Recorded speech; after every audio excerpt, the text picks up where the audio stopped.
right, welcome everybody to the final of the French Open. Sincaraz episode 12 and a half, because really they played a challenger match, which is kind of half important, if that makes sense. So it's kind of like 12.5, but we'll say 12 because ATP matches 12. First Grand Slam final appearance between competing against each other. They did play in the semifinals here last year. They've obviously played a lot over the last couple of years. Alcaraz winning the most part of them lately. But man, this final, this is the best final we could have asked for when the tournament started. Obviously, there was other matchups that could have been interesting, but nothing more interesting than this matchup right now in tennis. This is the matchup. Sincaraz, it's got a name, so it must be interesting. Sincaraz has been the match. And it's going to be really fun to see what happens because, of course, they did play a couple of weeks ago where Alcaraz got the win in straight sets. First set was close. Second set, he ran away. Can Sinner win his fourth slam and equal Alcaraz with 4 slams? That would be very interesting to see two guys with the same amount of slams, considering that Alcaraz got a head start, about a year head start. So that'll be interesting as well to see. And also Sinner having, won 3 out of 3 3 in a row and going into Wimbledon, that would be something crazy too. But how are we doing, chat? What's going on? Are we ready for the match? Are we ready? Are we ready? It starts in about 30 minutes. They're going to do like a presentation stuff at the start. They usually do like a pre-game entertainment, I guess we could call that. It's pre-match entertainment. So we'll see. We will see. Modern day Nadal Djokovic. I would say it's more like Fadal. Personally, I think this is more of a Fadal match than a Novak. Maybe Novak. I mean, look. Either way, it feels like an all-time matchup, right? This is going to be probably the biggest match in the next decade that we all look forward to. We all want to see this matchup. We'll see what happens in the future. Did you see Dasha got engaged? I did. That's so exciting. That is so exciting. I love that for her. It's got Fadal feels. Yeah. It definitely has Fadal feels. Sinner is in the best situation. Well, see, the betting says straight down the middle, this is a 50-50. I lean Alcaraz. Well, I picked Alcaraz, but also leaning Alcaraz just because of the surface and the head-to-head. But maybe Sinner could. It's funny because I picked Alcaraz and I think he'll win. But if Sinner wins, I wouldn't be mad because if Sinner wins, we're going to Wimbledon in a couple of weeks with somebody. And who thought 12 months ago would be in this situation where a guy or a player could win 4 slams in a row? Like, it just happened with Djokovic after, years of never happening. And then all of a sudden, Sinner goes, I can do that. 12 months ago, he was cramping. He got to world number 1 12 months ago. He was cramping in this matchup in the semis. And we're like, oh, Sinner had a hip injury this time last year. What the hell are we talking about? And now he's 1 win away from going to Wimbledon with 3 in a row. I mean, what the heck is that even mean? Crazy, chat. So I kind of want to see that, but I did pick Alcaraz. So do I want to be right or do I want to see something crazy? It's a win-win. It's a win-win. If I'm wrong, something crazy is going to happen going to Wimbledon. Gee, and you don't think he's going to be a favorite for Wimbledon. I mean, he will be the favorite for Wimbledon.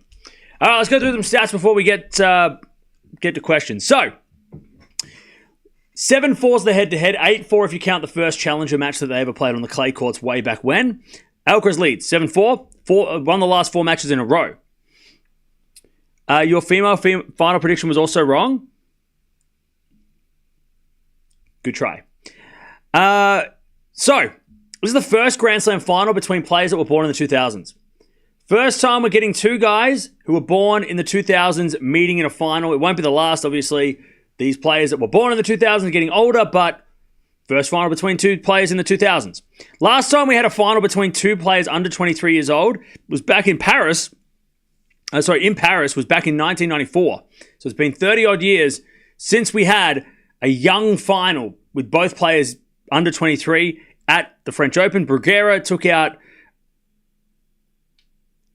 Beresatadjoui. Next stat. Both players are coming in here with unbeaten Grand Slam records, which is crazy. Four for Alcaraz, 4 out of 4. The first guy since Federer to do that.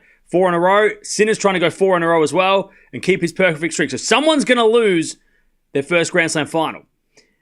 I don't know how many. Did Federer win 6 in a row before he lost one? Or was it 5? I can't remember. Either way, both guys trying to go undefeated in major finals and keep their streaks alive. Alcaraz this year, he's won the most he's won the most matches, 36 wins, 5 losses, only because Sinner hasn't been around.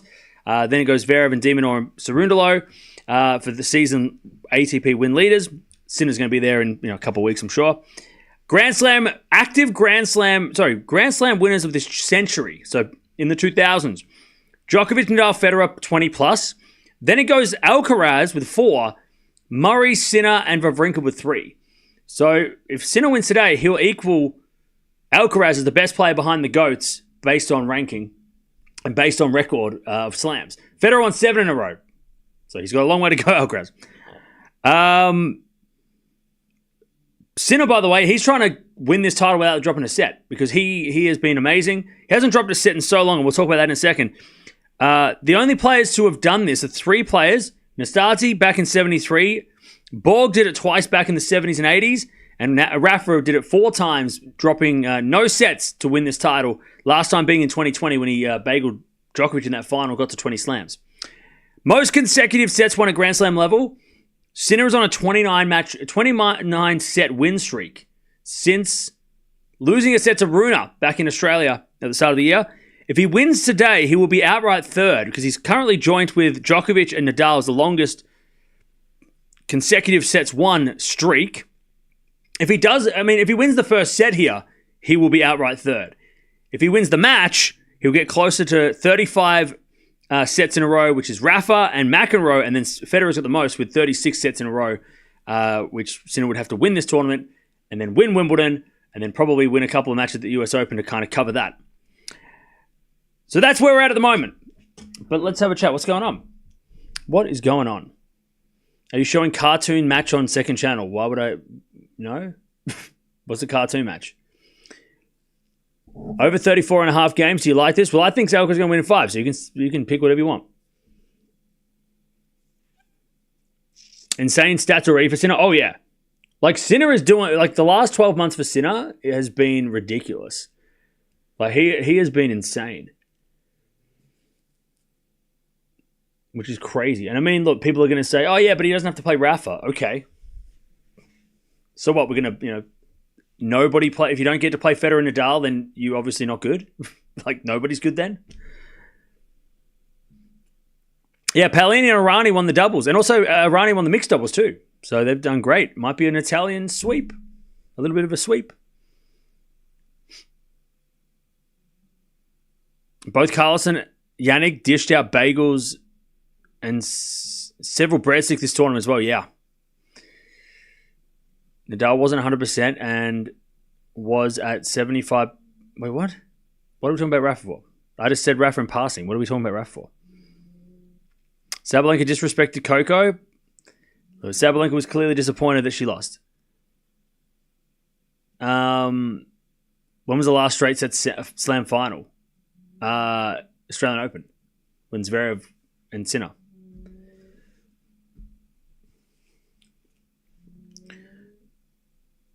I'm rooting for Sinner. Got $50 on Alcaraz. Either way, I won't be disappointed. There you go. Love that.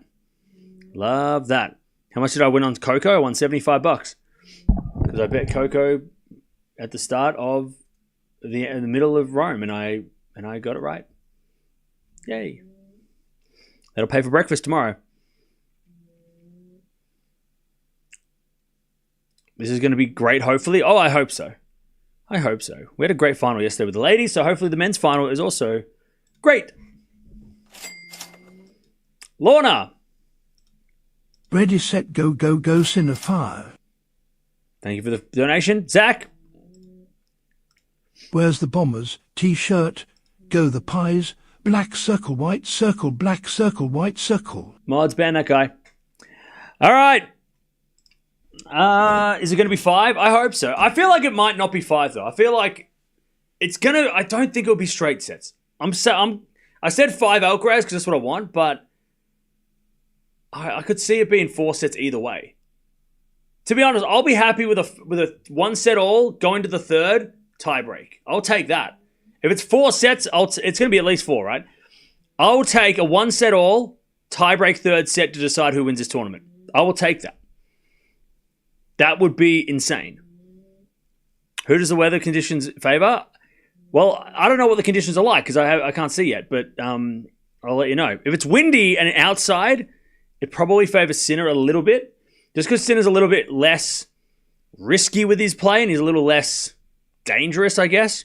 You know, he doesn't go for crazy shots like Alcaraz does, and the wind could play with Alcaraz's, game.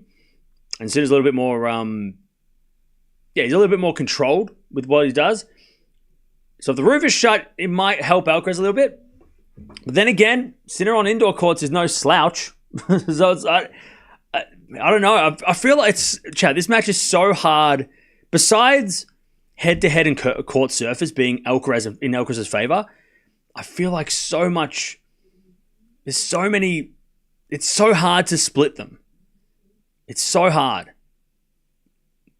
But also, I did actually hear Pat Cash was talking about this earlier in the day. So it was on social media. He was talking about it. What happens if Jannik Sinner gets to like a 4th or 5th set? Because he hasn't had that happen for a long time. He hasn't gone the distance, and he is still coming back. So that's kind of interesting too. I'm like, I didn't think, we're just assuming that, if it goes 5, Sinner's going to be fine. How do we know Sinner's not going to start cramping in a 5th set? We haven't seen him go the distance. We've seen Alcaraz obviously playing a lot. He's had a couple of 4-setters too, Alcaraz, which, we know that Djokovic and Sinner played a long match, but it wasn't a 4-5-setter. And it's going to be a real physical match against Alcaraz, because Alcaraz is going to make him run and dive and all this stuff. So I don't know. It was interesting. I'm like, if Sinner is down 2-1, when do we start asking about his physicality and whether or not, because Alcaraz is going to make, luckily it won't be a hot day. So that's a good thing. If it was a hot day like Melbourne, it could be a problem. But I don't know. Something interesting to think about. We just got to think about Sinner's fitness going through. Paulus. Hi Cam. I think Sinner in 4 or Alcaraz in 5. Fair enough. Thank you for the donation. Also, thank you, Justin, for the 12 months. Also, thank you, Paulus, for becoming a member again. Welcome back. Will the weather affect the way the ball plays? I mean, if it's windy, the ball's going to fly all over the place, which will make it interesting. Wasn't it at all Indian Wells, Miami, where Carlos didn't cope well with the wind and the other person beat him? Can't remember who. Draper in the semis? Is that what you're talking about? I can't remember who he lost to in Miami. Who did Alcaraz lose to in Miami? Can't remember. Yeah, Alcaraz is 12-1 in 5 setters. Yeah, if it goes to the 5th, you're going to think Alcaraz has got the advantage. Oh, Goffin. Yeah, he lost really early to Goffin, didn't he? Yeah, that was weird. Hey, thank you, Joe, for the $5 super sticker. Appreciate that. By the way, chat, I'm going to address this now because I want to get it out of the way. I'm not mad. I'm disappointed. And how many people clipped the match point yesterday? Why did 10 of you clip the match point yesterday? I can't believe you did that to me. How could you? How could you do this to me? By the way, chat, if you haven't gone and watched the match point yesterday and then you go see the match point that I was calling, you don't tell me that ball looked out. You don't tell me that ball looked out. Both players stopped playing. The crowd went, oh. Don't you tell me that I didn't. That was a legitimate. You would have made the same mistake. Don't you pin that on me? Thank you, Dutchie, for not clipping anything. Everybody else clipped it. They thought it was hilarious. Go watch the match point, championship point yesterday, and you don't tell me that you would have also stopped the point. The ball looked out. Sabalenka, Goff stood there like it was out. She didn't even. She reacted last minute. The crowd even went, oh, it went out. And then they played 2 more shots and she was on the ground. She won. Don't you tell me it wasn't. You would have. Come on. See, I'm not losing my mind. But I can't believe how many people clipped it. You got to clip the moments that like, where was the clip? Who clipped the moment when I said Goff's going to win in 3 6 weeks ago? Where's that person? Where the hell is that person? But I'm glad that some of you found it funny. And hopefully it won't happen today. Let's hope I don't muck it up twice. It looked out to me as well. Yeah. Thank you. Yeah, it did look out. Everyone thought it was out. The only person who thought it was in was the umpire. The umpire was the only person. The clip was passion. Yeah, look. It was a great match. And 30 seconds of me mucking up the match point. It's fine. Still a great match. Shonked. Yeah, it was an unforced error on my part. Polis. Do you think Alcaraz can win 10 RG? Let's pump the brakes on the 10. 10's too many. Let's not normalize 10 French Opens, please. 5, that's a good number to strive for. 5, could he win 5 French Opens? If he wins today, I think he could win another 3 in the next decade. But let's not normalize 10. That's not normal. 10 is not normal. When he's got 1, 10 is not normal. So let's not normalize 10 French Opens, please. Remember, the second most is 6. Let's normalize 30 slams. Let's not do that. But I would say 5. If he wins today, 5 is... I think that's achievable. 5's achievable. But 10's like ridiculous. 10, you're talking about he's going to win 9 out of the next 10 years. And in 10 years' time, he's going to be 32. Like, that's what we're talking about when we say 10, right? If he'd already had 3, we could entertain it maybe. But when he's got 1 and in 10 years' time, he'll be in his early 30s, and there's no guarantee that everybody plays till 35, 36, 37 and wins, especially because, tennis is getting more brutal. And even Demonor said at the start of the tournament, tennis is getting longer, season's getting longer, matches are getting harder. People are going to retire early. So 10 years is not a guarantee. So 5 is, I think maybe even 5 could be tough. I mean, we're just assuming that Alcaraz is going to be the king of clay. I'm sure Sinner has something to say about that. I mean, it's not like he won every match in straight sets this week. There was players this week that pushed him to 4 sets we didn't expect. So, yeah. I think we need to start talking in 5s. Lots of 5. 10 is, when we start double digits, too many. Do you feel like tennis is getting more popular? I feel like tennis is getting a different audience. I think people are coming back to tennis maybe to learn who's new. Now that the GOATs are gone, it's like, I think maybe a lot of people probably were casual watchers and they were kind of like, oh, it's, there's 3 guys that could win or 4 guys that could win. Whoever wins, whatever.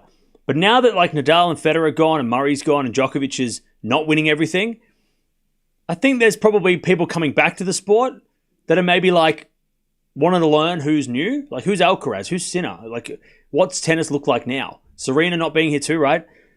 So I don't think it's getting more popular. I think it's just people are coming back. I would say people are coming back to the sport to learn what it looks like now, because it looks different. Because for 20 years, it was the same thing for the most part, right? Same people, same winners, So I think maybe people are just curious. And obviously there's a lot of people that are leaving the sport because of those reasons. Those players leave and then they don't want to watch. But I think people are maybe coming back going, who's Alcaraz? Who's Sinner? Who's Coco Gauff? Who's Sabalenka and Swiatek? And who do I need to look out for now? Like, who are the best players in the world now? To maybe like a renewed interest, like a refreshed interest. I mean, Andy Roddick said it himself. He was out of tennis for so long. And then like 2 years ago, or a year ago, right? He gets back into it. He starts a YouTube channel, does all this shit. And you go, that's interesting that like how Djokovic ends in... and I'm not saying he got back into tennis because Djokovic started losing. But Djokovic starts... Djokovic doesn't... He takes over 23. 24, it's Sincaraz. And then Andy Roddick jumps back into tennis for the renewed passion. I mean, I think a lot of people are like that. A lot of people are excited about the new guard, right? So, yeah. Hopefully that made sense. It's an outdoor tournament. They just can't close the roof because of wind. Yeah, somebody asked me, a lot of people were asking yesterday, why can't they close the roof because of wind? Wind is a part of the sport. It's rain that we can't play in. Wind is a mental struggle. Like you've got to, and that's what Sabalenka dealt with yesterday, right? Like wind is a mental struggle that you've got to deal with. It's not something that we're going to close the roof. It's only going to be closed if it's like windy beyond safety, right? If something bad happens, like things are flying around the court, and umbrellas are being uplifted into the crowds and stuff, they're not going to close the roof because it's a little bit windy. They're not going to do that because that would take out. Some players love playing in the wind. We see Swiatek. Remember Cancun? Swiatek was dominating in that tournament mainly because she handled the conditions better mentally, and she adjusted her game. So yeah, they're not going to close the roof if it's windy. They're going to close the roof if it rains because you can't play in the rain. But the wind, yeah, you're right. Wind shouldn't be a factor for the roof to be closed unless it's dangerous. That's crazy. Because that's just part of the struggle of tennis. You got to deal with those conditions. And Goff did handle the conditions a lot better. That's what Sabalenka said. I know she said a lot of other things that people like to, attach themselves to and be like, she said this bad thing. But she did say also that, Goff handled the conditions better, and that is true. She did. Look at the error and win account.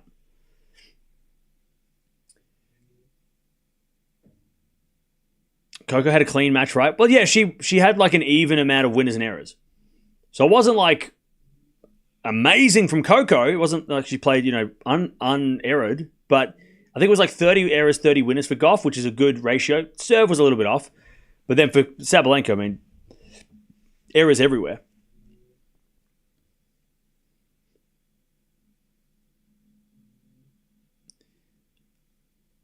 What did Sabalenka do wrong? I just mentioned it. Coco did right. That's what I just said. And by the way, and remember, we talked about this yesterday as well. Coco was so solid from the start to the finish. Like she did not, her emotions were the same from the first point to the last until she won the tournament. And then she, broke down, obviously. But Sabalenka was like up and down all day with her emotions. Like she was getting pissed off. She was getting like pumped up. Like she was like up and down, up and down. Whereas Goff just was like, intense, focused, and not over celebrating either. She wasn't going, she'd win a crazy point. She wasn't, she just a little fist bump. She was very, very stable for the entire match, Goff. Even when she lost the first set, she was really, really good. I was very impressed with Goff. That's what I was impressed most about Goff yesterday. Just how solid she was from the start. Like just, even when she was down 4-1, just never looked upset, never looked annoyed, never looked upset about anything. She didn't get angry when she was losing. She didn't get upset when she double faulted that much. Like she made a couple of throw the arms up, but nothing crazy, right? It was awesome. And I think Goff winning is really good for the sport because now we've got a legitimate 3 players that have multiple slams that can all beat each other. So I think, the WTA Goff winning, even though it would have been great to see Sabalenka get 3 out of 4 slams, Goff winning, I think, helps the WTA build out a little more rather than just being, 1 or 2, right? There's 3 players now. You've got Raducanu who's got a slam. Obviously Zhang and Andreeva are waiting for a slam. They're there. But in terms of you got 3 established slam champions now, who have slams on different courts. It's not just Swiatek's, one court. She does have a US Open. She nearly made the Australian Open final. Sabalenka, Wimbledon's going to be really interesting. So yeah, and they're all under 25. So it's it's not like Keys is great, but Keys is on the north side of 30. Is she going to be competitive in 3 years? I don't know. But these ladies should be all battling it out for the next 5 years at least. Anyways, they're doing the ceremony, or they're doing the pre-game festivities. Sun's out, roof's open. So that's interesting. Saba's 27. Yeah, so 3 to 5 years, Sabalenka should I mean, I don't think she's going anywhere. She's so far ahead of Goff in the second. I mean, Sabalenka's not. I don't think she's going backwards. But yeah, so I think that. The next 5 years we're going to have a real good. We're going to have a real good mix of players, you know. And they're all winning. It would, if one player was dominating and there was no one else to challenge them, it would be, sort of predictable. So it's good that we have a bunch of different champions. And now Goff's starting to beat Swiatek. That makes it real interesting. Remember, Chris Evert beat like Navratilova. I think it was 12 out of 15 times they played, and then all of a sudden it started to get even. So that seems like what Coco's doing. Would you agree that the roof was closed? Iga Swiatek, Iga would have won. Or Iga versus Sabalenka, Iga would have won. I don't know. I don't think that mattered. I think Sabalenka still would have beaten Swiatek even if the roof was closed. I don't think that mattered that much. The conditions didn't matter in the semis as much as the final.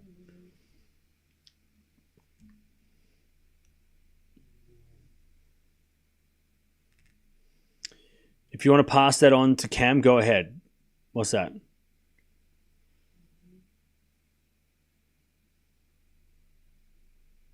I still think a confident Swiatek on the clay is the best clay quarter. Oh, yeah. Swiatek's still the queen of clay. You win 4 out of 6 French Opens. It doesn't change. Like, Swiatek's just got to... I mean, again, I know people think I'm like a Swiatek apologist or some shit. I just like her. But her clay court season wasn't that bad. If you don't put her name to it, if you say Paolini lost to Ostapenko in Stuttgart, Collins, Sabalenka, and Goff, you would say, oh, that's pretty good. If any other player besides Swiatek loses those 4 players on clay, you'd be like, yeah, that was a pretty decent season. But because it's Iga Swiatek, we expect her not to lose those matches, and she's never lost those matches to those players on clay, so that's why it's strange. But, again, if Jessie Pegula lost in the quarterfinals of Stuttgart to Ostapenko, if she lost in the semifinals to Goff in Madrid, if she had lost in third round to Collins in Rome, and she lost here in the semifinals to Sabalenka, you'd say, oh, Pegula had a really good clay season. But again, because Iga Swiatek is the one that we all, she is supposed to win everything, and she's set the bar so high for herself. She had a bad clay court season. But again, you put anyone else in that position and give them those results, it's a hell of a season. So she still had a great season. And plus, she lost the players that she has problems with. Collins, Ostapenko, obviously have a problem with them. Sabalenka and Goff. And Goff's becoming a problem for Swiatek. So, again, I don't think Swiatek's season was as bad as it was worse than last year? Yes. Was it as bad as it could have been? No. I mean, she could have lost in second round of qualifiers, and we would have been like, what the hell was that?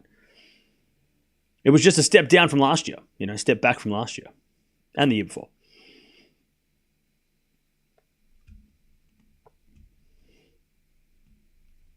I'm not comparing Pegula to Swiatek. Did you not hear what I said? I said if you put Pegula in, give her those results, you would say that was a good season.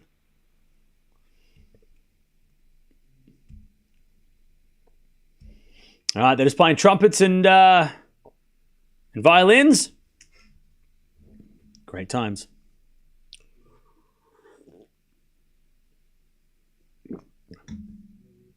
All right. The stunning men's final for tennis. 2 worthy winners. But I want Carlos to win. Fair enough. All right, Chad, let me give you some more stats because we've got to wait for the pre-game festivities to end.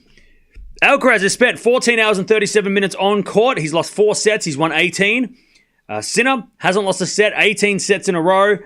And 12 hours and 51 minutes. Longest match that Sinner has played was against Djokovic, 3 hours and 15 minutes. The longest match that Alcaraz played was against Shelton, 3 hours and 19 minutes. So Sinner's won quicker in straight sets, but Alcaraz hasn't played that much, hasn't played an extended match longer than Sinner has. I mean, Sinner played a 3-set match that went over 3 hours, when Alcaraz played a 4-set match against Shelton that went almost the exact same time. So I don't know if fatigue's going to be a big issue for either guy. Even though, it's nearly an hour and a half extra time on court for Alcaraz, I don't think it's that big of a deal. considering he hasn't looked so tired, has he? He did get a little bit of a pass in the last match, with Musetti, but, the first 2 sets were brutal in that one. 2 hours for 2 sets there. That could have been a 4-hour match and would have been a different story maybe going into today. Alcaraz has served really well this week. 70% of first serve points, first serves in, 72% of first serve points won, and on the second serve points won, 63%. He has served very well, Alcaraz, which is always something that people like to pick at and say his serve is weak. He's actually been really good. He has served a lot of double faults, but that might be because he's trying to hit the serve a bit harder. He's actually averaging the exact same first serve, or nearly the exact same first serve percentage, first serve speeds as Sinner. And he's actually hitting bigger second serves than Sinner this week, faster second serves. Sinner, 62% of first serve points, first serves in, 80% of those points won. No surprise, Sinner's got a bit more of a punch on his serve, and he's won 67% of second serve points. So both these guys are serving really well this week. 30 aces and only 2 double faults for Sinner. I read somewhere that Sinner is coming into the French Open final with 2 double faults. No one else has ever done that. Most players coming to the French Open final have had more than 2 double faults. He's the only player to have 2 double faults going into a French Open final, apparently. That's crazy. Not even Rafa. That's crazy. Sinner's only been broken 3 times this tournament. Alcaraz has been broken 10 times this tournament. Sinner has only faced 22 break points as well. By the way, those breaks, 2 against Rinderknech in the first round, 1 against Djokovic. Alcaraz, I couldn't tell you who broke him. Probably one per match or 2 per matches. All right. Well, there's the trophy chat. I do like the French Open trophy. Is it the best trophy out of the bunch? Wimbledon, and then the French Open trophy is the second best. I like it. For the men's trophy, I like the women's trophy at the Australian Open better than the other ones. They played 3 times on clay, 2-1 in favour of Alcaraz. Of course, they played this time last year in a 5-set epic. Alcaraz came back from 2 sets to 1. They also played in Rome a couple of weeks ago. Alcaraz won in straight sets. If Sinner does win this match, he will extend his lead to 21 matches in a row at Grand Slams, going back all the way back to the US Open, because he won that. So he won 3 Grand Slams in a row, 21 matches in a row, which puts him, I think it's outright 5th in the all-time Open era personal streaks when it comes to slams. And you'd expect him to win a couple of matches at Wimbledon. So if he does win this match and I think make the semis of Wimbledon, he will be 4th alone behind Djokovic, who won 30 matches in a row at slams. Rod Laver, 29 matches in a row at slams. And Federer with 27 in a row. So Sinner, if he does win this and then goes on to Wimbledon and does some damage, which we all expect, he could be in the... this is so crazy. Because again, chat, 12 months ago, we thought Sinner wasn't even going to play because he had the hip injury and the doctors were like, don't play. And then he comes here and we're just like, he's going to be number 1. That's cool. And then we're just like... But 12 months later, he's like going to be doing things that we've never... we didn't think we'd see for a long time. We didn't think we'd see these long Grand Slam streaks that Djokovic and Federer did. We didn't think we'd see, all these, 3 slams in a row. What do we, Sinner is, I know we talk about Alcaraz a lot with his history, because Alcaraz obviously, his historical significance, he's the youngest player to do this, that, and the other. But Sinner's recreating some history himself. And 12 months ago, he got to world number 1. What hip injury? Remember he had the hip issue last year. He didn't play Rome. He didn't play, I don't think he played Madrid, or did he? No, he played Madrid. I think that's where it kicked off. Didn't play Rome. There was concerns over him being on court. And then he rocks at the French Open, makes the semis. So he had I remember, because I was covering it. There was doubts in actually playing here last year.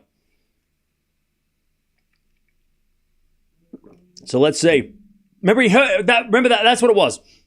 Remember, in Madrid, he injured his hip by working out on the days he was having off. Remember? And then there was the big kick up on with the whole, are 2-week masters actually bad for players because the days they're taking off are doing training, and they're training between matches. And he was doing some weightlifting and stuff, training, because he didn't have any other time to do it, and that's when the hip got hurt. Remember? Maybe some of you don't remember, but that's what happened. Hobbs,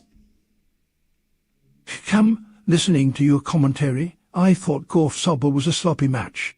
After watching highlights, I agree it was a great match. Thank you for the $22.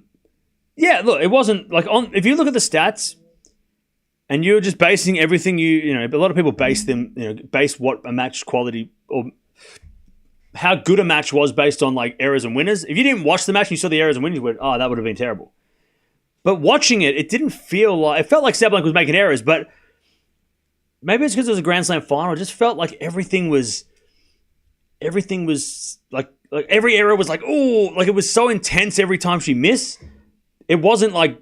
Yeah, it was bad for Sabalenka, but it wasn't like bad for the match because it just felt like the pressures of everything. I don't know. It's like the US Open 2020 final. That final was garbage. But it wasn't garbage at the time. The stats say it wasn't good. But you go back and watch it, or you were watching it at the time, and Zverev and team, it was just like, it was so tense. That's what yesterday felt like. Even though it wasn't like statistically the best match ever. Yeah, the highlights, I mean, there were some crazy rallies. But like, it just felt like the tension, was there. If it was a straight sets 2-2 and the 50 errors, we would have been like, terrible match, wasn't even close. But because it was close, it just kind of made up for the quality of Sabalenka's game, right? And hey, Anonymous, thank you for the 5. Appreciate that. All right, chat, players are ready to walk out on court.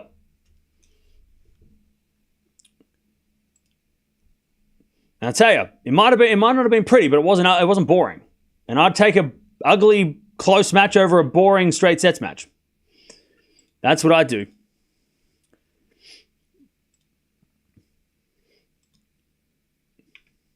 I would take that all day.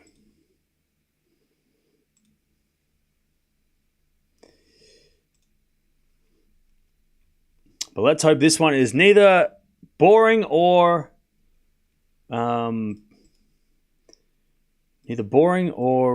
one-sided or ugly.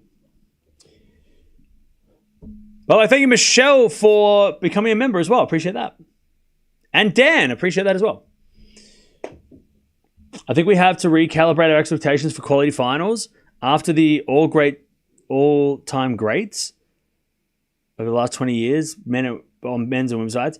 Yeah, I think the biggest, and if you don't like watching one side of tennis and you don't like the other, whatever. But I think a lot of people go into watching WTA sometimes thinking that it's going to be the same as ATP. And when I say the same, I mean it's going to be the same winners to error ratio. It's going to be the same. I mean, some people might think it's going to be the same court, serve speeds or something, But WTA is a returner's game. The serve is obviously going to get broken more. We know that. Than the men's game because the serve dominates the men's game a lot more. But also, the error if the error winner count is in the positive for somebody, even if it's like 1 or 2 more winners than errors, yeah, okay, Goff hit 30 errors, but she hit 30 winners. That's good. That's a good ratio. On the men's side, a good ratio is, 40 winners to 20 errors, right? But again, if you go in knowing that and understanding that's what WTA is kind of more like, then you're probably not going to be as critical. But if you compare it to like the men's matches, when it comes to errors and winners and breaks, then you're going to not like it. Or you're going to criticize it to say it's worse, right? And it's different. You just got to look at it as a different way of they play. It's not about the serve. Hey, Rook, thank you for the 28 months. And also thank you, Jams, for gifting membership. Appreciate that. But again, you guys all know that. Everyone who was here yesterday knows that. And the people that weren't here yesterday know that if they don't want to watch that, they don't have to. They can come here and watch this instead. Can you talk slow? No. Players are about to walk out on court. And then we are about to get started. Here we go, chat. The final that we all wanted when the draw came out. The final that we wanted when we watched Rome. Because, let's be honest, when Rome happened, we wanted to see them play again 3 weeks later. And now they're here. Can you actually talk faster? No. I'm backing Alcaraz, okay. If Alcaraz wins, I'll wire you $1,000. Yeah, don't promise that or do that at all. Keep it to yourself. Get used to this final. Yeah, get used to this final. The first, but not the last. Sinner in 3, you reckon, or Alcaraz in 5. Ooh, okay. I love how this match is so unpredictable. Yeah, I mean... But if Alcaraz wins, we would probably say it was predictable. You know what I mean? Like, I think if Carlos wins in 4, we'd go, yeah, that sounds about right. But it doesn't feel like that's going to happen, maybe. I don't know. Who needs the first set more? That's what I want to know, chat. I kind of think Alcaraz needs the first set more. I kind of think Alcaraz might need the first set more because I think if he lost the first set, he'd be more disappointed than if Sinner lost the first set. Like, if Alcaraz goes down first set, I think he'd probably get a little more annoyed. And he also gave a lead to Musetti, and he was looking terrible against Musetti, let's be honest, to start with. Why do you all watch a cheat? I don't understand. What are you talking about? Why are you watching me watch Sinner then? What are you talking about? Crazy. We're crazy. You're crazy. Over 3.5 sets easy, you reckon? Okay. I think Sinner needs the first set. Okay. I don't know. I feel like Sinner can recover from a set down because he's had to do that so many times against Alcaraz in the recent times. Then again, he has won the first set against Alcaraz a few times and still lost. So we'll see. Sinner gave small apple to Alcaraz at Rome. Okay, I don't know. What are you talking about? What do you mean apples? What are you talking about fruit? That's wild. What are you talking about fruit? Big trades. The TNT coverage is great for tennis. Nice. We don't get it here in Australia, so I'll take your word for it. All right, this guy doesn't understand that we don't do that here. Cool. Sinner, I don't know what you're talking about with apples. Sinner won't want to go 5. Well, that's the thing. Yeah, I mean, Sinner... We haven't seen Sinner play over 4 hours for a long time. And again, I watched, and I got to credit Cashy because Pat Cash said this on his Instagram. He asked the question about what if Sinner this goes a long match, can Sinner handle it? Because he hasn't played a long match, right? I mean, we haven't seen him play long matches that often in the last couple of years. Longest match of the season was against Djokovic the other night, 3 hours and 19 minutes. The Runa match that he played in Australia was 3 hours and 13 minutes, and that was the only time we've seen him sort of physically, and obviously he hasn't played that much tennis this year, but that was the last time physically he looked a little bit strange. So Sinner has played. Oh, this is interesting. Okay, so here is a very interesting stat that you might all want to know. So Sinner has played over 3 hours a few times, 3.5 hours a few times. He hasn't won that many. He's played 3.5 hours.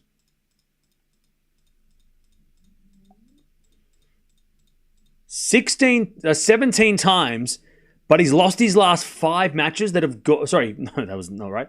He's lost the 5 matches or the 4 matches that he's played... No, sorry, 5 matches that have gone over 4 hours. So if it goes over 4 hours, he doesn't... Sorry, was that 6? No. Yeah, 5 matches have gone 4 hours or more. He's lost every single one. And one match that also went over 3 hours and 55 minutes, he lost that too. The longest match that he's ever won was back in 2021 against... 2022 against Ivashka at the US Open, where he won a 3 hour and 48 minute match. He beat Medvedev in the Australian Open final, 3 hours and 44 minutes. But yeah, when it goes time distance, it's not great for Sinner, So yeah, he's lost the 6 matches that have been the longest matches of his career. He lost all of them. So if it goes over 4 hours, he hasn't won those matches before. So that's going to be something. Obviously, we got 4 hours until that happens, but if it does go, if it's a long first 4 sets and we go to a 5th and it's pushing 4 hours, well, even if it's a 3-set match and we're pushing 3.5 hours for 3 sets, which could happen, which it nearly happened with Djokovic, right? It went 3 hours and 20 minutes for 3 sets. Then going into a 4th set, if we go over 4 hours over a 4th set, we've got to think about it. Alcaraz, by the way, he has won his 5 longest matches And when the match goes over 4 hours, he's only lost one match to Berrettini, and that was in Australia 2022. That's his only 5-set loss as well. But yeah, he's won all but one of the matches that have gone over 4 hours.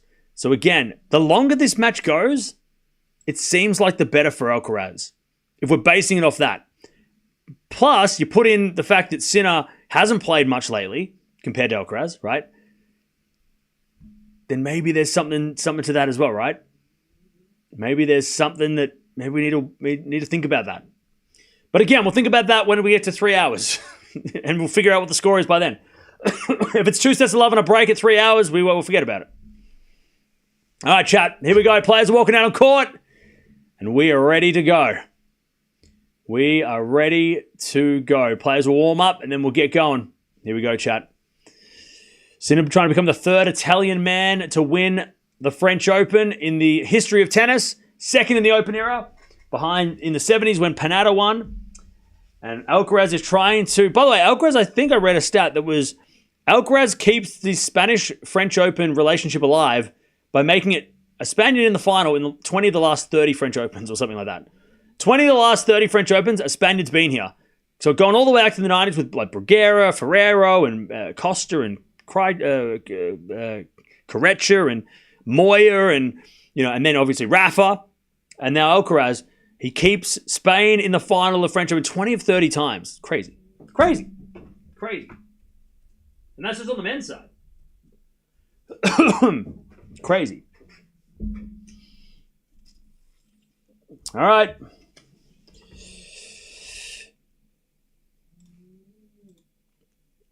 Here we go. Jams. I got Carlos to win. Sinner wins the first set. Total of games over 37.5 with Carlos winning over 21.5 games. Good morning, Cam. All right, Jams. Best of luck. Hobbs. Have you seen / heard Andy Roddick's podcast? I thought his Agassi interview and Roth interview were both pretty good. Have I heard Andy Roddick's podcast? So I have. I've watched the Rafa interview for sure. Thank you for the 5. By the way, thank you Magda as well for the membership. I haven't watched the Agassi interview yet, but I'm going to watch that after this tournament.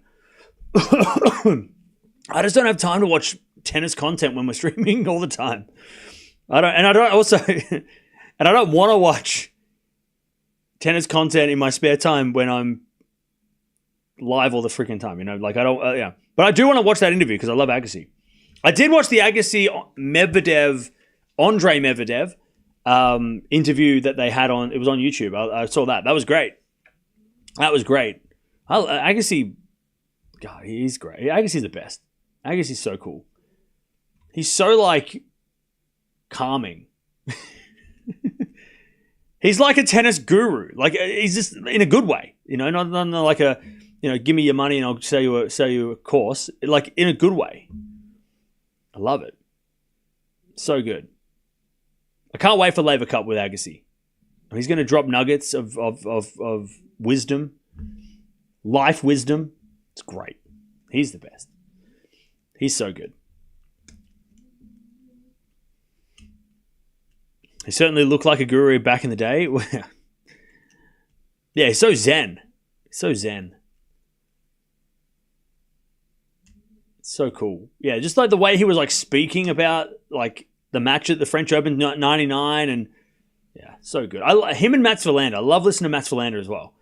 Mats is the same. He has that kind of he just doesn't talk about his achievements when he's around other champions. He'll talk about this guy did this and this guy did this, and yeah, I won, but this guy did this, and it's so nice that he just Agassi was elevating Medvedev. It was so nice.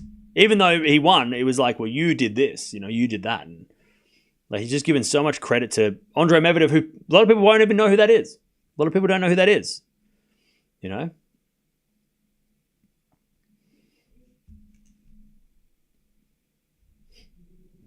Agassi's such a lovely guy. Oh, yeah. So good to have him back into tennis. Have you watched Sinner and Nadal match 21 first round Rome? Not recently. RG Spanish winners, Santana, Gimeno, Bruguera, Costa, Moya, Ferrero, Nadal, and Alcaraz. There you go.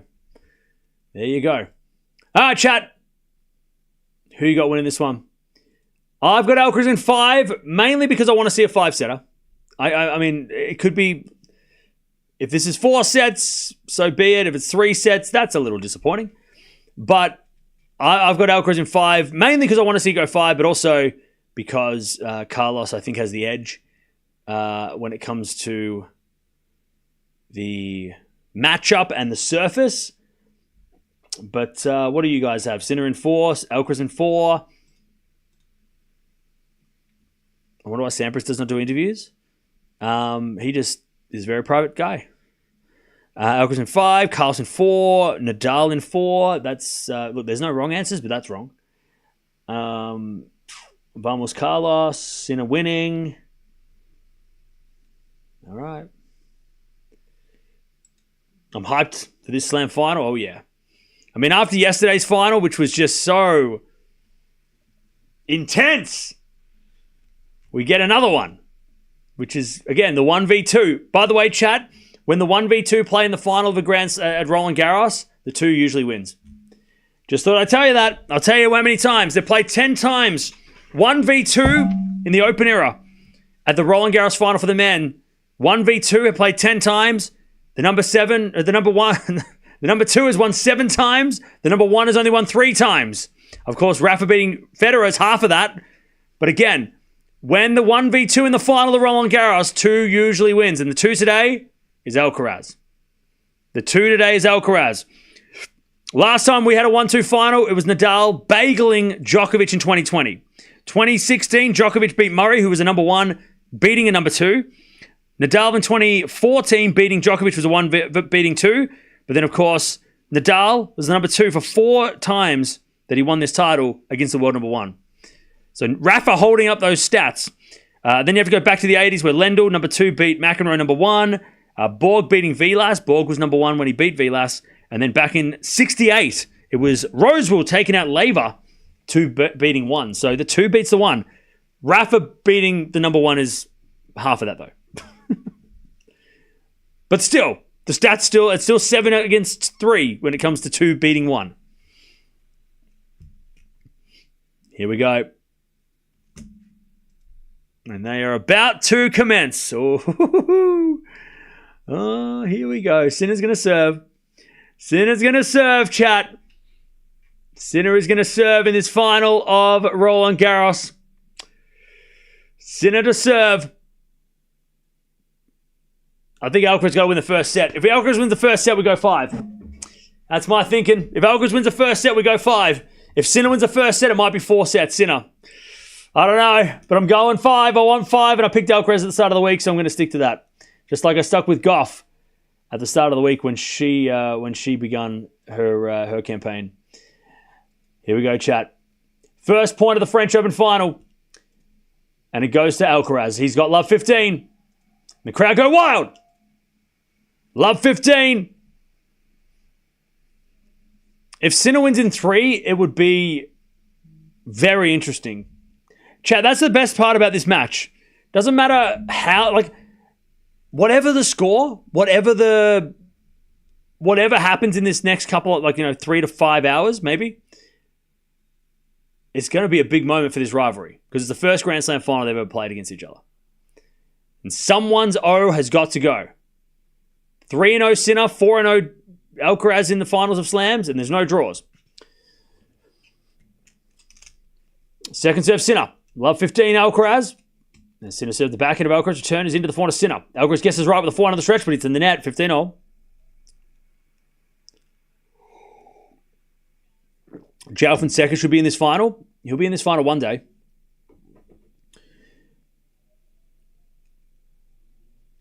All right, 15-0. Dench. The match is already over. Give Alcaraz the trophy. He did won the first point. That's it. It's over. All right, serve. First serve's a fault. Second serve. Fonseca's overhyped. Yeah, but just wait. Just you wait. Just you wait. Serve goes to the back of Alcaraz. Good return. Sinner gets it with the backhand on the stretch. Goes in the forehand of Alcaraz. Center. Forehand up. And out. Alcaraz on the attack already. 15-30. You're so hyped. Yeah. Of course I. Why are you? Why aren't you hyped? Hello? 15-30. What do you want me to put you to sleep? I don't think. Hello? What do you want from me? Please be quiet. I can't do that. Not even as a joke. 15-30. Good serve. Return goes in the forehand of Sinner. Backhand from Alcaraz into the backhand of Sinner. Alcaraz backhand again to the backhand of Sinner. Into the Alcaraz backhand. Sinner on the stretch with his backhand as Alcaraz goes to the forehand inside out. Sinner backhand again. Alcaraz forehand inside out goes long.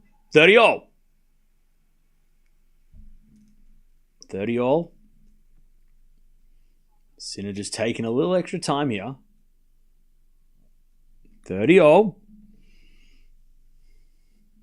Did Sinner and Alcaraz wear the red and green as a meme? No. Alcaraz is wearing that black and white stripes.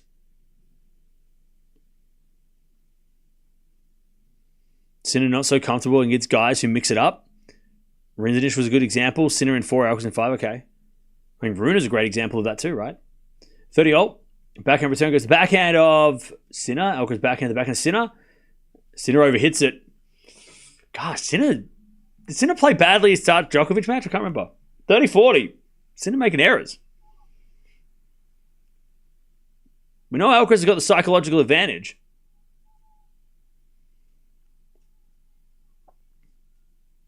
Breakpoint Alcaraz.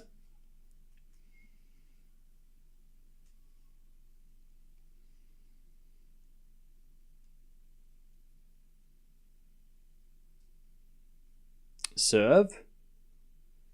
The backhand of Alcaraz in the net on the return. Deuce.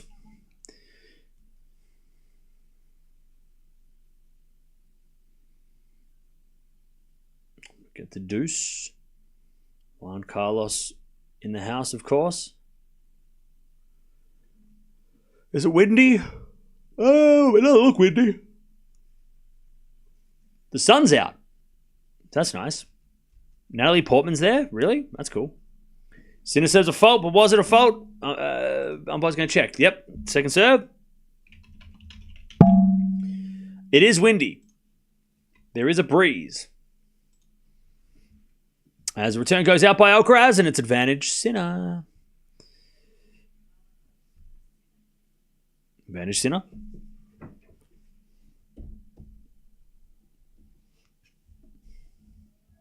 Who's Natalie Portman? She is an actress. Hey, Milena, thank you for becoming a member. Appreciate that. Advantage Sinner.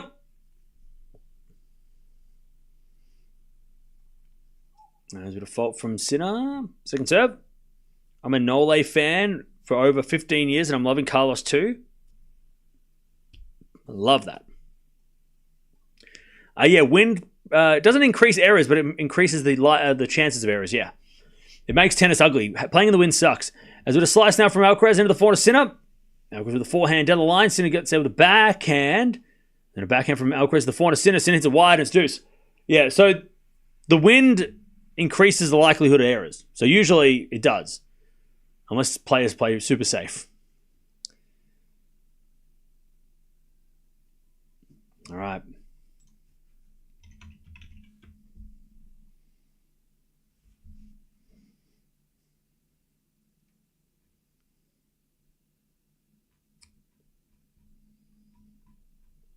First game, tough game.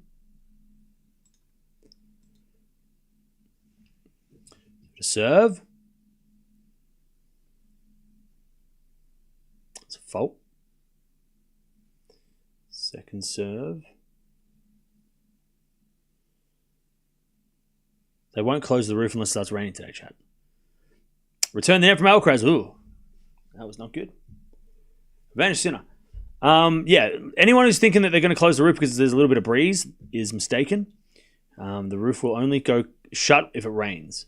That's just how it works. So yeah. The roof will not close unless the rain falls. First serve, a fault, second serve.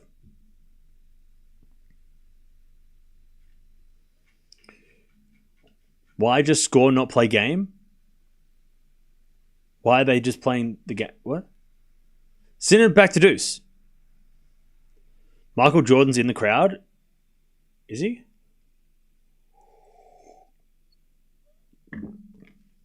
Hey, Dustin Hoffman's still there. Love that. Deuce. Also, chat, we're almost at 1,000 likes already. Thank you for that. Don't forget to subscribe too if you haven't already. And we've got Wimbledon coming up straight after this. As we get a let.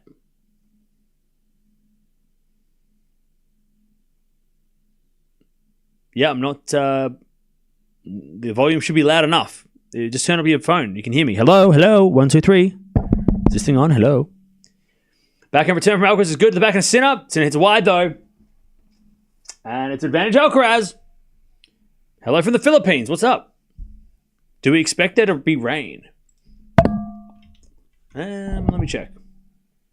Read you loud and clear. Cool. Nah, it's not going to rain. Even if it rained a little bit, I don't think it'll be heavy enough for them to want to close the roof. It's just that there might be rain, but it would not be heavy enough to probably to close it anyway.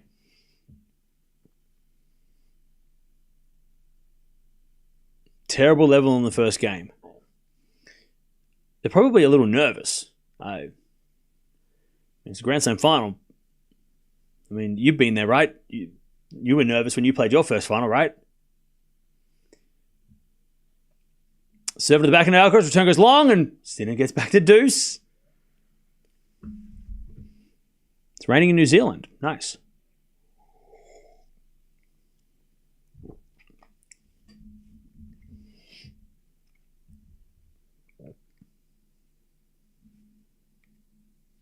Hey, George Russell's there too. He's always at the tennis.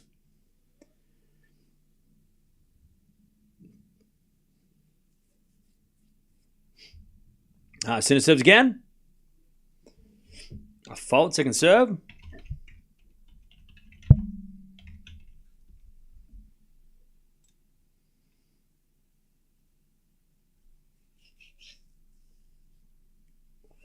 Is it a backhand rally?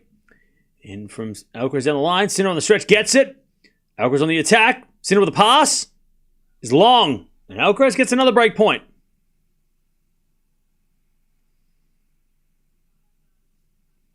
Advantage Alcaraz.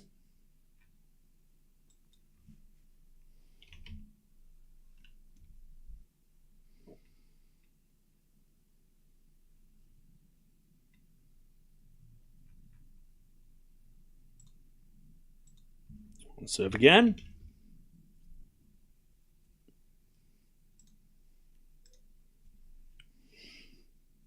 Well, I guess he give out the trophy. I hope so. That'd be cool. Return goes in from Alcaraz, the forehand Sinner. Alcaraz forehand.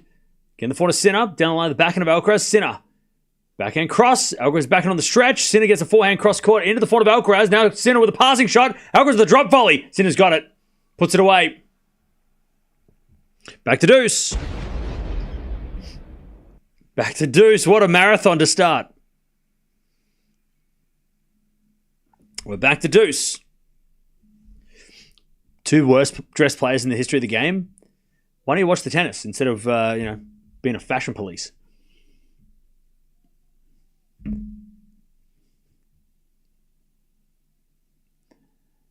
Alcaraz all the way, you reckon? Okay.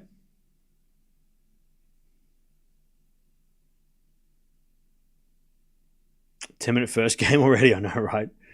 We're going to be here a while. Good serve down the tee from Sinner, and then he puts a forehand open court. Now Alcaraz in the net. Alcaraz missed a couple of chances here.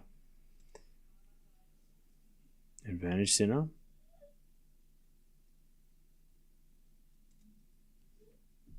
This is the first game, I know, right?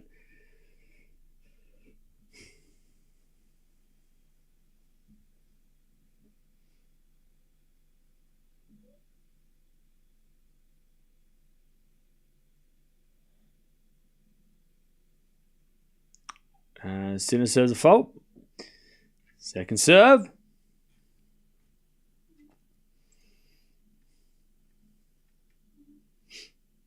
Second serve. The return goes in. The forehand of Sinner. Alcaraz with a backhand. And then Alcaraz hits it out. Sinner takes the game. 1-love after a marathon. Next game is going to be a minute. Minute and a half. Next game. All right, first game for the final. God, if you had a bet on the first game for the final, you would have just been... I don't know what you would have been doing. Freaking out. All right, let's see how Alcaraz's serve looks.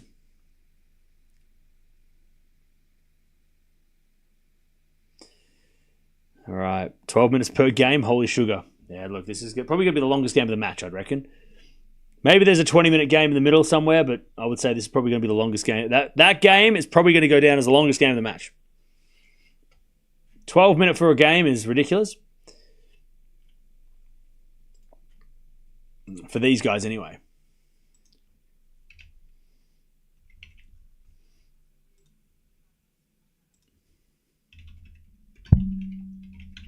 All right, Alcaraz to serve.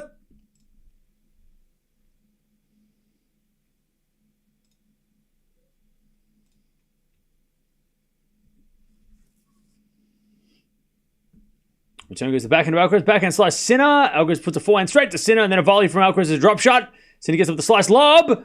Alcaraz ran the wrong way. Then he hits a tweener lob. But it's out. Love 15. It's a shame Sinner... Sorry, that Alcaraz kind of overcommitted to the net. And then Sinner with a smart lob had Alcaraz running all over the place.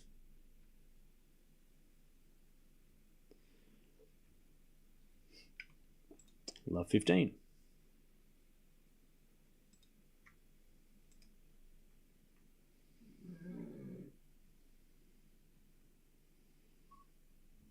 There's a return. Goes into the forehand of Alcaraz. Backhand slice Sinner. Into the Alcaraz forehand. It's Sinner with a slice. In the net. 15 all. Is the roof open? Yes. The roof is open. Why does everyone want Alcaraz to win? I don't know. I don't think everybody does. Thanks, DJ. We had a terrible start and we never recovered. Should have beaten him. Should have won. Anyway, 15-all. Kyrgios is also rooting for Carlos. Why? How do you know that? Did he tell you? First serve is a fault. Second serve. Hey, Joey Lee, what's up? Joey Lee was the first ever person to type in the chat. As Alcaraz hits the backhand in the net, 15-30. First ever chatter in the stream. Is that Pharrell? Pharrell's there. Hey. Happy. Or whatever. He's got better songs than that, but... 15-30. Chance for Sinner to get a break point here.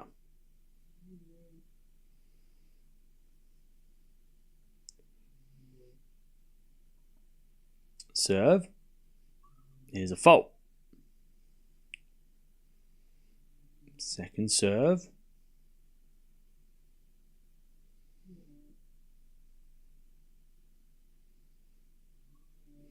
Into the backhand of Sinner. Backhand up from Alcaraz. The backhand of Sinner. Alcaraz slice. Into the forehand of Sinner. Off the tape goes wide and it's 30-all.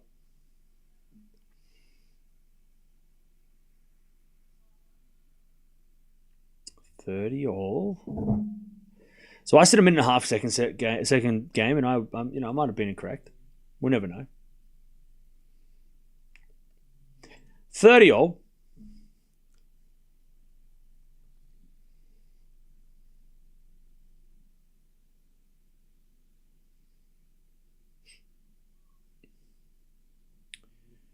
As Alcaraz serves a fault. Second serve. Yeah, sun's out. Sun is out. Backhand return, Sinner. And now Alcaraz in the net. Breakpoint Sinner, 30-40.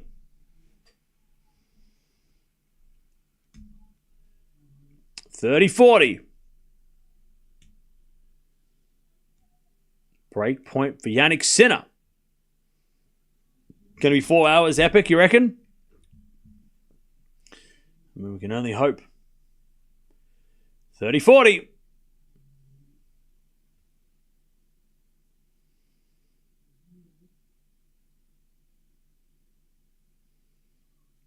Serve out wide is too strong. We get the deuce.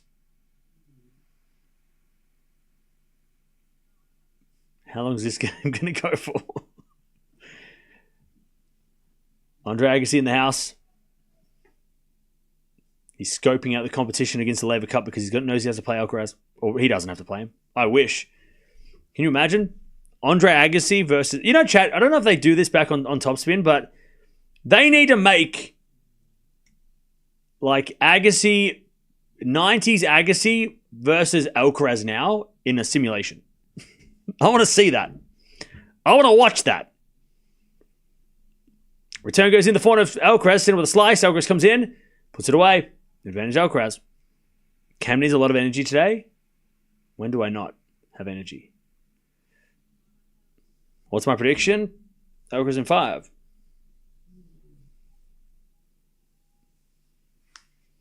All right, advantage Carlos. Peak McEnroe versus Rafa. Maybe.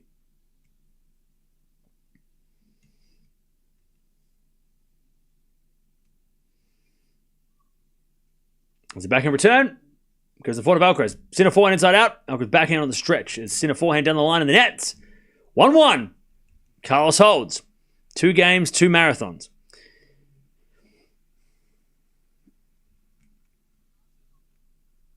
Chad, was Agassi's dad Greek? Did I read that somewhere? Or am I getting that confused with Sampras? Was Agassi's dad Italian or Greek or from Europe? I know Sampras was Greek. Iranian. Okay, I'm getting totally off.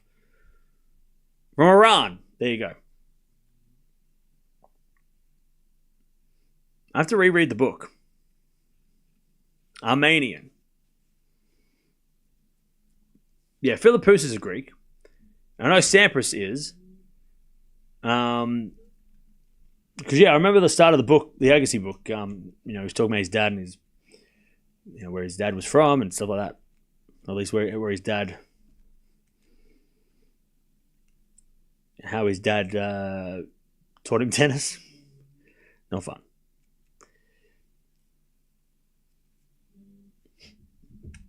All right, 15 love Sinner.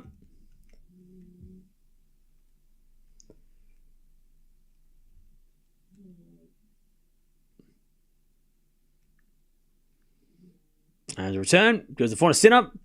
Alcaraz backhand into the forehand of Sinner again, the forehand of Alcaraz. Sinner with the backhand to the forehand of Alcaraz.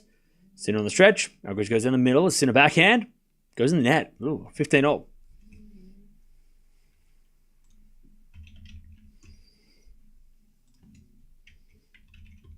All right, 15-0.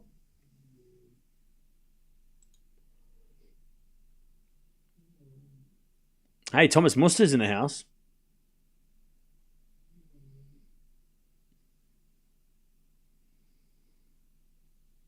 Apparently, Agassi's dad was an amateur boxer, casino worker, tennis coach. That's a lot. Lived to be 91. And he was born in Iran. As with a smash from Alcaraz, Sinner gets it back, but it's wide. 15-30.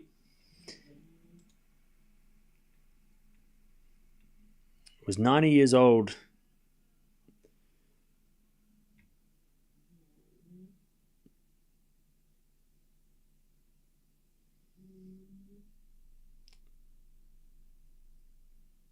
So Agassi's dad's parents were from Armenia.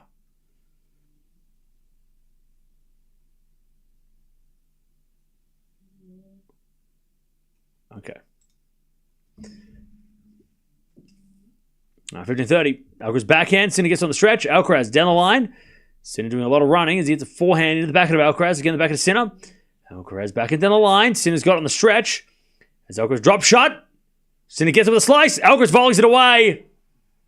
Uh-oh. Uh-oh. Uh-oh. Uh-oh. 15-40. Carlos, he just played a point that's like exactly how he's going to win this match. That was exactly how he wins this match. The drop shot volley combo, backhand down the line to set it up. I mean, yep. I'm going to draw it up next. I'll put it on the board next.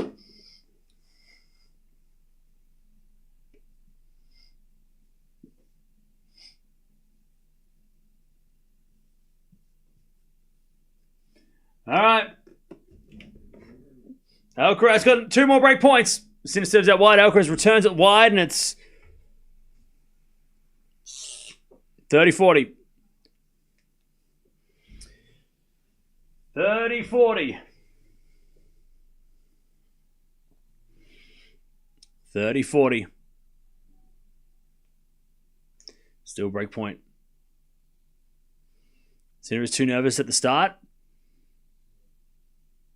Okay. Francesca Schiavone in the house. Hey, she won the French Open. I remember she beat Stosur, and that hurt my feelings. First serve's a fault. Second serve.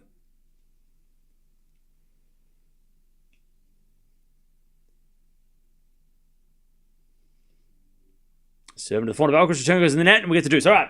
This is what Alcaraz did before, which was so impressive. So this is a little play-by-play that he did. So this is Sinner here, right? So he started with this shot here, which was down the line backhand, right? So he does a down the line backhand, which gets Sinner over here, right? But then the next shot is the drop shot, which is exactly where you want to hit it, right? Because if you're hitting a shot from here, the furthest part away from you is here, right? And that's where Alcaraz hit it. Sinner runs, he gets this, but Alcaraz was smart and he came to the net. So he was here. When Sinner was running, Alcaraz snuck in, and then Alcaraz had the entire court to just go, I'm just going to hit over here. So that's why that was such a good play. You have to be able to execute backhand down the line, which is a tough shot. You have to be able to execute a drop shot, which is a tough shot. But you also have to have the smarts to come into the net after the drop shot and then have good volleys. Because Sinner got there and Alcaraz still had to get the volley open court. So that's why not everyone could do that. It's not that easy. The down the line backhand is already a hard enough shot for most players because it's a risky shot. But then the drop shot in that specific location, because it has to be that good. And then, of course, to finish it off with a volley at the net. I mean, that's why that point is so... But that's the Alcaraz point. That's what Alcaraz does to everybody. That's how Alcaraz beats a lot of players. That's his great play. As we get a 4-0 winner from Sinner. Sinner holds anyway. Despite this amazing game plan, he holds anyway. But yeah, that's what made that such an impressive play. And that's what Alcaraz is going to be doing a lot if he's going to win this match. He's going to have to execute that a lot. All right.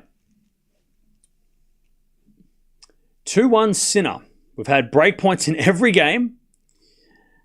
And we're only 3 games down. It's been about 45 minutes.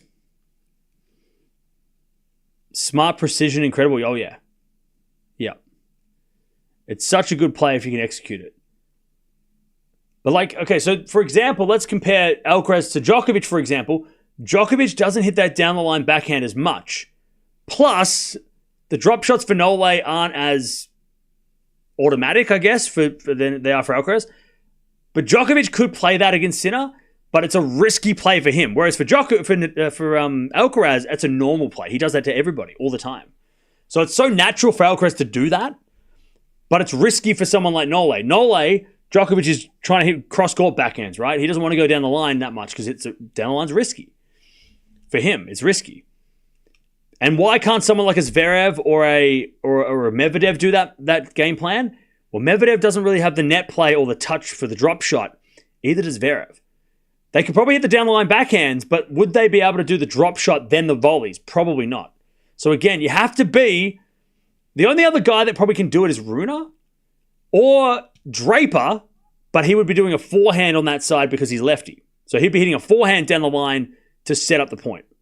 So there are players that can do that, but not as good as Alcaraz and not as consistently because he will do that, 5 times a match.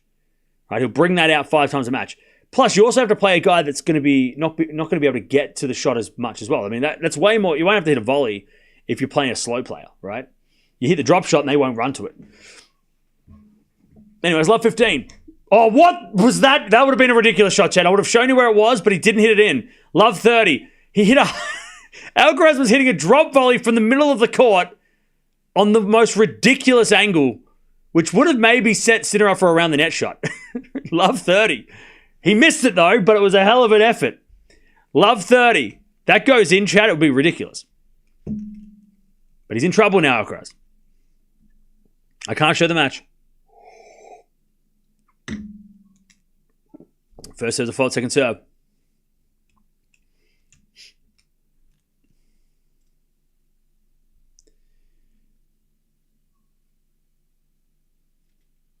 As a return, goes out. Oh, out by Sinner.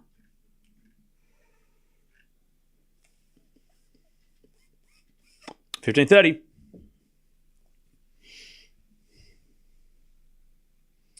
All right, see you later, Belinda. See you soon.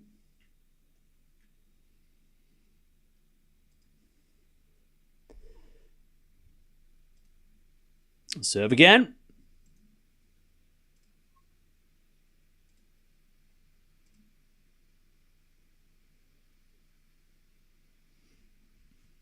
$15.30. Sinner is not clutch against Alcaraz. Well, neither guy's been clutch. I mean, they've both been clutch to hold. As Sinner hits the backhand wide. 30 all.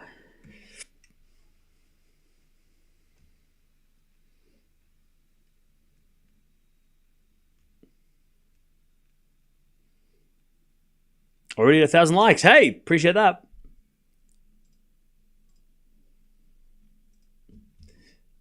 How can Mia sleep through this match? She doesn't watch tennis. Hey, Martina Navralovas in the house. Hashtag legend. As a return goes in from Sinner, Alcaraz digs it out with the backhand, then Sinner goes again to the Alcaraz backhand. Sinner down the line, slice Alcaraz. Again, the forehand of Sinner, Alcaraz backhand cross. Another backhand, a backhand rally. Oh, Alcaraz down the line! That was so clean. That was so clean, 40-30. So clean. I'm going to wait for this game to end and then I'm going to show you where it bounced. Because he hit it so clean.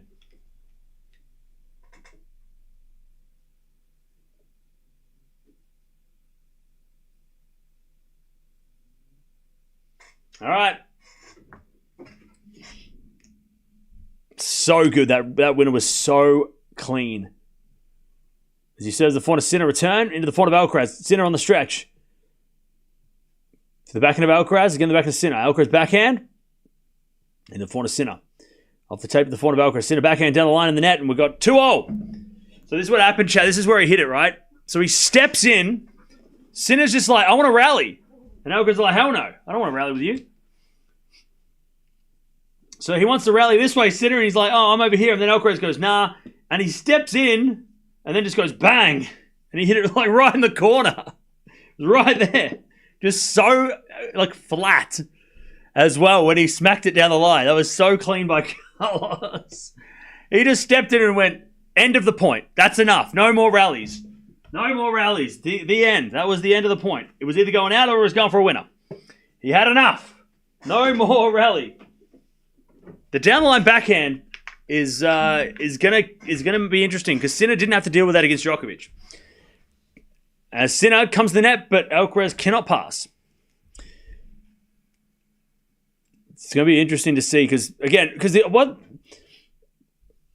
and I'll explain a little bit after this if I can remember. Remind me to talk about down the line backhands after this. This quality of match is 100%, is 10 out of 10. I mean, it's all right. They have made some errors, but it's okay.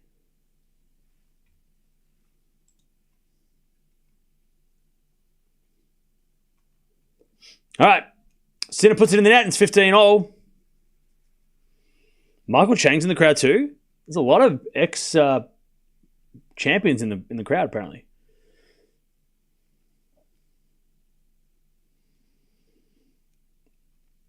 Yeah, winners and errors upload after the set, I think. I don't know why they're not updating. 15-all. Sinner serves. Fault.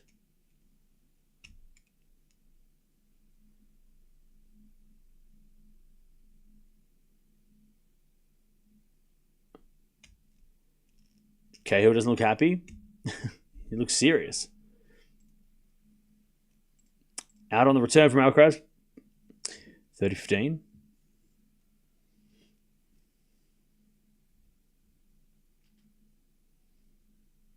$30-15.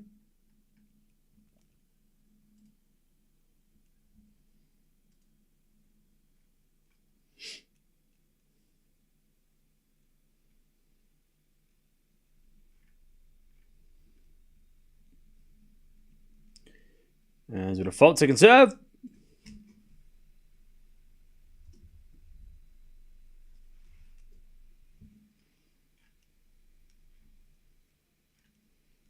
As a return into the backhand, and Sinner hits it out. 30-all. Alcaraz has definitely been in Sinner's games more than the other way around.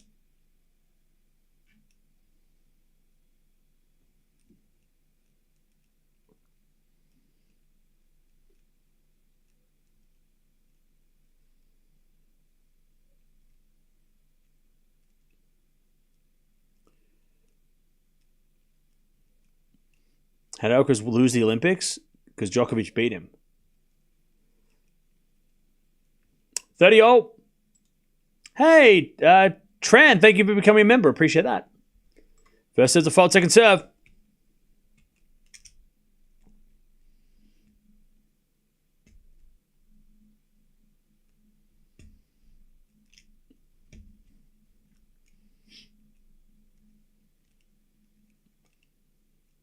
Oh, sorry, first serve was a let. Second serve was a fault. Third serve.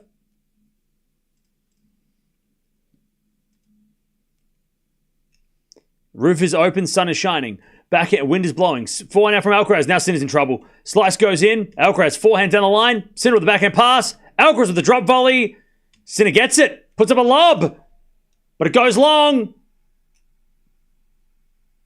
30-40. Alcaraz to take the break. He's had break points in every single service game of Sinner. Agassi is in the house. Yes. There's a lot of former champions in the house.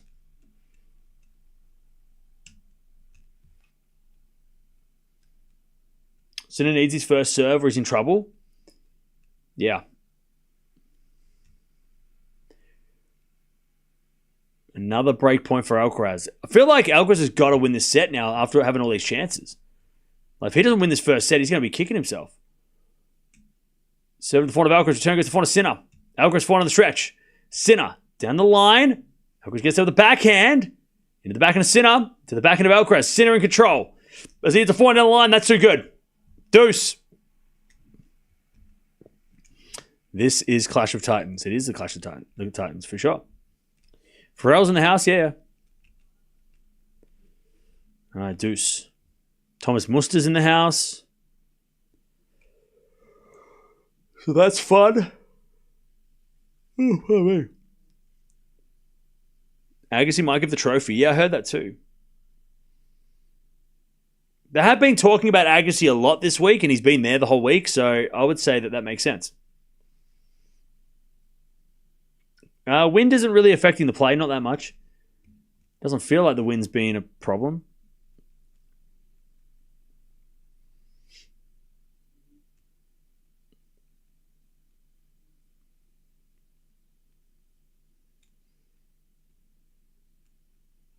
Sinner serves a fault.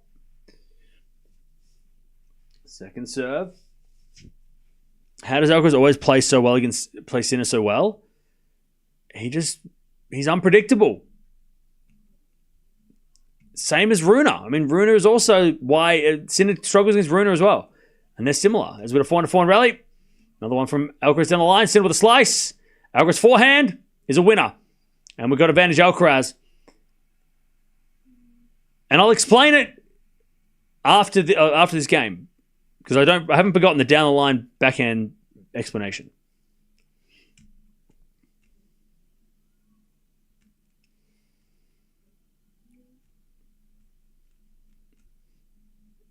All right. Advantage Alcaraz again. Another chance to take the break.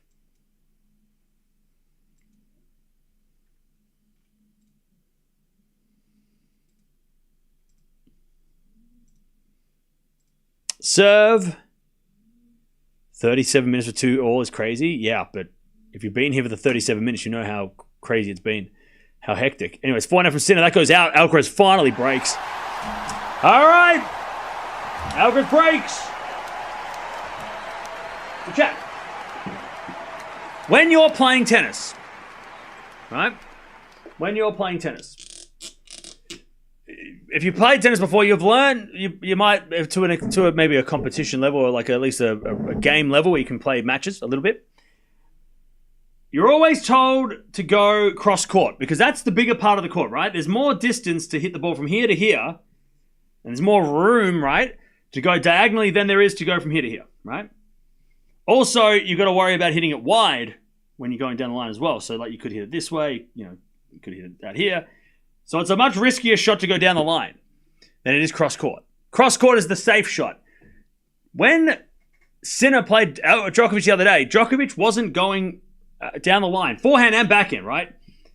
He wasn't doing that. He was going cross court. And Sinner was like, I'll keep hitting it and we'll rally. And then all of a sudden, I'll set up the point. And, he had more time to set points up against Djokovic, right? But against Alcaraz and also against Rune, who's another one, and I would love to see him at Wimbledon play Draper because Draper does this really well as well. He changes direction so quickly and without any, warning, He'll hit cross court, and then all of a sudden he goes down the line, and then Sinner's got to go over here, and then all of a sudden, Alcaraz goes down the line again, Sinner's running over here, and then all of a sudden he goes, oh, no, I'm going to go back this way. That's why Alcaraz is so scary, because he can hit a backhand down the line or cross court with the same looking shot or a forehand, and, those down the line shots are killer. That's why Alcaraz, could beat Djokovic for a bit there as well, because he was just taking, Djokovic was waiting for the cross court. He was like, oh, I'm just going to go like this. But then Alcaraz was like, nah, down here. And then it's like, oh, shit, I got to run over here. So that's why Alcaraz right now is being so dangerous against Sinner, but also guys like Rune. Like I said, Rune does that as well, but he doesn't do it as cleanly as Alcaraz. He makes more errors. But that's how one reason, and the variety coming to the net, all that other stuff that I talked about earlier. But the down the line shots on the baseline are keeping Sinner moving. He's not just standing there and rallying, waiting to hit a deep ball, because Sinner tries to hit the ball deep, which then you give a short ball, and then he can attack. Whereas Alcaraz, it's not about hitting the ball deep, it's hitting the ball down the line and cross court and moving his opponents around. That's where these guys are different. But Rune does that well against Sinner too. We saw it in Australia, right? And I would love to see Draper play Sinner because I think Draper does that really well as well. And he could be an interesting matchup against Sinner in the future. But that's one of the reasons why Alcaraz is so effective, even though he's down love 30 right now. Because Sinner, and again, playing Djokovic the other day is great for Sinner to get the win. But, again, not the best preparation for Alcaraz because Djokovic is going to do, he's going to be a brick wall. He's going to play, he's going to rally. Whereas Alcaraz is not going to rally. He's going to try and go for a winner. And you better be ready to run. There's a bit of let from Alcaraz. Sinner runs out of time, when he's playing guys like Alcaraz. There's not many guys like Alcaraz, but there's a backhand on the stretch from Sinner. Alcaraz forehand down the line. Sinner puts up a lob, and Alcaraz comes in with a smash. Puts it away. 15-30. And it's funny because there's another guy that Sinner played this week that also does this, but he didn't do it. For some reason, he doesn't do it at slams when he's playing the big boys. And that's Lehechka. Lehechka can also do this kind of game, but unfortunately, on the big stage against the big boys, he doesn't do that. He doesn't execute properly. That's why we're so pumped up for Djokovic versus Lehechka, because Lehechka can do what Alcaraz can do when he's playing really well, but unfortunately, Lehechka couldn't do it that day. And same here with Sinner. We thought Lehechka, oh man, this is going to be crazy because Lehechka can play that style that troubles Sinner, but he just didn't do it.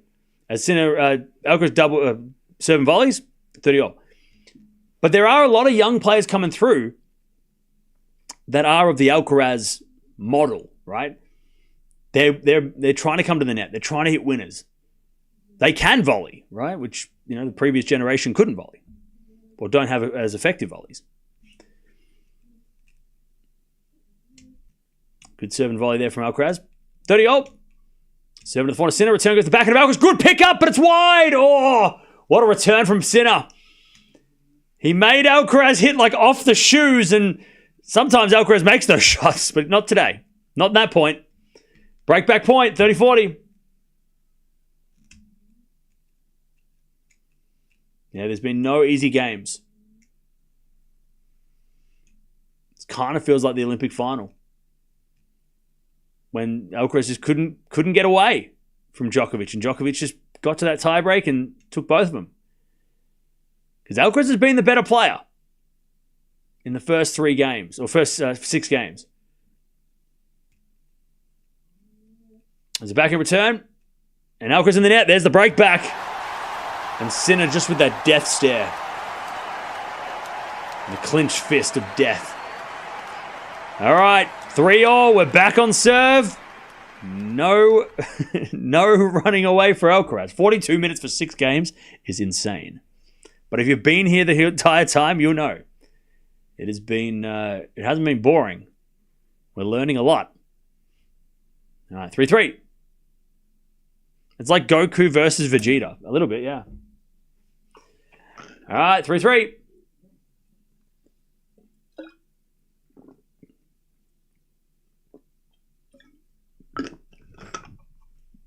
Great serve from Sinner. 15-love.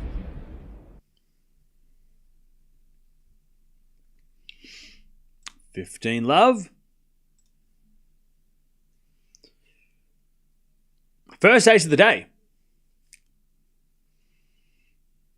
Goku always wins. Then who's who then?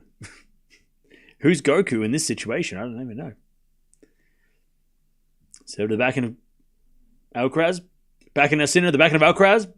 Sinner runs for the drop shot. Puts it down the line. Alcaraz the pass, but he hits it wide. Shanks it wide, Alcaraz. 30-love. Goku versus Frieza was epic as well. Oh, yeah. Goku versus Cell. I feel like this is more a Goku Cell situation, because Sinner's wearing green. You know what? This is Frieza versus Cell. Or is it Piccolo Goku? Maybe it's Piccolo Goku. Piccolo's green. 30-love. Is it Goku Piccolo, maybe? 2 good guys, even though Piccolo was bad to start.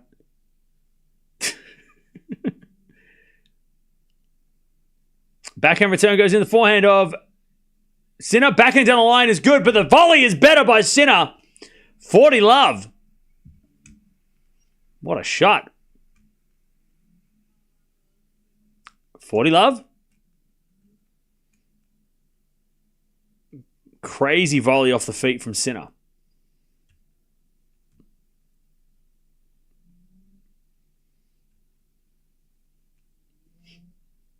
All right. Easiest service game of the match for either guy. First serve is fault. Second serve. Al versus Light. 40-love.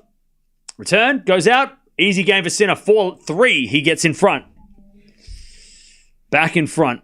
And that was the easiest service game for either guy for the match so far.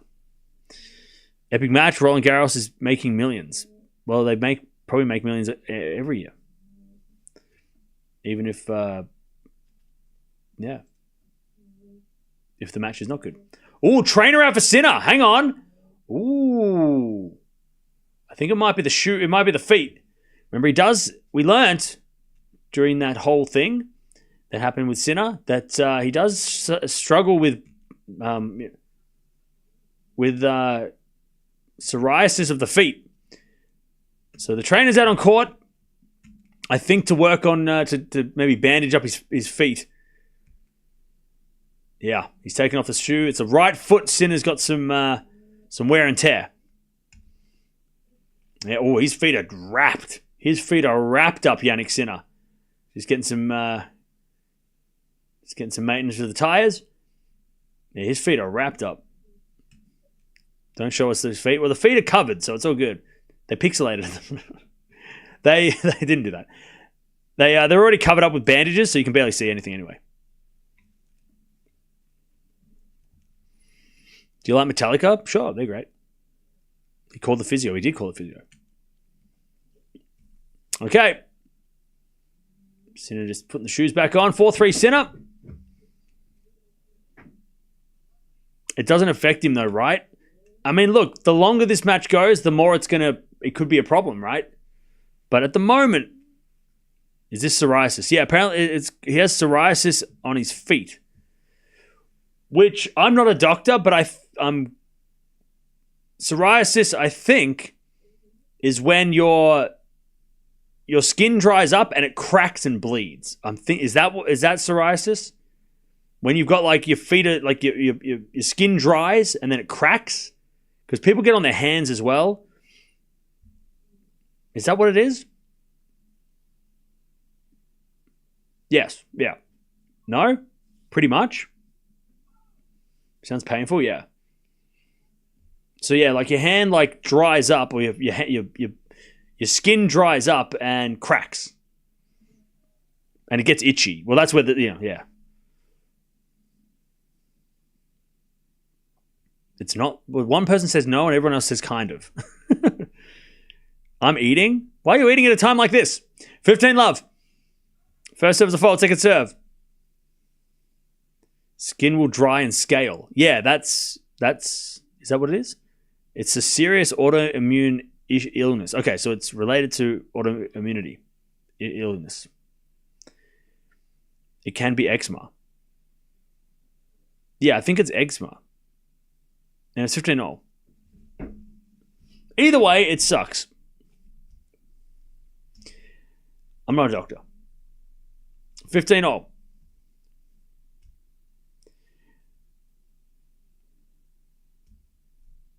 Alcaraz serves.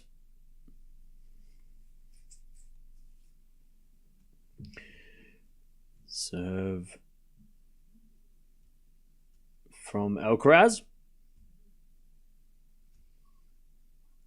Fault. Second serve.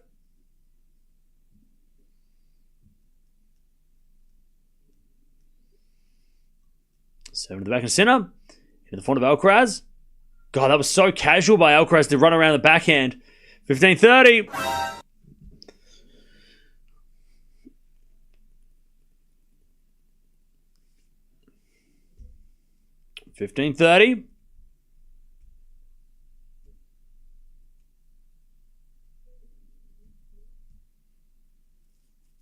He also hasn't played for 3 months. He has blisters. Well, maybe that as well, yeah. That might be a part of it too. Maybe there's blisters as well. As the backhand return goes into the forehand of Alcaraz, Sinner with a forehand. Goes wide, 30-all.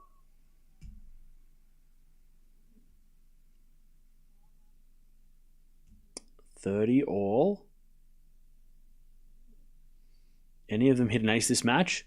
Yeah, Sinner hit an ace. He's hit one ace. 30-all.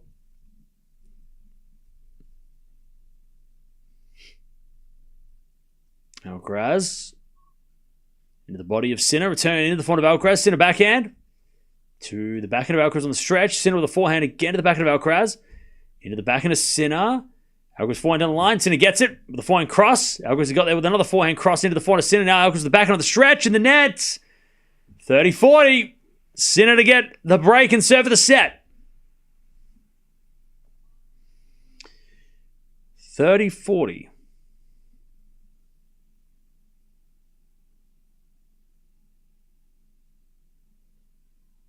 Yeah, George Russell's in the audience. Yep.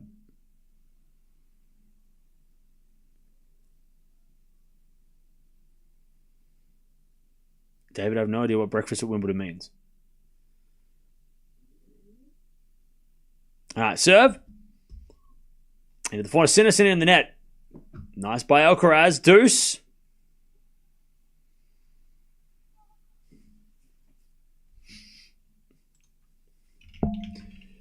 All right, we get to deuce. Ondragas in the house. Did he poke his tongue out of the camera? Deuce. Wait, what happened?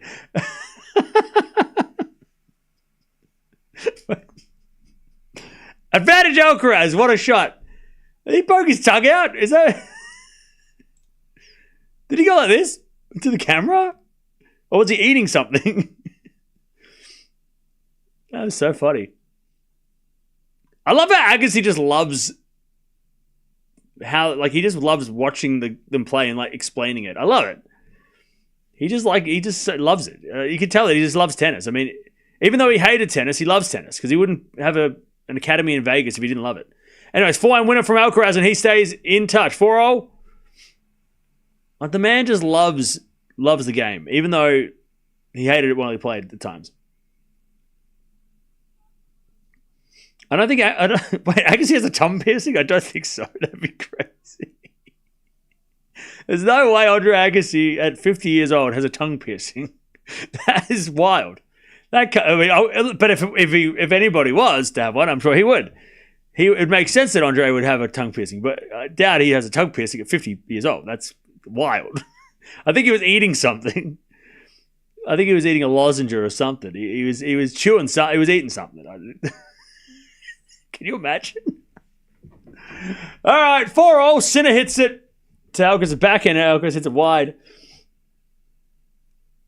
It looked like a piercing. Yeah, I know, right? It was something. He has a tongue piercing? That can't be. There's no way. There's no way Andre Agassi's tongue is pierced. There's no shot. That is so cool if he does. That can't be. No way. 15 love. There's no way. But also, maybe it is. Maybe it is.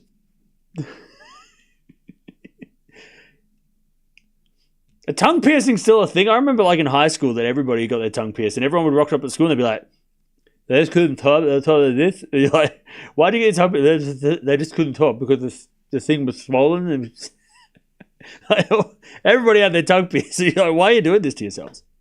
30 love. It was a popular thing. Everybody had their tongue pierced in high school for some reason. 30 love. First serve's a fault by Sinner. Second serve. It's still a thing? Okay.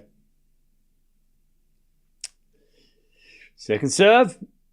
And the Alcaraz backhand is with a 400 for Sinner. That goes wide. 30-15. Oh, no, it is great. I'm having heaps of fun today. I'm just having a look here at the stats for who needs the first set more.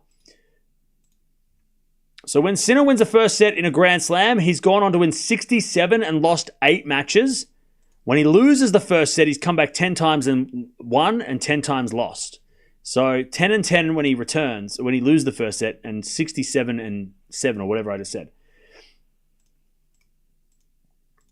And then Alcaraz, as we get a lovely volley from Sinner, 40-15.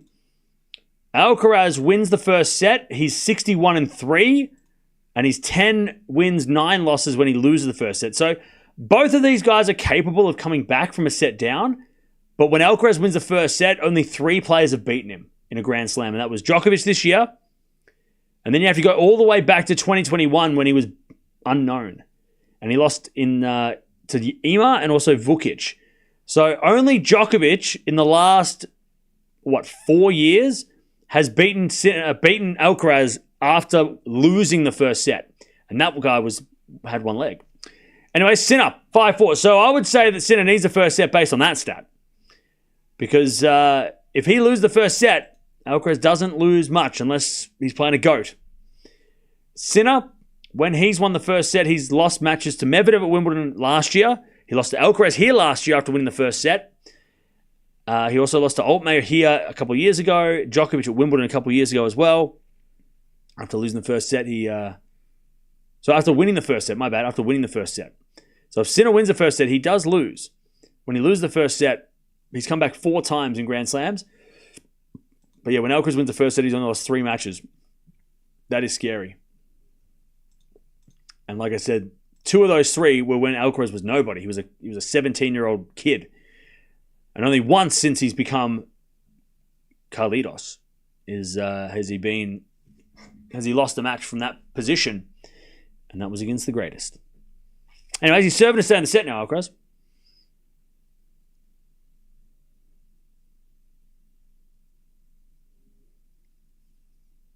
Sinner needs it more, also because of not winning in 5 sets. Well, yeah, Sinner might, especially if he's got any feet problems, which seem to be happening. Yeah, he probably doesn't want to play a long match here, Sinner. So, and it's already been an hour. We've already played 1 hour, and we said that Sinner's never won a match over 4 hours. So again, he'll want to get this match done in 3 or 4 sets under 4 hours. Sinner, that's his best chance. Otherwise, he's in uncharted territory. Oh, hang on, the doctor's got come out for Alcaraz's eye. Alcaraz has got something in his eye. Uh-oh. Yeah, Alcaraz has got something in his eye. Maybe it's clay. Maybe it's like he's got something in his eye. So he's just getting some treatment. Doesn't seem serious, but he's just got an irritated eye. Maybe some clay. He's just gotten stuck in there. They're gonna rinse it out, I think. Yeah, just some dust. Yeah, just mind tactics. Juan Carlos Ferrero giving out candies. You want a candy? Juan Carlos has got the candy. He's giving out candy to the team. He bought the oranges. Yeah, he's getting some eye drops in Carlos just to flush out any mud or dirt or whatever the hell's in his face. It's orange eye, not pink eye. That was funny.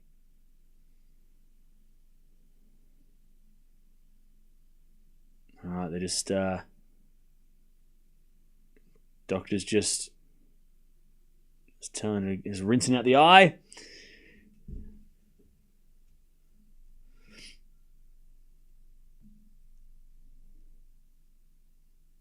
Yeah, I'll tell you, chat, this is not going to be fun for Alcaraz to serve with an annoying, because what could have happened, whatever flew into his eye could have maybe scratched his eye, and then it feels like something's still in there, but there's nothing in there, you know? Hang on, was that Alcaraz's younger brother? That guy's going to be scary. Watch out, chat. You watch out for it's not even baby Alcaraz, but young Alcaraz. He's going to be scary, that guy. That guy's going to be scary. You think this Alcaraz is scary? Watch out for the other one. The younger brother, watch out. His older brother's like a bouncer, but his younger brother, he is scary. Anyways, Alcaraz back on the court. Serving to stay in the set. And Sinner returns in the form of Alcaraz. Sinner on the stretch with a slice. Alcaraz gets the point, 15-love. His younger brother plays like Carlos, yeah.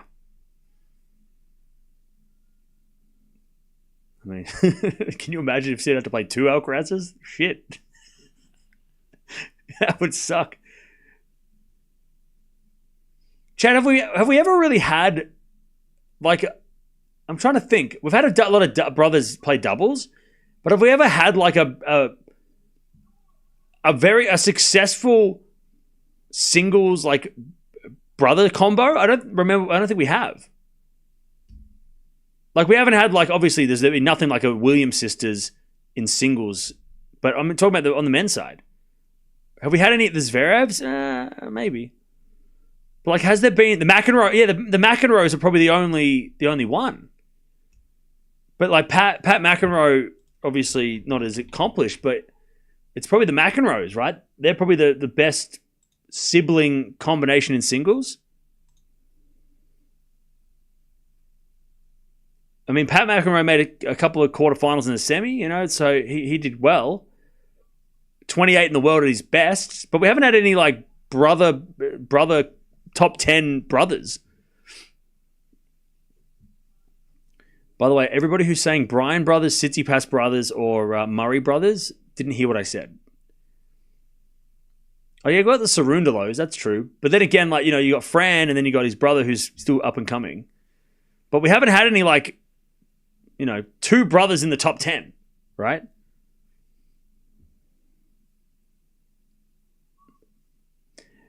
All right, return goes to 4 to Alcaraz, and Alcaraz hits a wide 30-0. not saying Alcaraz's brother's going to be in the top 10, but you never know. Maybe he is. 30-all. Sinner about to take this set here. Steal this set.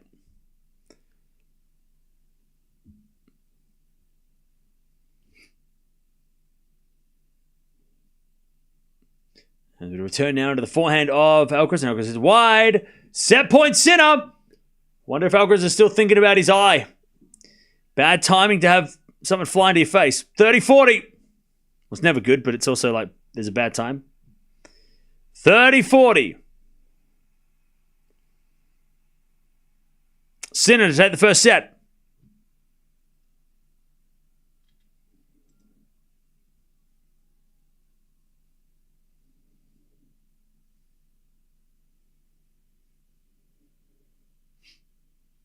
Alcaraz serves. The backhand of Sinner returning to the backhand of Alcaraz. Sinner gets the set. Alcaraz hit the tape and it went wide. 6-4 Sinner. And that kind of came out of nowhere. I mean, Alcaraz was up 4-3 with a break. Sinner came back and took the set. 63 minutes. Bit of an anticlimactic first set. We were all expecting a tiebreak, I think, but he got robbed of that. All right, first set in the bag. Sinner takes it.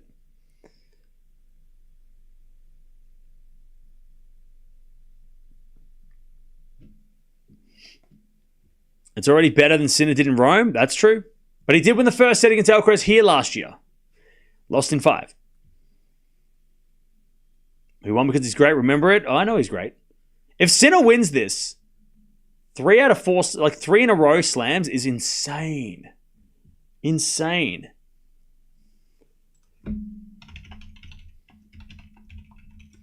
All right, first set. 7 winners, 16 errors from Sinner.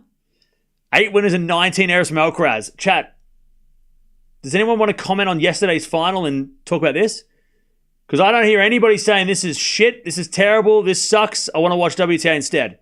Because I tell you, this match is probably, that set was uglier than the first set yesterday. At least Goff was playing clean. Like, she was playing well. Sabalenka was making errors, but Goff was playing well. These guys are both playing terrible.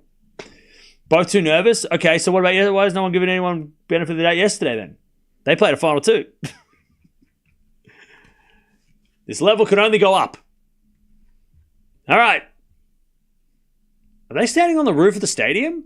Where the hell are all these people coming from? So, chat, I'm gonna talk about Sinner's possible accomplishment because I can. So players that have won 3 slams in a row in the history of the men's game in the Open era. Rod Laver won 4 in a row. We all know that. 3 in a row also came from Sampras, won 3 in a row. He won Wimbledon 93, US Open 93, and then Australia 94. So he won 3 in a row back in the 90s. Other players that won 3 in a row were Connors. He won 3 in a row back in... He won 3 in a row because he wasn't allowed to play the French Open. So he won 3 in a row that he participated in. He didn't win 3 in a row, but he won 3. I don't know if that counts. That doesn't count. Not in this case. Not 3 in a row. He wasn't a champion for the 3 in a row. Verlander won 3 out of 4. Close. 30 love Sinner. Agassi won 2 in a row. Well, Agassi won 3 out of 4 as well. Federer won 3 in a row. Nadal won 3 in a row. Djokovic won 4 in a row. He's the last one to do that. The Nole Slam. And of course, he won 3 in a row again in 21. And Alcaraz has only won 2 in a row. But yeah. So if Sinner does win the Slam, winning 3 in a row is not common. Doesn't happen. Nadal, Federer, Djokovic. Connors. Well, not Connors, sorry. Who did I say? Laver. Sampras. I mean, that's a pretty elite club. Arguably the 5 best players on the of all time. Borg enters the chat. But you're putting him into that category of like pretty awesome players. To win 3 slams in a row is very, very rare. But yeah, Federer did it a lot. Actually, no, Federer didn't do it. Federer never did it. Federer didn't do it. Federer didn't do it. Oh, wait, no, he did. I'm sorry, he did. I'm blind. He won Australian Open 05,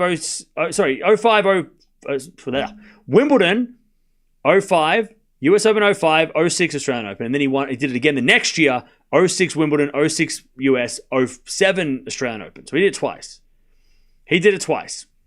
Rafa did it in 2010. So Rafa did it once, and then Nole did a couple. So yeah, so Federer did it twice. My bad. Anyways, Sinner hits it out, 30-all. So again, chat, we're going to be witnessing something that's happened, like, if Sinner wins, something that's happened only like 7 times in the Open era. Yeah, you hear that? So this is pretty rare. Pretty rare that we get to this point. All right, 30-all. Sinner serves again.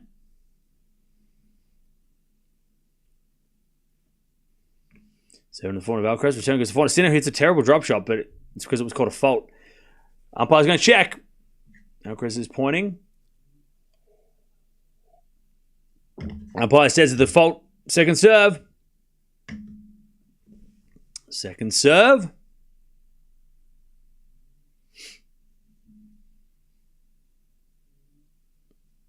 That was a fault by Hawkeye as well. Second serve, the forehand of Alcaraz. Return goes long. Oh, man, Alcaraz is making... Alcaraz starting to get pissed off too, and he should, because he's missing some really easy second serves. He is missing some really easy second serves. 40-30.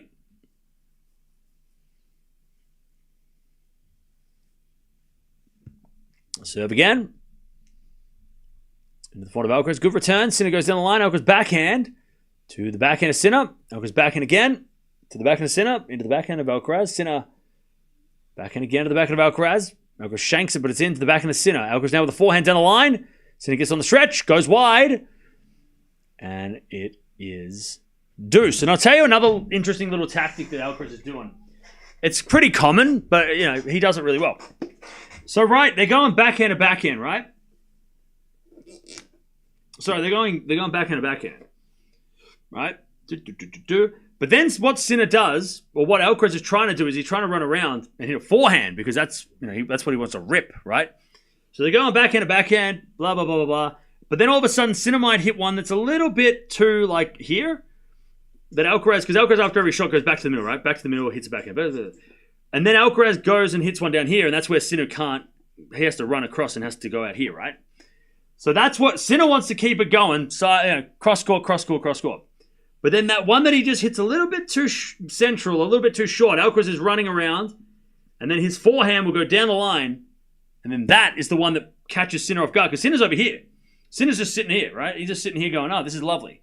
But then as soon as Alcaraz gets the chance to smoke one down here, and he gets Sinner on the run, that's when Alcaraz starts to win, right? That's what Alcaraz wants. He wants Sinner running.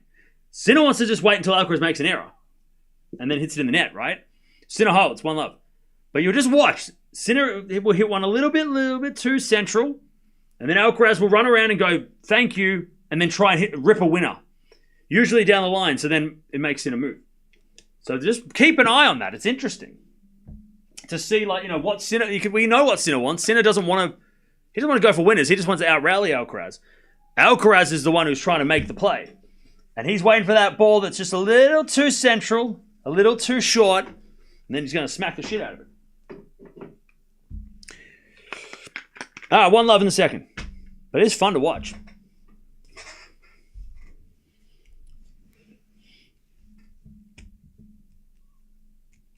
You'll see Alcaraz. As soon as he gets that forehand, he's ripping it. He's hitting it where Sinner's not. Like as soon as he gets that forehand. He's not playing safe on the forehand. As Sinner goes back into the line of the forehand of Alcaraz, cross court in the forehand of Sinner. Alcaraz with the backhand, cross court again. Sinner moving again. Alcaraz goes down the line with the backhand. Sinner with the forehand again to the back of Alcaraz, open court winner. And it's funny because you watch Alcaraz in every rally, every time he wants Sinner moving. He is not going to rally with Sinner unless he's on the defense, Alcaraz. He is like, if he's in control, Sinner's moving side to side. every part of the court that's open, Alcaraz is aiming for the open court. Every time. But when he's on the defense, Alcaraz, then he'll play the rally. And that's where Sinner's got to hit the ball deep. Because if Sinner hits it deep, he can keep Alcaraz rallying, and then he will be able to attack. 15 love. Return goes deep into the forehand of Alcaraz. Sinner now with an attacking forehand cross court. Now Alcaraz in trouble. Puts in the net. All right, 15 all. Yeah, so Sinner's just trying to wait for a short ball by hitting it deep, right? But Alcaraz, he stands in the middle of the baseline and just rips it where Sinner's not standing. It's very basic. It's a very basic breakdown. But it's exactly what both guys want. One guy wants to push one guy back to get a short ball to attack, and then the other guy just wants to keep him going side to side. As Sinner hits a return winner, that's a beautiful shot. 15-30. Great return winner by Sinner.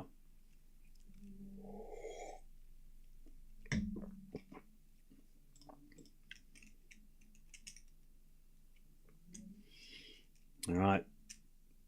Only 19 winners in this match so far. A lot of errors.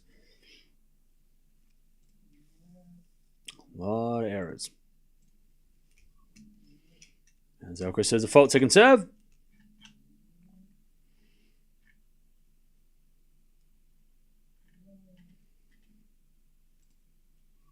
Seven to the back end of Sinner. Forehand from Alcaraz is shanked. 15-40.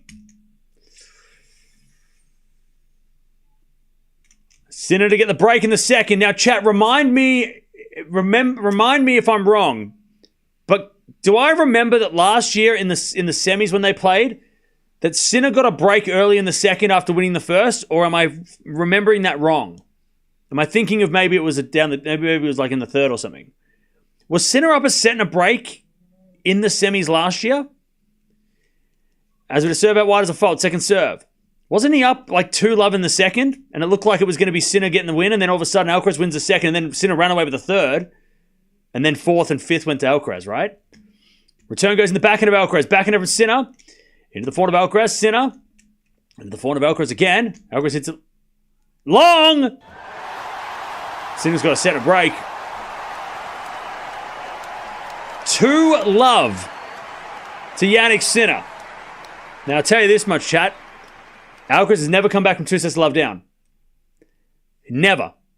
He's never come back from 2 sets of love down. Sinner has twice. He won't have to today, but he's done that twice. One of them in a final of a slam. Alcaraz has never come back from 2 sets of love down to win. That's how important this set is.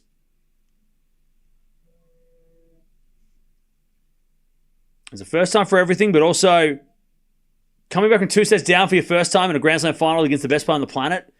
I mean, Alcaraz, he is capable. It could be. He could be him and do that. But it's not something you want to do. You don't want to have to try and do it. You want to do it against a qualifier in the second round to just kind of remember, oh yeah, I did that once. To have those happy memories. As with a backhand passing shot wide by Carlos, just. 15-love.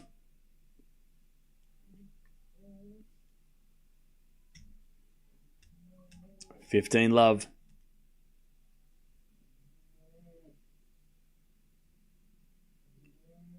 Sinner, by the way, has won 6 games in a row.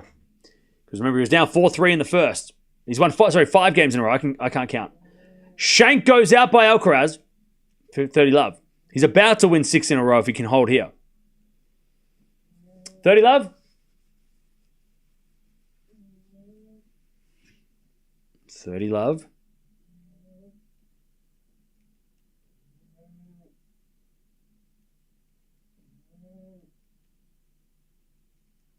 Now there's a fault from Sinner, second serve.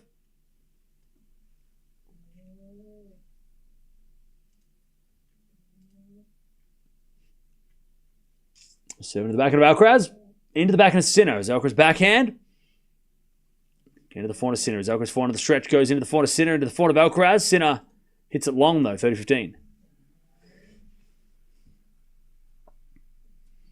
You have to give Nole credit for playing this beast. I mean, yeah, who's not giving Nole credit? I think people didn't think Nole was going to even make the quarterfinals. They thought he was going to lose to Zverev, so yeah. All right, 30-15. Jim Courier just said that Sinner was in the lead this time, same last year, and he let Alcaraz back in to win. All right. Well, I guess we'll find out if Sinner's generous twice in a row. Serve goes in the backhand of Alcaraz. Return. Into the forehand of Sinner. Is Alcaraz forehand. To the backhand of Sinner. Again to the forehand of Alcaraz. Sinner backhand. Into the forehand of Alcaraz. Sinner with another backhand. Into the forehand of Alcaraz on the stretch. Now Sinner's forehand goes down the line. Alcaraz backhand goes into the forehand of Sinner. As Alcaraz backhand goes crossed in the backhand of Sinner. Again the backhand of Alcaraz. Again to the slice. Backhand of Sinner on the stretch. Alcaraz open court. Sinner gets it down the line. Alcaraz was slicing it back. Sinner comes to the net. Slice from Alcaraz. Volley from Sinner. Too good. Too good. I think Alcaraz just thought, I hit a pretty good forehand, and then he just forgot to play the next shot. 40-15. Carlos just got caught watching the ball and admiring his own shot. Yeah, he just stood there when he hit the cross court and Sinner slapped it down the line. He's like, oh shit, slice. 40-15.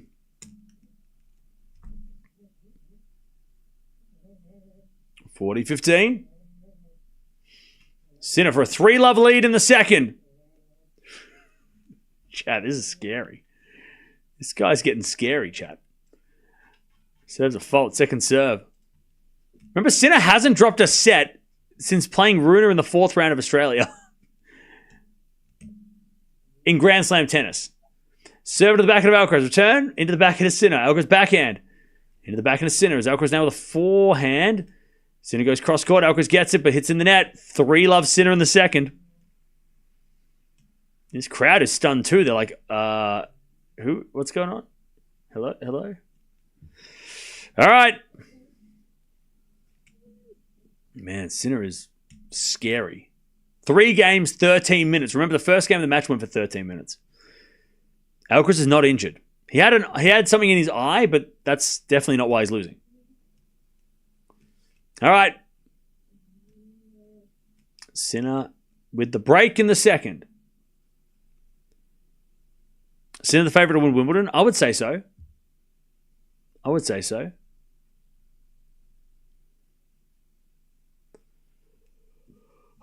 the favourite. If he wins this, he's the favourite.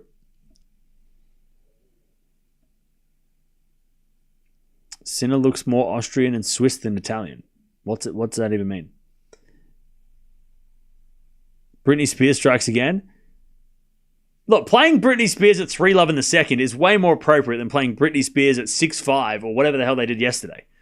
I'm like, playing Britney Spears at this point in the match is totally understandable. Hit Me Baby One More Time is a classic.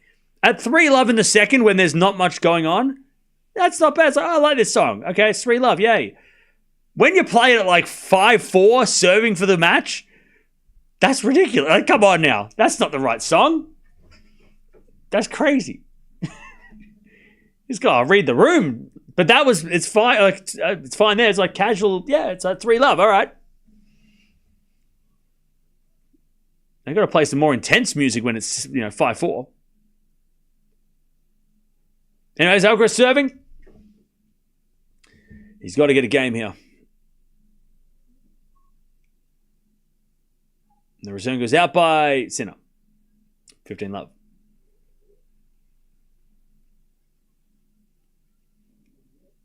I lost you on Britney Spears.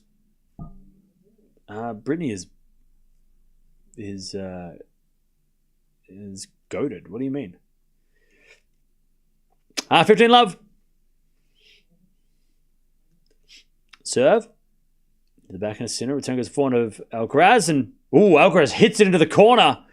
What a shot. Inside out forehand winner by Carlos. 30-love.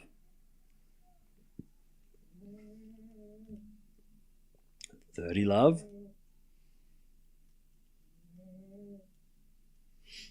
Serve again.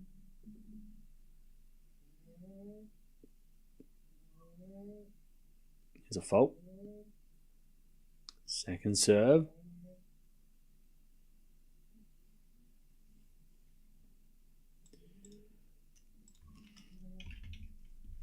As a return goes the forehand to Sinner. Forehand now from Alcaraz. The backhand to Sinner, and Sinner hits it long.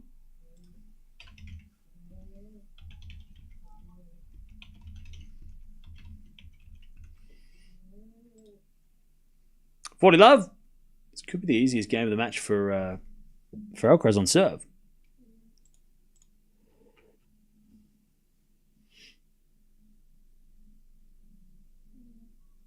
Serving to the backhand Sinner.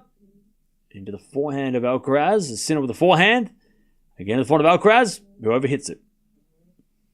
40-15. 40-15.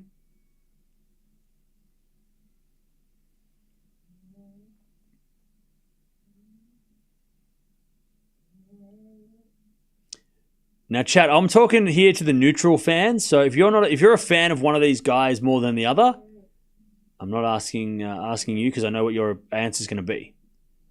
40-15. Is it a fault second serve? But for the neutral fans out there that just enjoy Sinner the rivalry, is it better if Sinner wins now for the rivalry going forward? Sinner hits a return winner 40-30. Like, Alcaraz wins today, he really puts a gap between him and Sinner, right? But if Sinner can win this one and get one back, and it's 7-5 going onto the grass, and he breaks the 4-game win, is that better for the rivalry in the short term? Obviously, if Alcaraz gets a 10-lead head start, Sinner could bring it back, I guess. But is it better for the rivalry if Sinner does break the streak now? Because then by the end of the year, they could be 7-all. And we could be going into 2026 with these guys neck and neck. Or is it better if Alcaraz wins now because Sinner's probably going to take him out on hard court since Alcaraz needs that clay court lead? It's maybe better for Alcaraz to win this to get to 8-4, and then because Sinner might get him at Wimbledon and US and whatever. Better if he wins now, you reckon? Better if Sinner gets this now and keeps the rivalry close? Exciting rivalry if Sinner wins today? I mean, he snaps that 4-match losing streak too, which going to Wimbledon, I mean, chat, going to Wimbledon with a guy who's got 2 Grand Slam at Wimbledon in a row, and the guy that's probably going to be either equal favourite or favourite. I mean, Wimbledon's going to be crazy if we get these guys again. That's going to be a crazy Wimbledon final. Backhand rally. It sucks that, like, there's, 126 players in the draw that are not Sinner or Alcaraz, but going to Wimbledon, if Sinner wins this, we'll only want to see these guys play. We don't care about anybody else at Wimbledon, unless Djokovic makes the final. Maybe. Alcaraz with a terrible drop shot, 15 love. The only problem with Sinner winning this match is that the fact that we go to Wimbledon, nobody's going to give a crap about anything else except for Draper, Djokovic, and these guys. Unfortunately. It's going to be a Sinner final or don't call me. I don't want to hear it. Unless Novak plays Draper, maybe. But I feel like everyone's going to be wanting this match at Wimbledon if Sinner wins. Which sucks for everybody who's not in that in this category. What's the deal with the Adidas shoe in the case? Hey, thank you, Randy. It's made of Lego. It's made of Lego, and it's made of Lego. So thank you for the donation. Thank you for the 2. 15 love.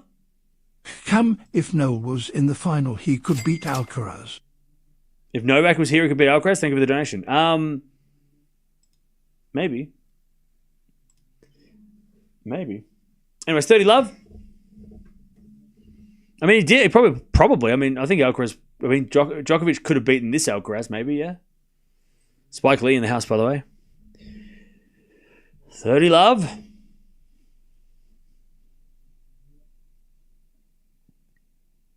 There's Musetti and Shelton as well.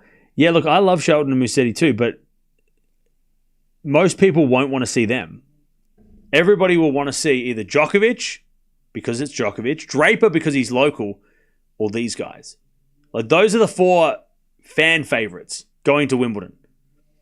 That's, you know what I mean? Like, I love Shelton as much as everybody else, but, like, unfortunately, I don't think most casual tennis fans are going to want to see Shelton and as much as they want to see these guys play. Like, these guys, I mean, Sinner is the match right now, right? What is Lego? Lego is building blocks made of plastic that you put together to make objects, such as shoes and buildings. Originally from, I think, Denmark. It's pretty popular. 30-15. Sinner serves out while the backhand of Alcaraz return goes forward to Sinner. Alcaraz backhand slice. Sinner forehand. Again, the backhand of Alcaraz on the stretch. Goes down the line, the forehand of Sinner. As Alcaraz forehand down the line in the net. 40-15.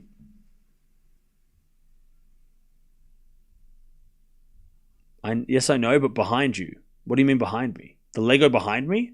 It's a shoe. It's a shoe. It's a Lego shoe. A famous Adidas shoe.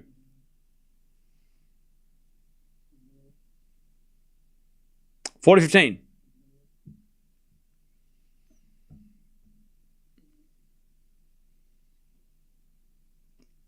Serve down the cheese of fault. Second serve.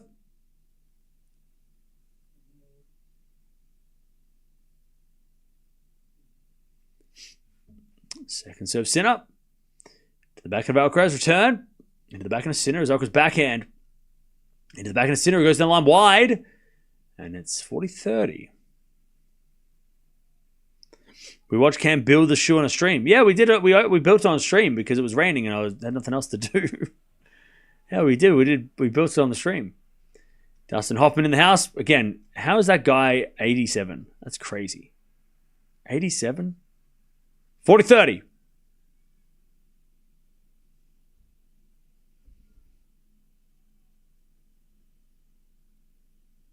Sinner serves. To the back end of Alcaraz. Forehand for Sinner. Into the forehand of Alcaraz on the stretch. Goes to the net. Sinner 4-1 in the second. Carlos needs something. I don't know. He needs a channel Rafa or something. I don't know what's going on. Because he's not coming back from 2 sets of love down, I don't think. Unless Sinner starts to cramp or fatigue. Sinner is going to win 4. Maybe. Cam looks sad. Yeah, because this match is not as close as I would have liked. Are they put Dustin Hoffman behind the towel box again? The hell? Give that man a proper seat. Put him next to the towels. It's crazy. Semis might be close in the final. I know, right? We're expecting a thriller. Well, look, it's not over. Plenty of time, but much more exciting if it was 1 set all than 2 sets of love. It'll only get exciting if it's 2 sets of love. It's only exciting then if we get like a break in the fourth to the underdog.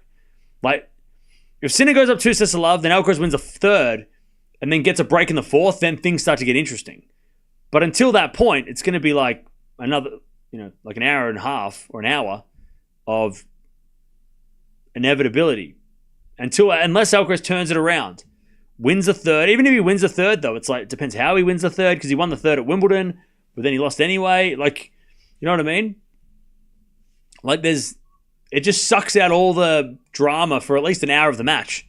Whereas yesterday's match was like, it was a quick start, but then it was even again, and then, even like, once it's 2 sets of love Sinner, it's like, we're just waiting for the end. We're counting down the games, right? Which is not as fun as if it's 1 set all and it's level and it's close. But Alcaraz can fight back. It's not 2 sets of love yet. The only time it's exciting when it's 2 sets of love is when the underdog goes up 2 sets of love. Like when Sinner went up 2 sets of love against Djokovic last year's Australian Open, that was crazy because we're like, oh my God, he's killing him. Stop. But when the underdog goes up 2 sets of love, it's a shock. So we're going crazy for it. But when the favorite goes up 2 sets of love, even if it was a slight favorite Sinner here, it's like, I don't know. It's just kind of like,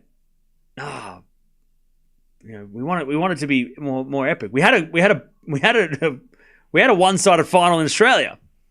Anyways, that hit the tape goes over Alcaraz's racket, 30-15.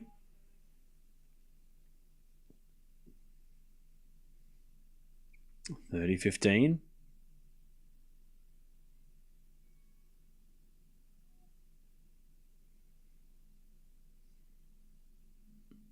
But if Sinner does win this match, doesn't matter if it's 3 or 4 or 5 sets, we will be appreciating how impressive he has been at slams. Because he's about to do something that only 5 guys have done. And that goes wide by Alcaraz 30-all. Even if this isn't the greatest final, the achievement of Sinner winning this is historical. So for the neutral fans, get excited for that, even if this is a one-sided match so far. 30-all. We might not get the epic, but we're going to get history. And then he goes to Wimbledon, trying to get 4 in a row. That's crazy. Every match of Sinner at Wimbledon is going to be crazy then. Because we're going to be counting down the Sinner Slam. I mean, it's going to be a term chat. I'm saying it already. Sinner Slam. The Sinner Slam is going to be a thing going into Wimbledon if he wins this. Watch every single person say Sinner Slam now. Ready? Everybody, if he wins this, you're going to hear it on Tennis Channel. You're going to hear it on BBC. Tim Henman's going to say it. You're going to hear everybody say it. Jim Courier's going to say it. It's a Sinner Slam going to Wimbledon. Can he win the Sinner Slam, which is 4 in a row? The Sinner Slam is a thing. It will be a thing. The term will be coined. You'll hear it. You'll hear it. Like the Serena Slam or the Nole Slam. The Sinner Slam is going to be a thing if he wins this match. Everybody will be talking about the Sinner Slam going into Wimbledon. That'll be the hottest thing in the tournament. The Sinner Slam. All right, we get to deuce.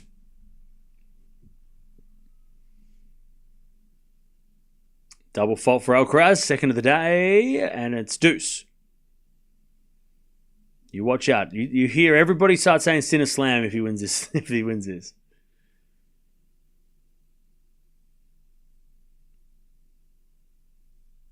Second serve, Carlos. Back in Sinner, back into Alcaraz. Into the back end Sinner. Alcaraz backhand into the back end Sinner. Sinner hits it wide, advantage Alcaraz.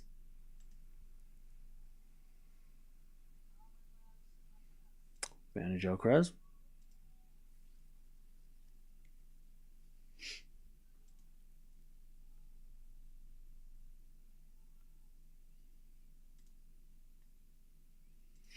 To take this game, keep this set alive. Advantage Carlos.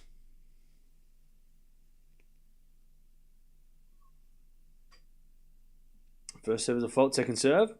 So first serve is a let. Nole versus Sinner was better match.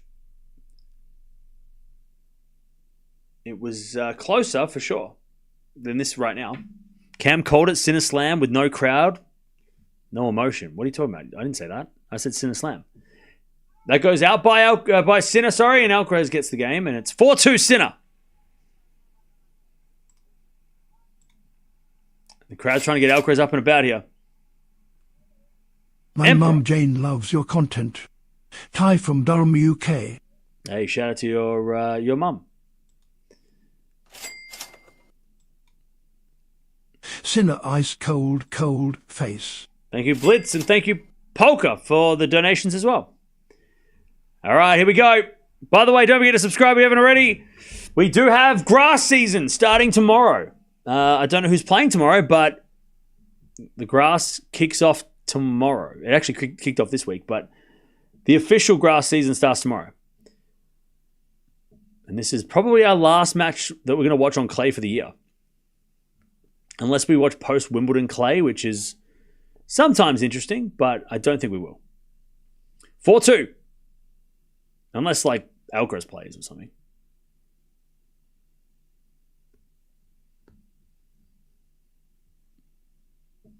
First serve, fault. Second serve. Feels like Alcaraz is going to have to break here. This is it. This is where he's got to fight. Also, we're almost at 2,000 likes as well. Appreciate that. I did a 4-1 rally. Sinner to the backhand of Alcaraz. Sinner, can't get it. Alcaraz with the wrong footing backhand. Sinner slips, his foot just slipped away. Love 15. Any early Wimbledon predictions? I mean, I picked Djokovic because I thought Sinner would be banned. I thought Sinner would be banned for 6 months, so I went with Djokovic at the end of last year. But I'm picking Sinner. Like even if Sinner loses this match, I'm still picking Sinner. I think Sinner's going to be my prediction for Wimbledon. Sabalenka Sinner. I picked the two number ones. Surprise, surprise. I think Sabalenka's due for a Wimbledon. But, I mean, how do you pick against Sinner? Even if he loses this match, I don't think you can pick against Sinner. Maybe you pick Carlos. But Sinner is so scary on fast courts. As we're back in our Sinner down the line, passing shot lob by Alcaraz goes long. 15-0. Should stick with your prediction. Well, I said Sabalenka last year, so I'll stick with that. But I would love Djokovic to win. That'd be really cool. But I think, again, I don't know. Sinner looks so good right now. You pick Carlos for this match, lol. Yeah, I love how the people that say that are the same people that just don't say anything when I pick them right. So I'm just going to not listen to you. Because you don't give me credit, so you can't make fun of my bad predictions. Anyways, this match isn't over. 400 rally. Sinner goes down the line. Alcaraz with a slice. Sinner comes in with a volley and pushes it wide. All right. 15-30. The only people that can say Cam curse are the ones that say that I got Goff right. Because I got that right 6 weeks ago. I said Coco. And I literally put my money where my mouth is. And won. When she was the fourth favorite 6 weeks ago, I went $10 on Coco and she won. So I'm laughing to the bank. And I picked her at the start of the tournament. Also, I picked 7 of the 8 semi-finalists. So you can shove your curse. 15-30. First serve's a fault, second serve. Oh, Alcaraz is standing back. He's trying to bait Sinner into a double fault. Or Sinner's going to kick. Sinner kicks it into the fault of Alcaraz. Return. Goes long, though. Ah, man. Alcaraz laughing at that shot. And Juan Carlos is not laughing. Alcaraz is like, that was silly. And Juan Carlos is like, shh, you get that return back in, damn it. You get that back in. Christina. Thanks for your tennis passion, Cam. No worries. Thank you for the 5. All right, 30-all. Big point. Big point. Sinner serves. A fault. By the way, those who are wondering where are my predictions? What do you mean you've predicted blah blah blah? Where is this shown? Why can't you? Did you do it in the live streams? Like, when did you say this? I said it on the second channel. So go check it out. Backhand rally as Sinner goes to the front of Alcaraz in the net. You can check out my predictions here. I made these predictions before the tournament began. Go check it out. Also subscribe to the second channel. If you haven't already. Tennis Talk Plus. That is where the predictions go. Wimbledon predictions will also be going there. Among other things that will be in the future. All right. To get to 5-2.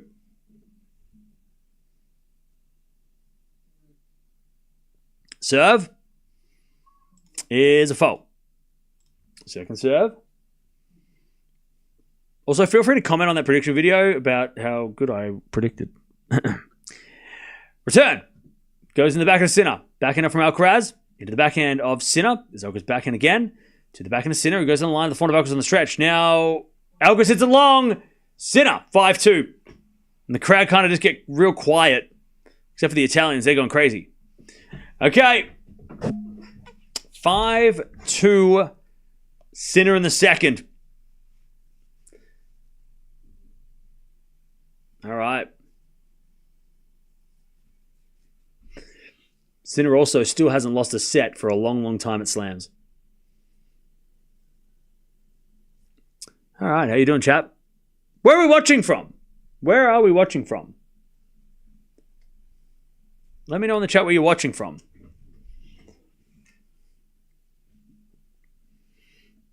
Where are we watching from? We've got India, we've got Nigeria, UK, Ireland, Turkey, Manila, the UK, Chicago, South Africa, Scotland, Prague, Rome. We've got Moldova in the chat, Ghana as well, Canada, Serbia. We've got more from people from India as well. We've got Italy, the Netherlands, New York, Greece, Bulgaria, Singapore as well, Seattle, Thailand, Idaho. We've got Mongolia, Toronto, Japan, Ethiopia, Florida, Pakistan, Egypt. All right, here we go. Alcaraz serving to stay in the second. Now, Alcaraz has to at least hold serve to be serving first in the third, at the very least. We've got Philippines in the house as well, Saudi Arabia as well. As that goes out from Sinner on the return, 15-love. Mexico in the house. Northern California. Hey, Victoria! You upgraded to a 3-year member. You got the black ball. 15-love. As a default second serve, with Sri Lanka in the house as well. Kentucky, Atlanta, Hungary in the house as well. As a backhand return from Sinner to the backhand of Alcaraz. Sinner backhand is in the net. 30-love. Chicago in the house. Brazil, Trinidad, Montreal, Milano, Bangladesh.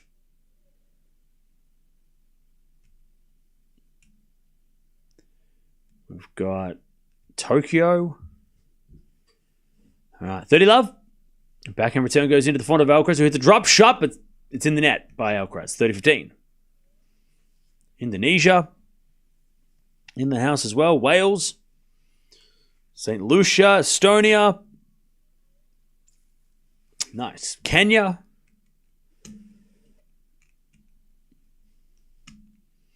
Why do all the 14-year-olds that shouldn't be here anyway say North Korea? That's kind of wild. North Korea. You're like 12. Get over it. 30-15. I've seen North Korea with my own eyes. It's not a joking place. It ain't funny. It's about as funny as the moon. In fact, the moon's funnier because that's very unlikely. North Korea ain't no joke, mate. That ain't no joke. 40-15. Linda. That I cancelled my train trip tonight. Hey, shout out to Linda. Thank you for the donation.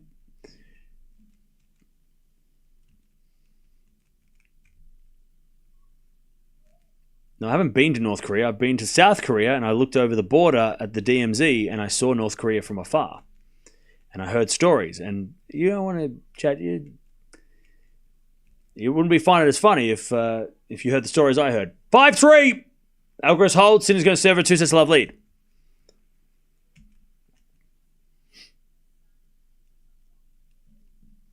South Korea is great. Lovely people.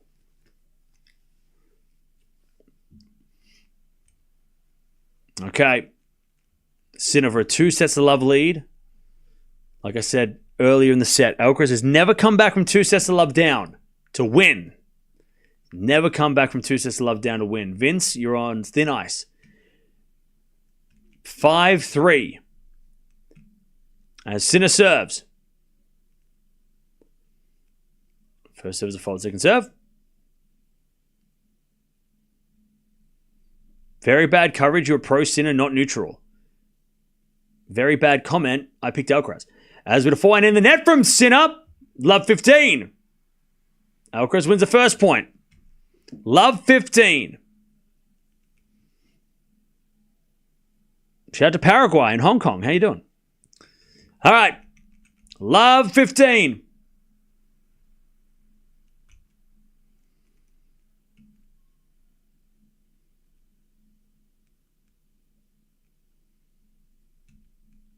Serve again. Into the front of Alcaraz. Great return. Sinner on the stretch. Alcaraz in control. Hits a winner. Love 30.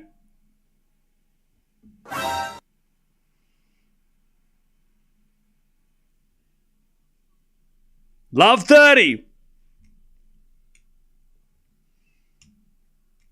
You base the country off the...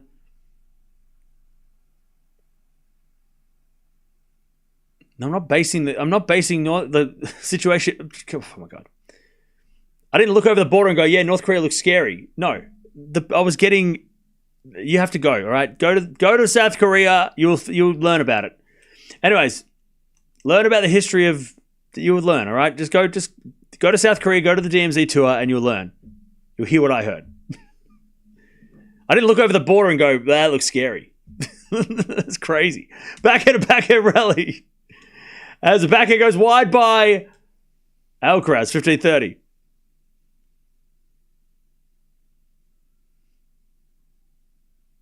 15-30.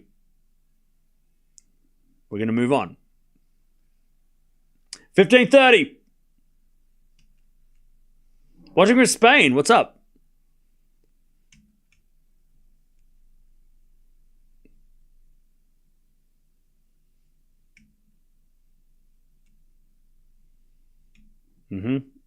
Frederick, yep. 15-30.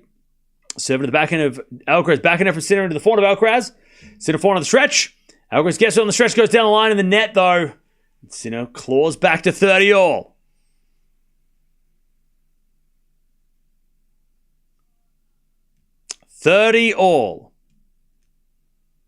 Your dog's so chill? Yep.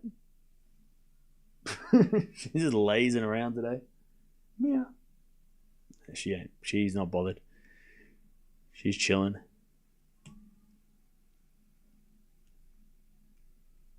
$30 all.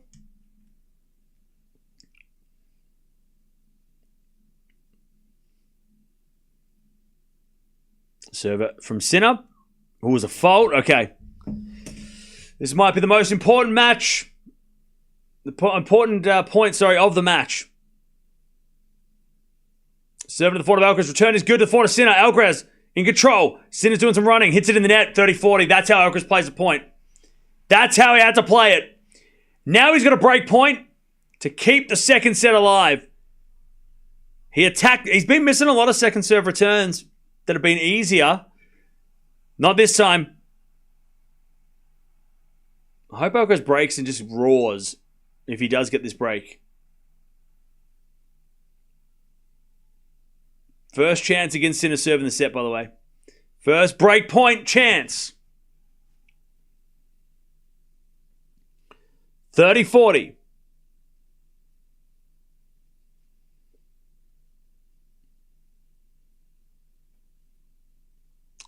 Serve out wide as a fault. It's close, but it was long. Second serve.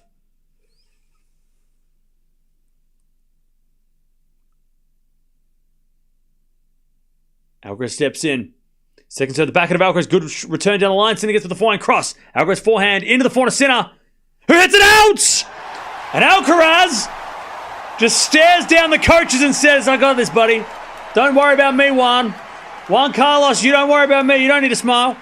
I know what I'm doing. All right. Now he has to hold. Calm down. I'm sorry. Did I stumble into a library? 5-4. Sinner still with the lead. All right. Good work. 2 good returns on second serves at 30 all. And he took his chance finally, Alcaraz. Finally took his chance. All right, how we doing, chap? It's a Grand Slam final. Calm down. Excuse me? Hey, Stefan Edberg's in the house. Hello, what's up? Legend.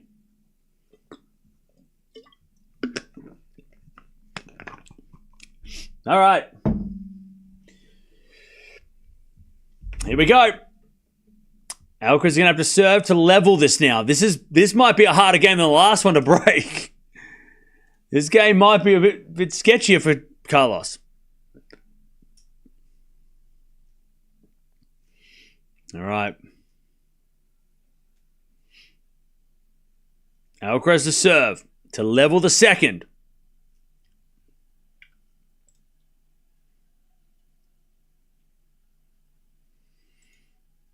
Stefan Edberg's hanging out.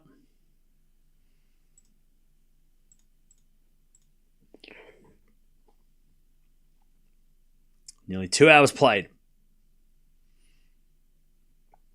Alcaraz serves. A fault. Second serve. Second serve, Harvey. As a return, goes the fault of Alcaraz. Sinner, can't get that one. 15 love. Chad, are we watching a deja vu of the second set of Wimbledon 23? Is this what we're watching? Remember that set? Remember that match? One of the greatest matches of all time. 15 love.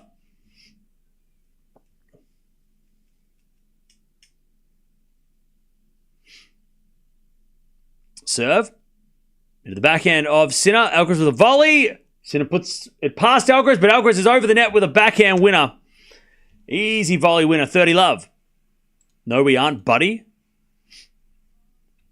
By the way, you said you already picked against Sinner, lol. Who'd you pick?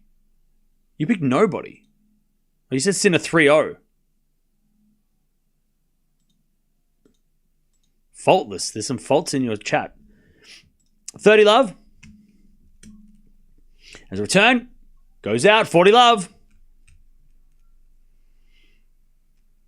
Don't calm down, Cam. Oh, I don't plan on it. That ain't going to happen. If the match is good, there's no calming down.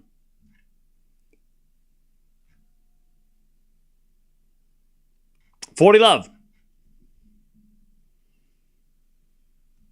Serve. Into the backhand of Sinner. Backhand of Alcaraz goes into the backhand of Sinner. As Alcaraz the forehand again. The backhand of Sinner. Alcaraz forehand to the forehand of Sinner. Into the forehand of Alcaraz. Sinner forehand again. Into the forehand of Alcaraz. Goes in line long. 40-15.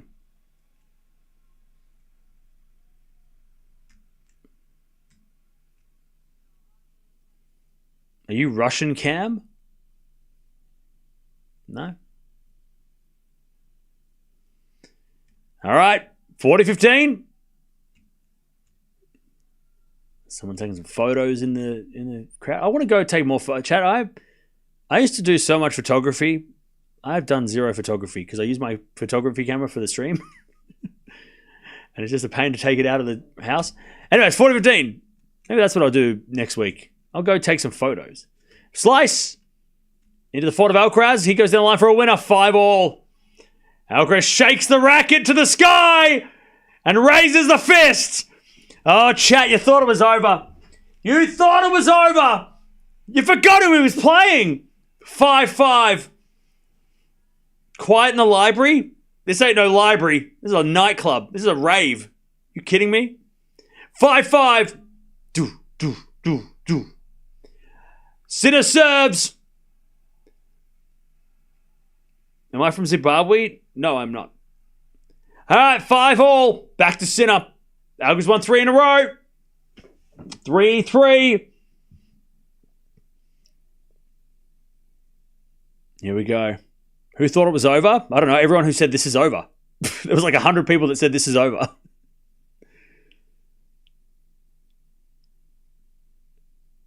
Alcaraz still needs to win this set, though. If he loses in a tiebreak, it's still 2 sets to love down. Doesn't matter if it was 6-2 or 7-6. Alcaraz has to win this set now. Forehand in from Sinner, the backhand of Alcaraz. Sinner, forehand shank. Goes long, and it's love 15. And Alcaraz shaking the fist. And the crowd love it. Love 15.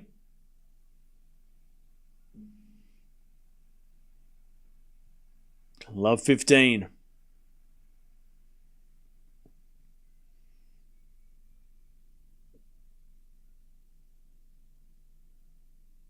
Sinner serves.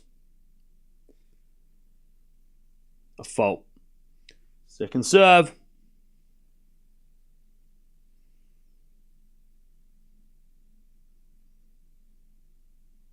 So in the back of Alcaraz, return goes to front of Sinner. Alcaraz on the stretch with a slice. Sinner. Backhand cross. Alcaraz gets with the backhand on the stretch. Sinner forehand. In. Great shot, Sinner. Right on the line. 15-all. 15-all. Get a real job, Carlos. Oh my God. What a silly comment. 15-all. Sinner serves again.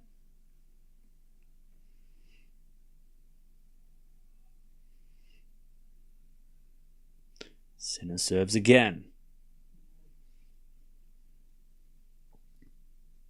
Why am I supporting Alcaraz? I'm not. I just want to be right, and also 5 sets. Return goes out 30-15. Yeah, Michelle, we try and keep it civil. 30-15.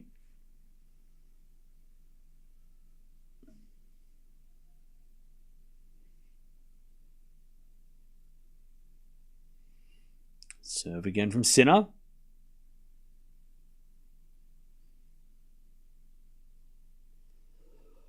The back of Alcaraz, return the forehand to Sinner. Alcaraz on the stretch with a slice. Sinner comes in with a forehand. Alcaraz puts up a lob. Sinner with a smash.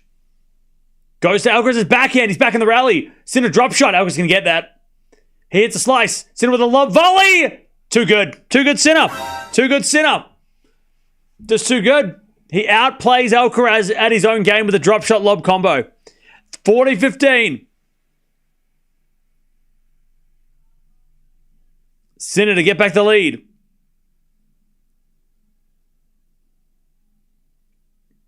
I think Alcaraz just didn't get the slice that he wanted to approach. Like when he got to the drop shot, he kind of just scooped it. That was so smart by Sinner, though. Such a smart volley lob. A lob volley, whatever you want to say. 40-15. Ace. Woo! Okay. Sinner responds. Can Alcaraz get to the shootout, which will be a chat again. Wimbledon 23. That's where we're at right now. Wimbledon 23. Remember that? Craziest match of the 2020s. One of them. One of the craziest matches of the decade. Here we go. 6-5 Sinner. Here we go. Tell you what, Chad, there's a lot of celebrities from America in the house. Kelly from The Office is there. Rain Man is there. I feel like the tiebreak will decide who will win this match. Ooh, maybe. Spike Lee's there. That guy's definitely a rugby player. He's got traps that touch his ears. His traps and earlobes are touching. That guy plays rugby. I don't know who that guy is. He's probably famous, and I don't know who that is, but he is huge. That guy, his neck is made of concrete. Probably a French rugby player. Somebody in the chat will know who that is. You're so far behind, it's already the tiebreak. All right, Doc Brown. Alcaraz serves. 2 hours played. 3 to go, maybe? All right. Alcaraz serving to take us to a tiebreak. As he serves a fault, or does he? Umpire's going to check.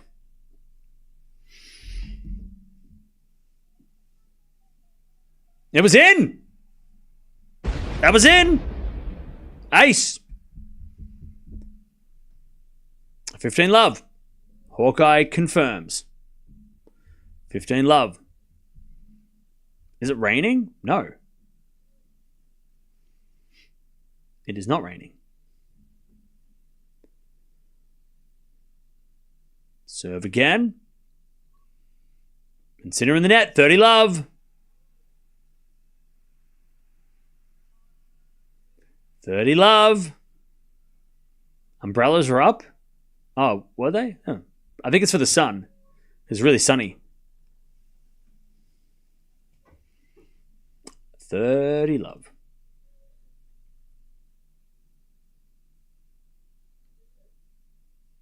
Serve again. Back into Sinner. Alcaraz forehand. Into the forehand Sinner. Alcaraz backhand cross. Sinner gets on the stretch. Alcaraz drop shot. Sinner slices it in the net. 40 love. To take us to a tiebreak.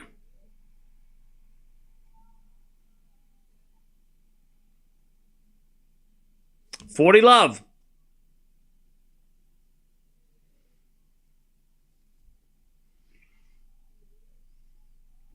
40 love.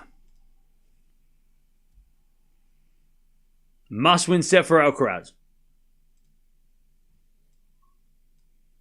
There's a return. Goes in the front of Alcaraz and he smokes it away. All right, tiebreak. Who's winning, chat? A shootout for second. Who you got? Who you got? If you want a good match, Alcaraz would be the pick because he hasn't come back from 2 sets to love down, and also 1 set all is more exciting. But who you got, chat? Who have you got? Juan Carlos on his feet. He's nervous. Darren Cale's on his feet. He's nervous. Everybody's saying Alcaraz, Carlos, Sinner. A lot of people saying Alcaraz, though. Here we go, chat. 6-all. Sinner serves. Down the tee, but it's a fault. Second serve.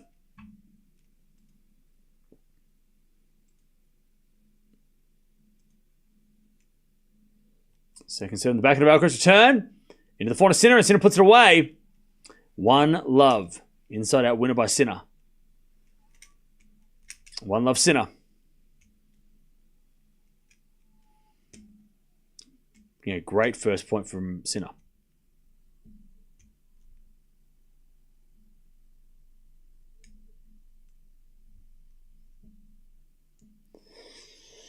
Okay.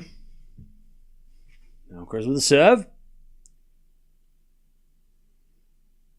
Agassi's going to give the trophy. Nice. Love that. Alcaraz serves. To the backhand, Sinner. Sinner hits it out. 1-all. 1-all.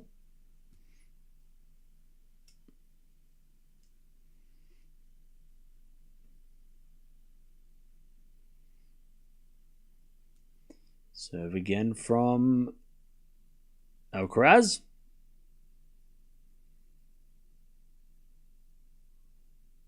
Into the corner, Sinner. Return goes long, and it's 2-1 Alcaraz. 2-1 Alcaraz. Sinner serves again.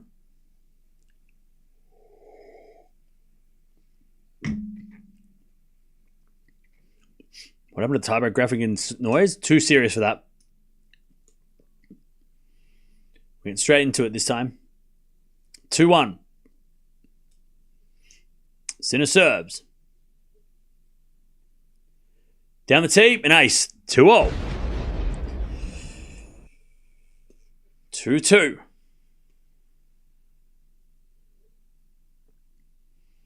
Sinner serves again. Every point is so...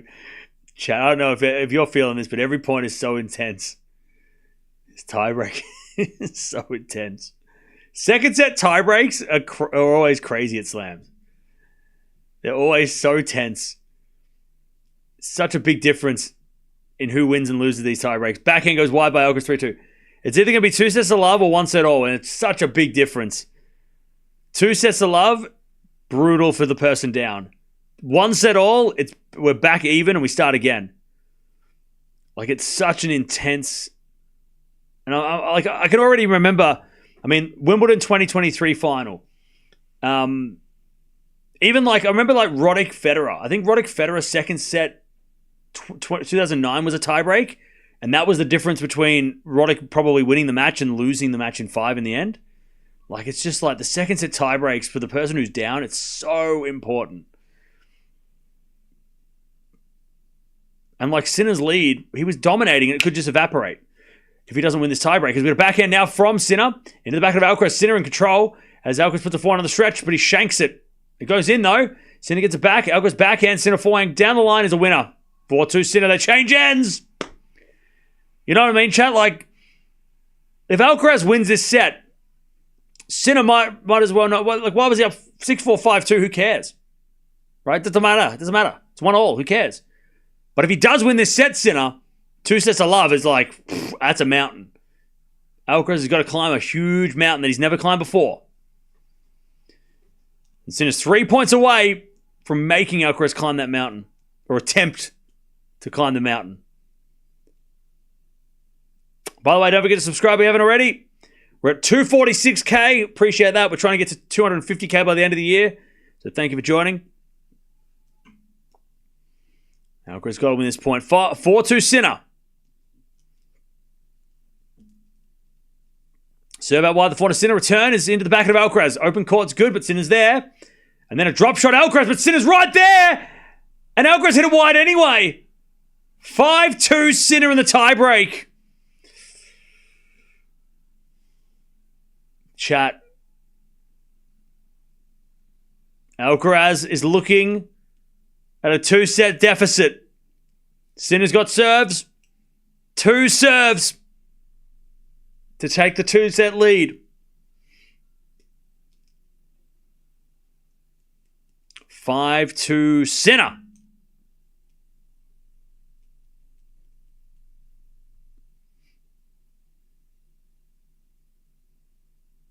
Serve.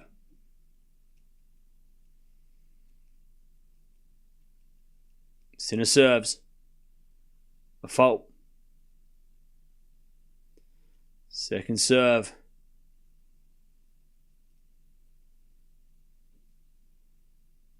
Serving to the backhand. Alcaraz in the net. 6-2 Sinner. 4 set points for a 2 sets to love lead. For a 2 sets to love lead. Man, Sinner. He's just played... I mean, he hasn't even played... He hasn't played amazing in the tiebreak. He's just played slightly better than Alcaraz. Alcaraz has made errors. Sinner hasn't. That's the only difference. 6-2. Sinner for a 2 sets to love lead in the French Open final. Sinner serves. A fault. Second serve. Second serve. Into the forehand of Alcaraz. Return. Into the forehand of Sinner. Alcaraz forehand again to the forehand of Sinner on the stretch, who goes down the line in the net, and Alcaraz survives. But he's still down 3 set points. 6-3 to Sinner. 6-3 Sinner. Alcaraz serves. The Juan Carlos Alcaraz team are nervous. They're worried. They know. They know what they have ahead of them. 6-3. Serve down to the forehand of Sinner, but it's a fault. Second serve, Carlos.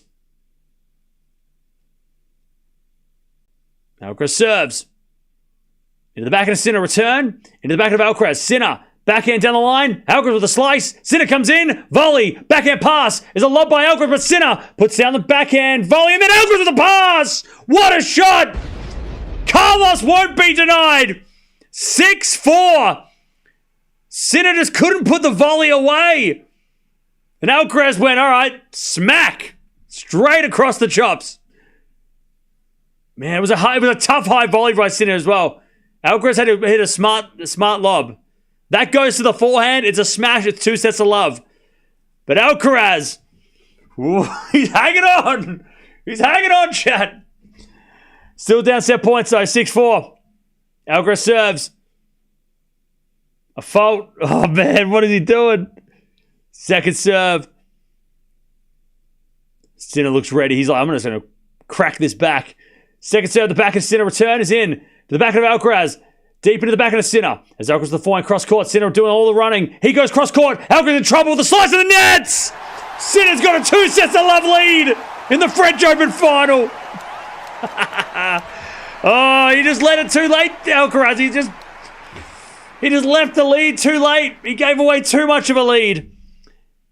He just couldn't get back with 4 set points. He got 2 of them, but not 4. All right. Jannik Sinner is 1 set away from doing what only a handful of guys have done in the Open era. And that's win 3 slams in a row. He also hasn't dropped a set in forever at slams. I think he's like outright 4th now. He's won like 22 in a row or something like that. Or 23 in a row. Something crazy. Or probably more than that. 30 in a row. I don't know. All right, chat. I'm going to give you the stats. Because there's important stats to be talked about. Carlos Alcaraz has never, zero, zilch, nada, ever come back from 2 sets of love down. He's been down 2 sets of love 8 times. Never has he come back. He has won the 4th set a few times, including against Jannik Sinner in Wimbledon 2022. That second set, by the way, 13 winners, 14 errors Sinner, 12 winners, 17 errors Alcaraz. Only 1 break point each, and they both broke each other. So 2 sets of love down against Berrettini Australian Open, came back, lost the final set. But he's never won. He's only forced a 5th set once in 8 times. Van der Zandschulp was the last time that he lost from 2 sets of love down. He lost in straights, of course. But yeah, he has won the 4th set a few times. Zverev last year, Australian Open, was down 2 sets of love, won the 4th. Medvedev at US Open 2023, down 2 sets of love, won the 4th. Same against Sinner in Wimbledon 22. 2 sets of love down, won the 4th. Against Zverev here in 2022, 2 sets of love down, won the 4th. So he does win the 4th a lot when he's down 2 sets of love. He's won a 4th set, more than half the time, 5 out of the 8. But coming back, he's never done. And on the flip side, Jannik Sinner, when he wins the first 2 sets of a slam, he's only lost twice. And the last time was against Djokovic in 22 at Wimbledon. And that was a long time ago, and a lot's happened since then. He's won so many matches since then. Let me try and find out the exact number of matches he's won. He's won after winning the first 2 sets since that Wimbledon 22 quarterfinal. So since Wimbledon 22, Sinner has won 42 matches in a row after winning the first 2 sets. And in those 42, so not 42, 39. 39 matches in a row since losing that Djokovic match from 2 sets of love up at Wimbledon. When he wins the first 2 sets, he doesn't lose the lead. Not anymore. Not anymore.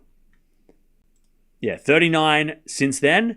And he's only been pushed to 4 sets twice. He's only been, and one of those was against Novak back in Australia last year, and one of those was against Berrettini at Wimbledon this year, where he went up 2 sets to love and then lost the 4th. So in those 39, 37 have gone on to be straight sets wins. So not only does Carlos have to climb a mountain on his side, 36, because I've just missed one. There were 3 matches that Sinner lost the 4th, but lost the 3rd and won the 4th. So Alcaraz is going to have to do something impossible or we've never seen him do, and very rarely against Sinner. Let's see what happens. 15 love. He is serving first, though, Alcaraz in the 3rd, so that's good. That's a hope, at least to win this set, or maybe push this set. As Sinner hits a winner, 15 all. 15 all. I mean, if Alcaraz is going to win from 2 sets of love down in a final of a Grand Slam, he would. He would. Of course he would. That's such an Alcaraz thing to do. First 2 sets of love deficit, I came back and I won a French Open final, because why not? That would just add to the legacy of Alcaraz's ridiculous career.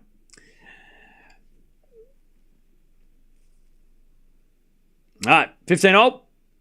Sinner with a forehand cross court goes in. 15-30. 15-30.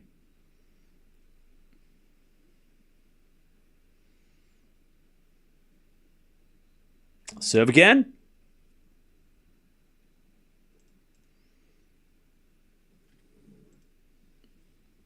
$15.30.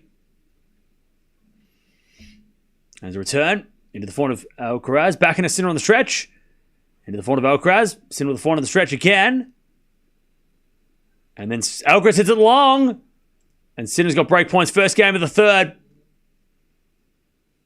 Man. And Alcaraz is just getting real frustrated by this. He is over this. He's like, what the hell? What's going on? This is silly. All right. Sinner with a chance to break. With a chance to break in the third. To start the third.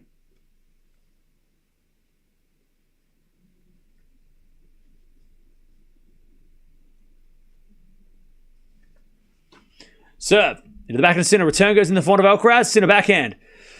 Into the backhand of Alcaraz. Again, the backhand of Sinner. Alcaraz, forehand. Inside in. That's a good shot. Sinner gets it. Alcaraz forehand again. Goes wide. Break. 2 sets to love and a break. Jannik Sinner. Jannik Sinner. Cam looks disappointed. Yeah, because I want a 4-set match at least. If you're a Sinner fan, you're loving this. But if you're not a Sinner fan and you're an Alcaraz fan, you hate this. But if you're a neutral fan, this is also like, I want to see more. I want to see more Alcaraz. Come on. I don't want this to be over in 3 sets. But, Chad, let me talk about Jannik Sinner for a bit, because he is now only just going to hold serve, and he's going to win this match. Only a couple of players have won the Australian Open and the French Open in the same year. Rafa did it back in 22. Novak has done it a few times, obviously. He did that in 23 and 21. Rafa in 22. So it's been done a lot recently, right? We're like, we've seen people win both, whatever. But it wasn't normally like that. Rafa only won the Australian Open and French Open back-to-back for once. Djokovic did it back in 2016 as well. So Djokovic done it 3 times. Rafa once. Roger never. So Roger never went 2 for 2 in slams. And then we're going to go all the way back. So 2016 was the last time, was when Djokovic did it. And then before that, we have to go back to Jim Courier in the 90s, who won it in 92, Australian Open, French Open back-to-back. Verlander did it back in 88. And then he also went on to win the US Open at the end of the year. He didn't win Wimbledon that year because Stefan Edberg did. And then we're going to go back even further to Rod Laver in 69. So, Laver, Verlander, Courier, Djokovic, Nadal. They're the 5 guys that have won the Australian Open and Australian Open and French Open to start the season. But remember, the Australian Open used to be at the end of the year, but we'll say back-to-back just to make it easier to understand. Only 5 guys have done it in the Open era. We're looking at the 6th. Right now, we're looking at the 6th. Unless something crazy happens, we're looking at the 6th. 30 love.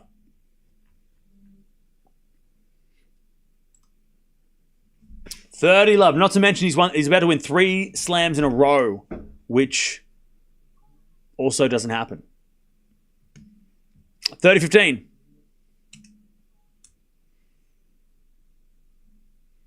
30-15.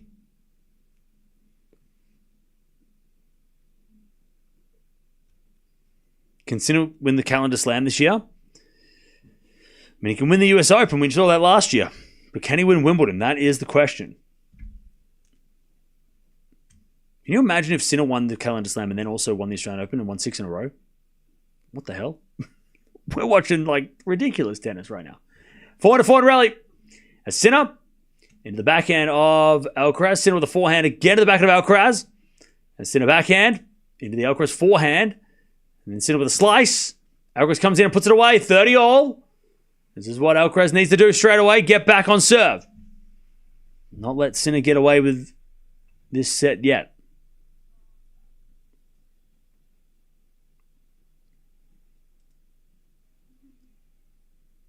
All right. Serve again.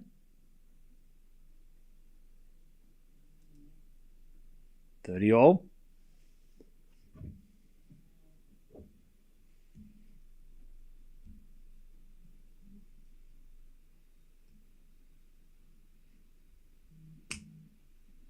And a bit of fault, second serve.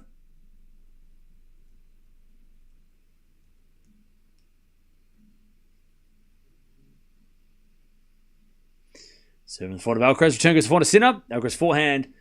Again, the front of Sinner. Into the front of Alcaraz. Sinner forehand down the line. Alcaraz backhand cross. Goes long. 40-30. 40-30. Women's match was so close. Good rivalry. Oh, yeah. Sabalenka Goff and Alcaraz Sinner are great rivalries. Also, Sabalenka Swiatek is a great rivalry too. 4th T30 to go to 2-love in the third.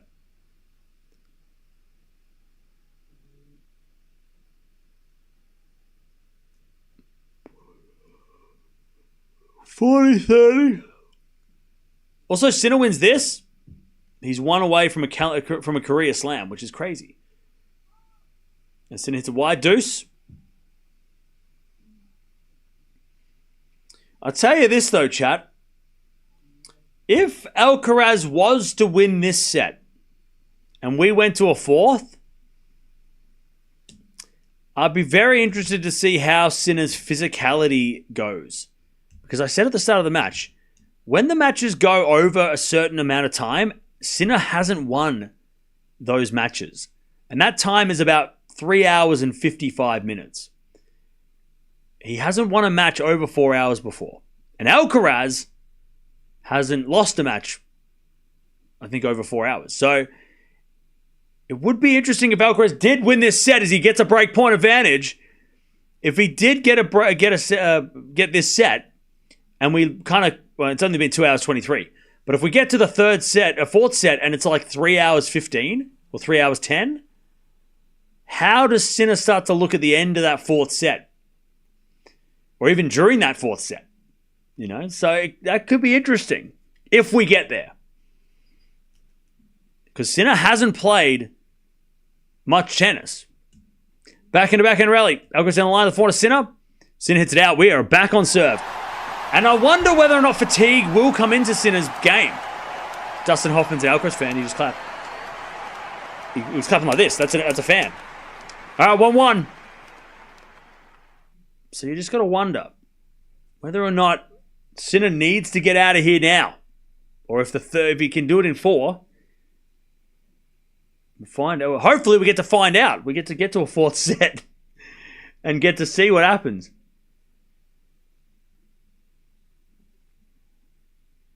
All right.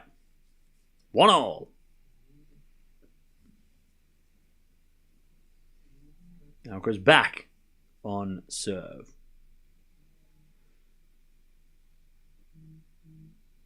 Alcaraz serving with new balls. Fatigue will be Carlos's best friend. Maybe.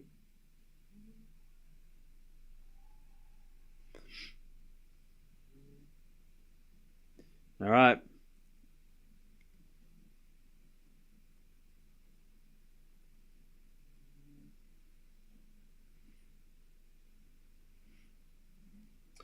All right. 15 love.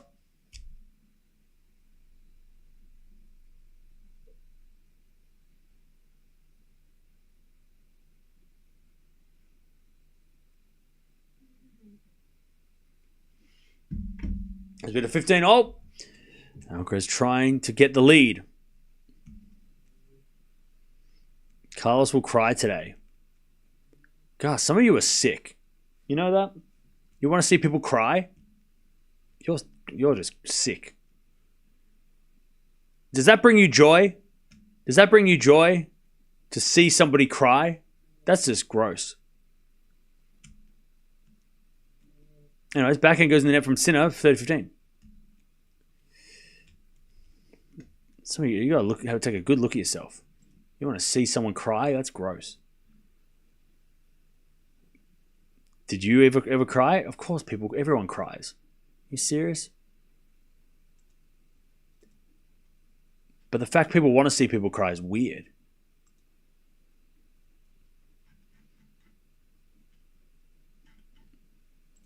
All right. Alcaraz 30-15.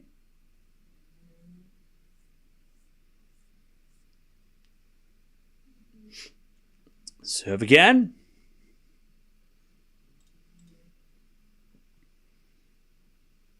I hope your life improves soon. Wise words, Greg's.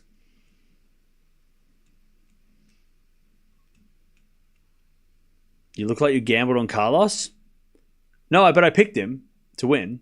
So I gambled my pride and my ego. As we return from Sinner into the forehand of Alcaraz, slice goes to the back of Sinner. Into the forehand of Alcaraz. Forehand now from Sinner on the stretch. Goes long, 40-15. But I also want at least 4 sets. And unless you're a Sinner fan or you bet 3-0, I'm sure you do too. I'm sure the neutral fans that don't have money on the line also want to have a little bit longer. What's the postcard wall? That is people that have sent postcards all around the world to the PO box. 2-1. Vamos from Alcaraz. He's not done yet. He doesn't believe he's over. We love that for him. Postcard wall is people send people. The postcard wall has people that in the chat have sent postcards to me through the PO box, and I read them on stream and then put the photos of them on the side. So if you want to send a postcard, by the way, I did say earlier in the week, if you do want to send a postcard, PO box in the chat. If you send a postcard next week, it might get here by Wimbledon, or by the end of Wimbledon, and then I can read it on stream. You don't have to, but it's just something that we bought in last year because we used to have a physical wall where it was all the postcards were on the wall, but we ran out of room, so now it's a virtual postcard wall.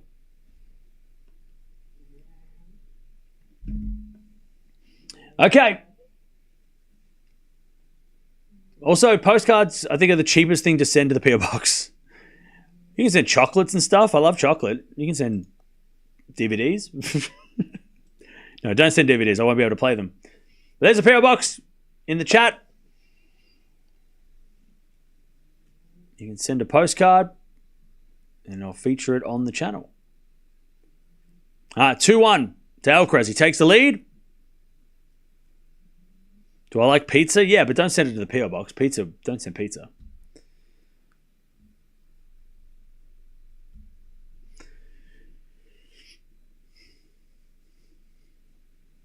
All right. Here we go. Serve is a fault.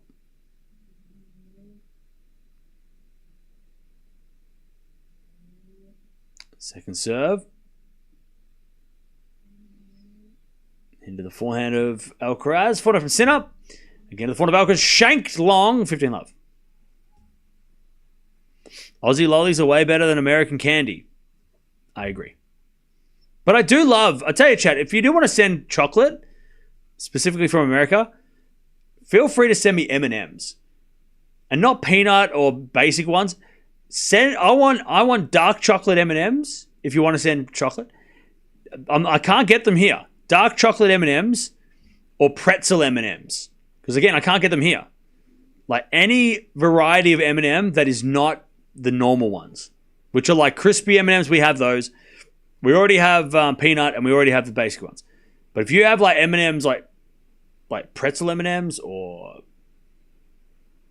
dark chocolate M&Ms or other M&Ms that I'd never heard of before, feel free to send them because I will eat them. Thank you. Or just send a postcard. It's much easier. 15-0. What's the address? The address is right there. Anyway, it's 30-15. Yeah, you can say almond M&Ms. Not a massive fan. Then you would gain weight. Then you would gain weigh-in. What? Peanut butter M&Ms. Yes. Send those. They sound delicious. 30-15.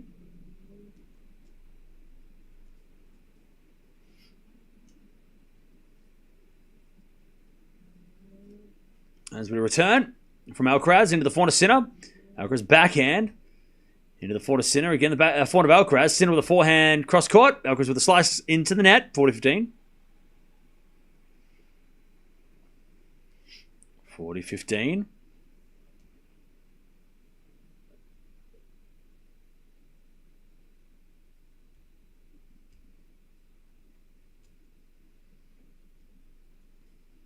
$40-15.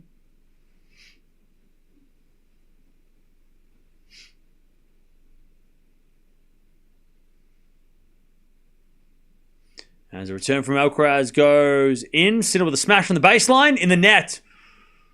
Tell you what. I wouldn't say Sinner's got a bad smash, but he does make errors.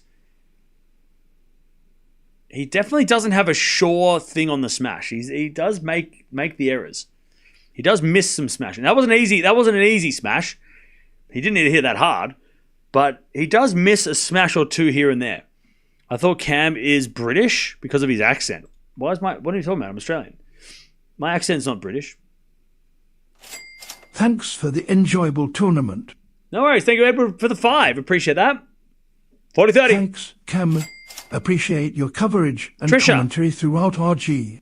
Great job. Thank you for the 5. Appreciate that. Scott. Any British candy or chocolate you want?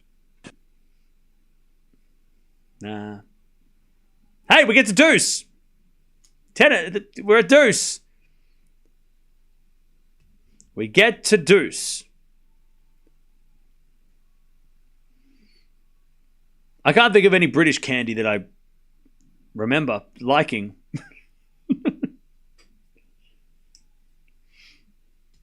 All right, deuce.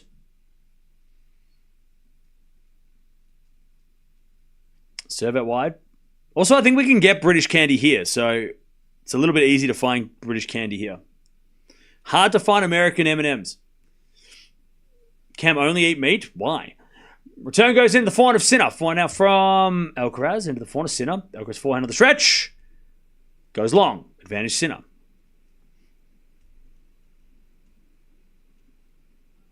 Who's making distasteful comments? We need to ban those people.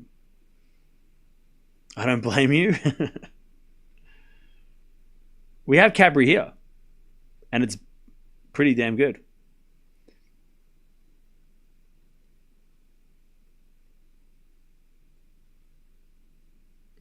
All right. Advantage Sinner. Tim Tams are bad? You're just saying that to make me mad. It's not going to work.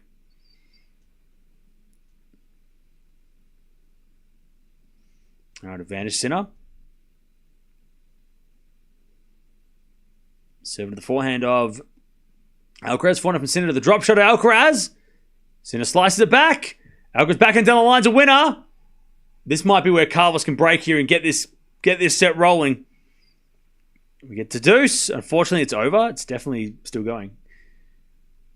No, we get to deuce. We have Cadbury here, and it's delicious. Reese's Pieces?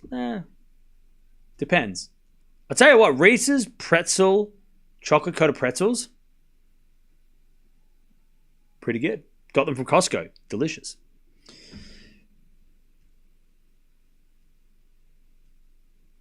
It's back to deuce. Lock in, chat. We've got to lock back in.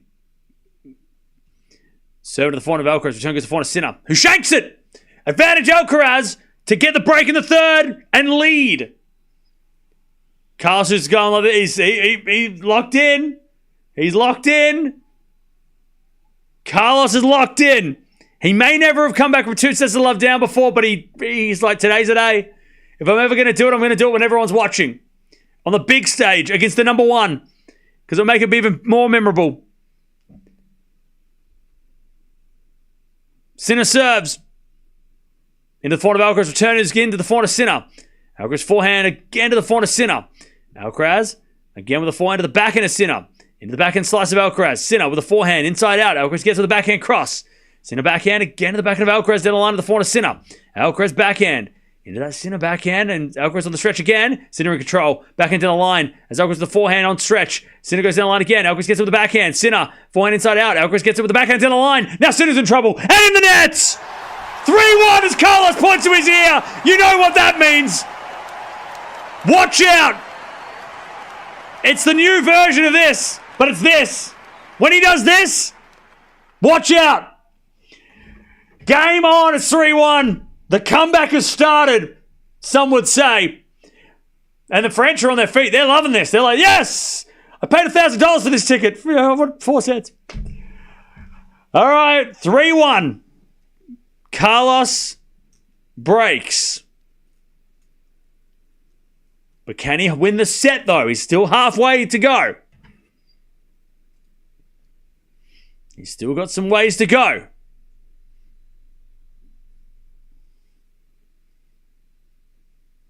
All right, Alcaraz serves.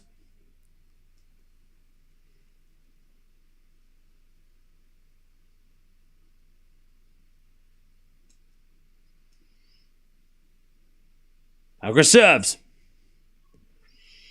In the back and Sinner. Forehand from Alcaraz. And then Sinner puts it away. Oof, that was savage.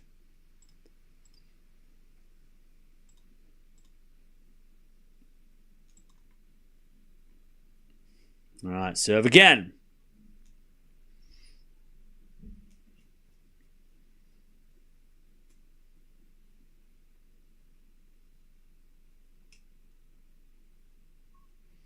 So in the backhand of Sinner, Alcaraz forehand is a winner. 15-all. 15-all. By the way, Chad, if you like chocolate or like any sort of candy, send it to the PO box if there's like your favorite. If you don't want to send candy to the PO box, you don't have to. Send a postcard if you want to. But if you do want to send candy, send me your favorite and I'll see if I like it too. Maybe I'll like it. Maybe it'll be delicious. I don't know. I haven't eaten chocolate from all around the world. All right, 15-all. Was it a backhand? Into the backhand of Alcaraz. Sinner with the backhand on the stretch. Alcaraz wins the point. Sinner goes wide. 30-15. Carlos is locked in. 30-15. You're pro Sinner. Steve, you are mistaken. 30-15.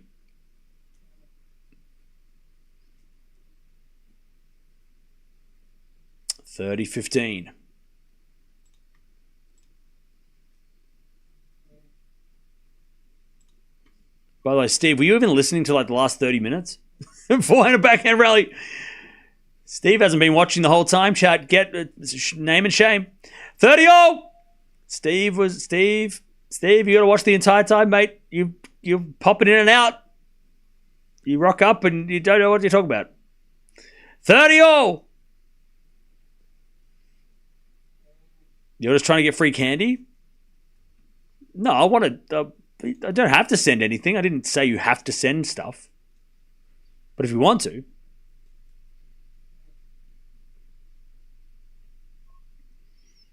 All right.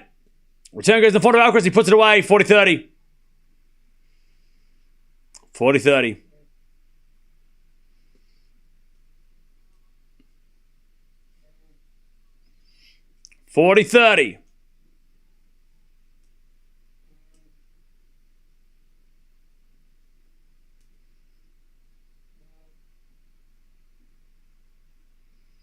To take the 4-1 lead.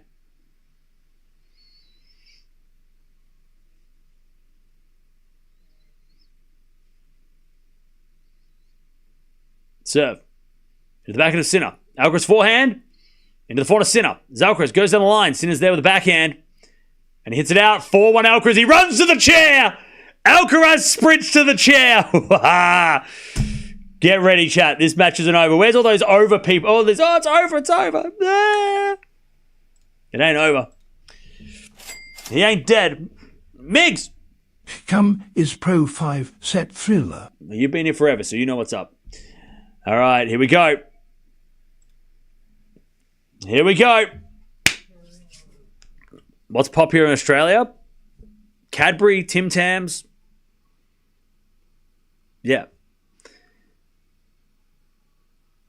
It's never over till match point is won. Exactly, Joanna. People forget. People thought it was the best of 3. People don't know.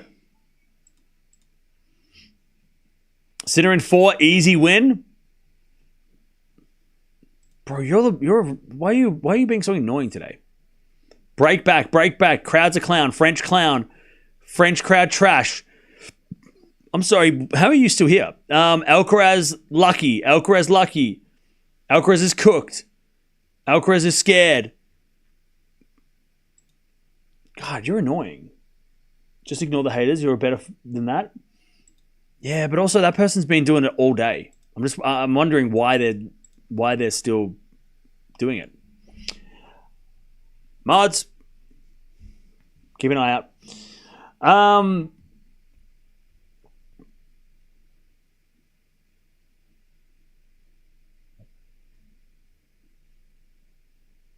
Has anyone ever seen someone eat a Toblerone? Yeah, Christmas time. That's a thing that people have at Christmas. Anyways, 15 love Sinner. I've eaten a Toblerone. Toblerones are delicious. DJ, fair enough. 15 love. Do you prefer chocolate over candy? Yes, chocolate is the best. It's the best. 15 love. Serving the backhand of Alcaraz. Into the forehand of Sinner. Alcaraz forehand can't get it. 30 love. Hey, Madeline. Thank you for the 14 Canadian dollar super sticker. Appreciate that.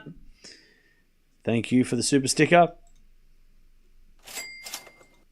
And thank you, Bishes, for... hope I pronounced that right. For the $2. Appreciate that. 30 love.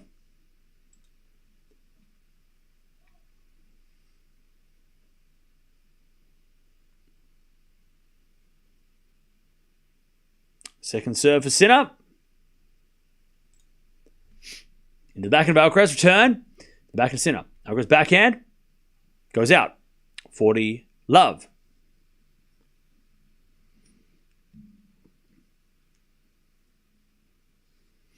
Love. Sinner to keep close.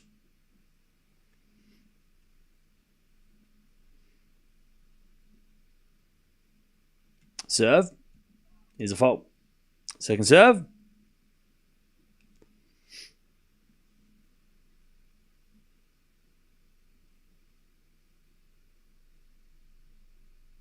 As the return goes back to Sinner. Sinner in the net. 40-15.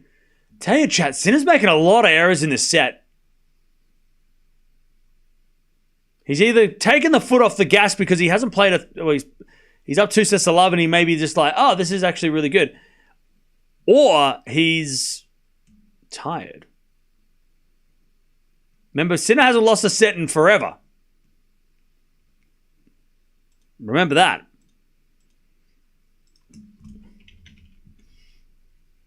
Sinner might be getting tired. I don't know.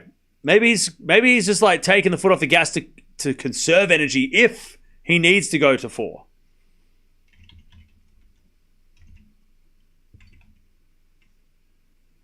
All right. Game Sinner. Alcaraz has the lead though.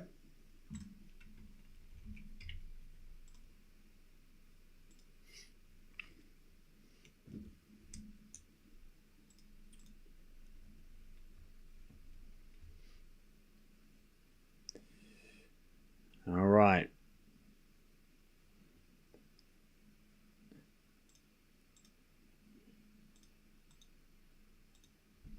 All right, 4-2 Alcaraz at the break.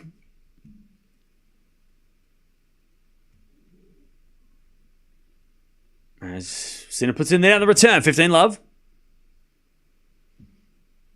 There's no room for Carlos to win. What?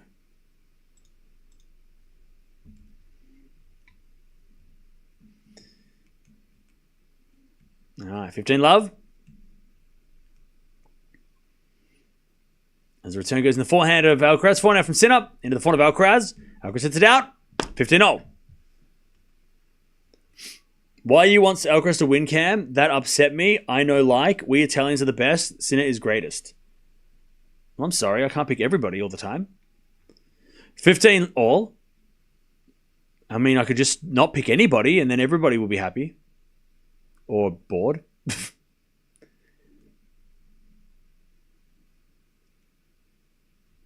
What's the craziest comeback you've ever seen? I mean, that Nadal versus Medvedev comeback was pretty crazy. Like, that was pretty insane. There's been a double fault Alcaraz 15-30. Nadal beating Medvedev recently, that was crazy. That comeback was crazy.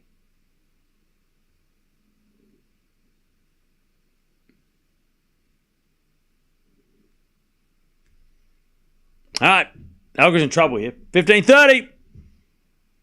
He did have the break in the first set, 4-3. That feels so long ago. But he did have a break in the first set and then ended up losing the set and then 2 sets. All right. First serve is a fault, second serve.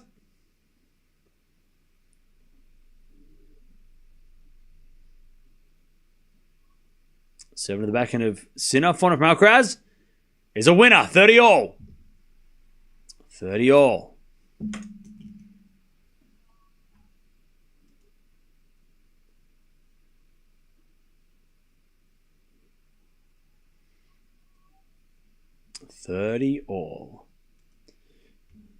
Alcaraz trying to keep this break.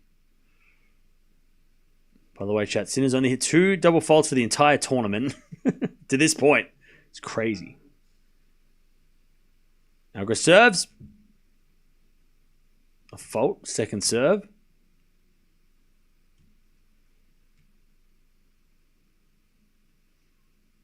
Serving to the backhand of Sinner, and Sinner hits it out of the return.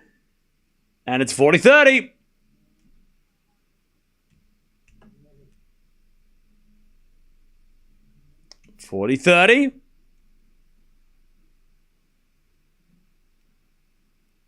Alcaraz for a 5-2 lead.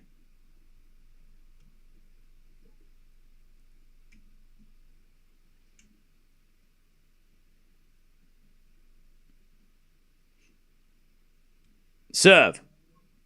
Into the backhand of Sinner. Return into the forehand of Alcaraz, who puts it away. Okay. Alcaraz has won 5 of the last 6 games. And is up 5-2 in the third. In 34 minutes, he's picking up the pace. Sinner will serve to stay in the set. The stats are very close. Everything can still happen. Yeah. Oh, you want to go there, Pippa? Hey. Hey. We're sleepy out there. Come on. Come on.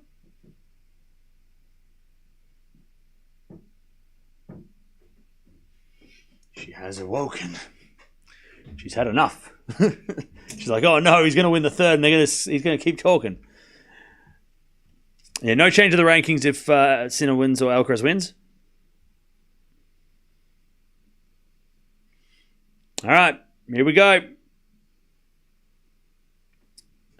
5-2. I'll tell you what, Alcaraz breaks here. Fourth set's going to look really interesting, especially serving first. That's Alcaraz' chance to get back in the game. We need a 5 set. Maybe. We'll see. Let's see what happens.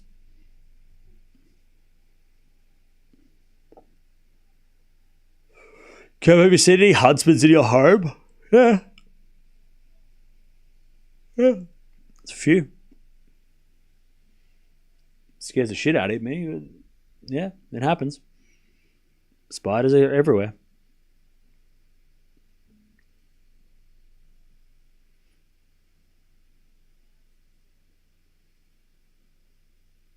All right. Sinner, 15 love, serving to stay in the set. I love Huntsmans. DJ, you're crazy.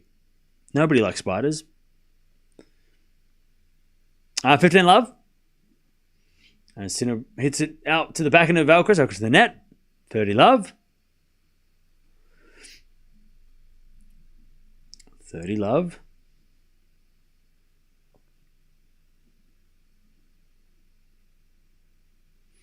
Sinner serves again.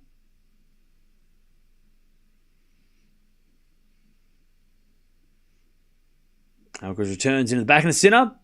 Alcaraz slice forehand in the net. 40 love. To make Alcaraz serve for the third.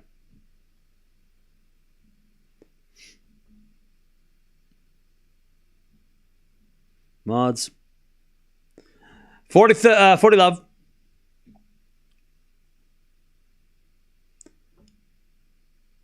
And move back to England to avoid Huntsmans. Good move. Good call. All right, first serve is a fault, second serve.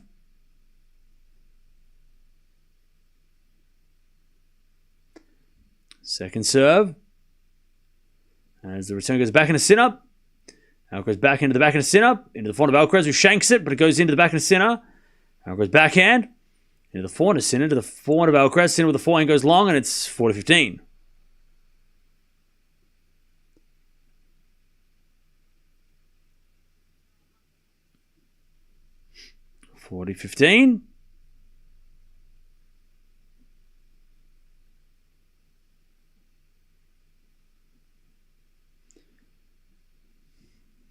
One second, chap.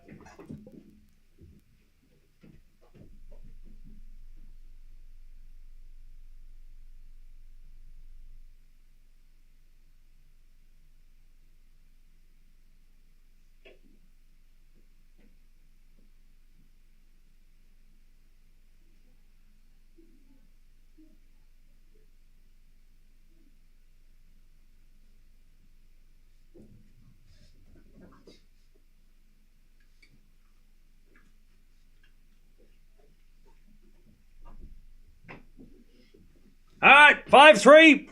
Sinner is going to serve. Sorry, Alcaraz is going to serve for the third. Cam, did you know that Sinner has never won a 4-hour match?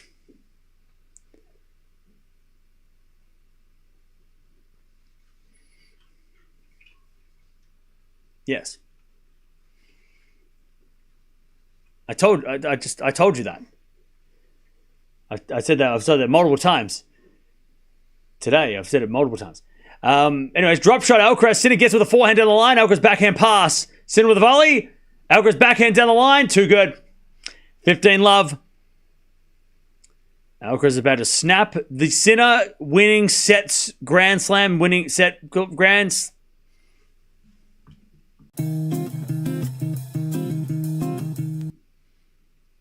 $15 love.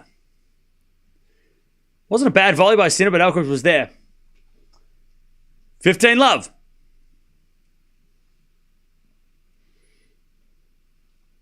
Alcaraz serves again. A fault. Second serve. Into the back end of Sinner. Alcaraz backhand down the line. Sinner with the forehand of the stretch. Alcaraz forehand again to the forehand of Sinner. Into the forehand of Alcaraz. Sinner with the backhand down the line. That's a beautiful shot by Sinner. 15-0.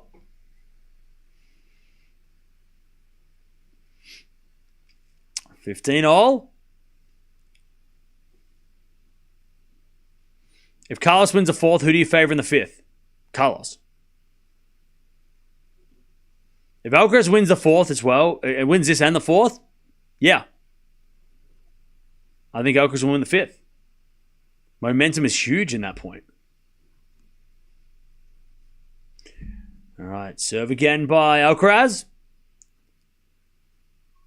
Serve in the back of the Sinner. Return goes in the front of Alcaraz. Down the line to the back of the Sinner on the stretch. Alcaraz forehand down the line again to the back of the Sinner on the stretch. Into the front of Alcaraz. Now Sinner gets the point. Alcaraz overhits it. 15-30. Remember, we were 5-2 up. Or Sinner was 5-2 up in the second, and look what happened.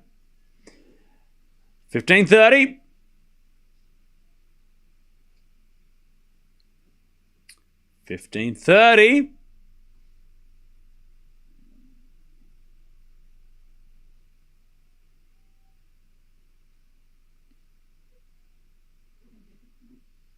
15-30.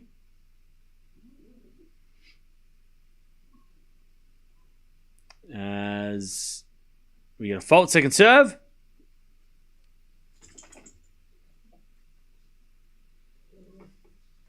Second serve. Return goes in the backhand of Alcaraz. Sinner with a forehand.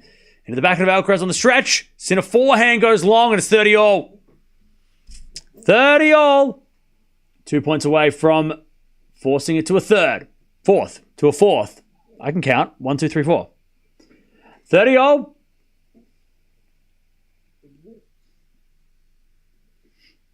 30-all.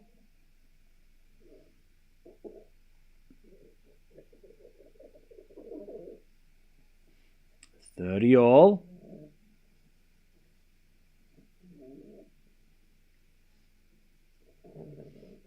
All right, serve again.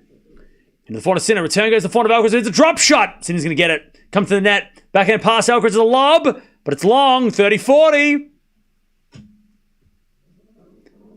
30-40. 30-40. To break back. Yeah. 30-40.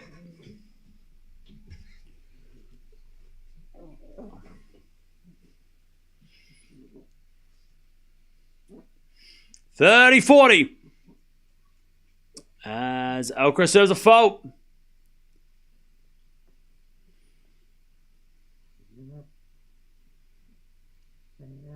Second serve. Into the back of the Sinner. Alcaraz forehand down the line. Sinner gets on the stretch. Into the forehand of Alcaraz on the stretch. That goes to the net. We're back on serve. Sinner breaks back.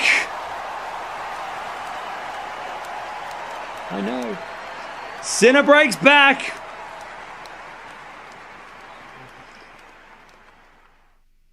Oh, no. The fourth set might not be happening. By the way, is this the same scoreline as Djokovic? All right. Sinner breaks back. Alcaraz still got the lead, though. 5-4.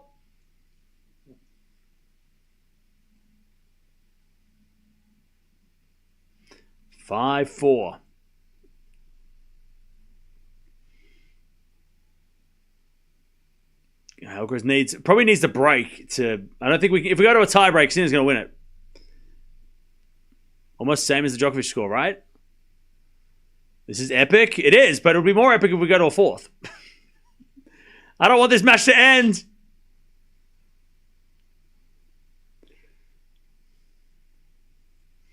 I don't want this match to end.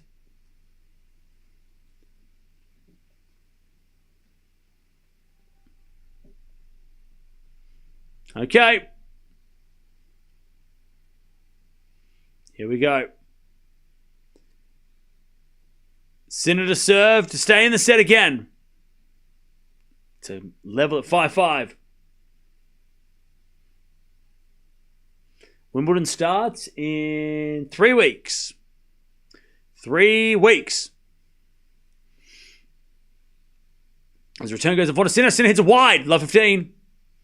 This would be huge if Alcaraz gets a break here and serves first in the fourth, though. Am I okay? Yeah, why?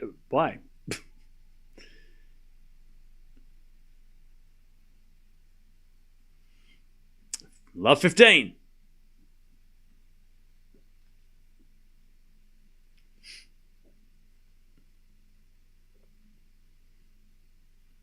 Love 15. As the return goes back into Alcaraz, Sinner with a volley. Off the tape, but Alcaraz gets there with a pass. Love 30. Hello. Love 30. Chance for Alcaraz to steal the set. It's not really a steal because he was in control, but still. To break to take the set.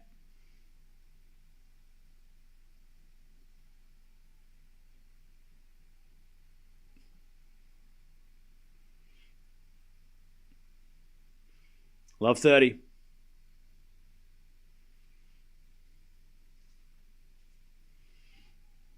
Love 30. 3 hours played. Chat, did I tell you about 4 hours? What happens at 4 hours for Sinner? Never won a match. Did I tell you that? Did I mention that before? That Sinner hasn't won a match over 4 hours? I don't know if I said that already. Maybe I did. Anyways, return goes in the forehand of Alcaraz. Sinner with the forehand into the forehand of Alcaraz. Sinner. Backhand down the middle. Alcaraz with the forehand cross court. That's a great shot. Sinner on the stretch gets it. Alcaraz goes down the line with a forehand. And that's a winner. Love 40. Mia, it's set points for Alcaraz. Ah! Set points!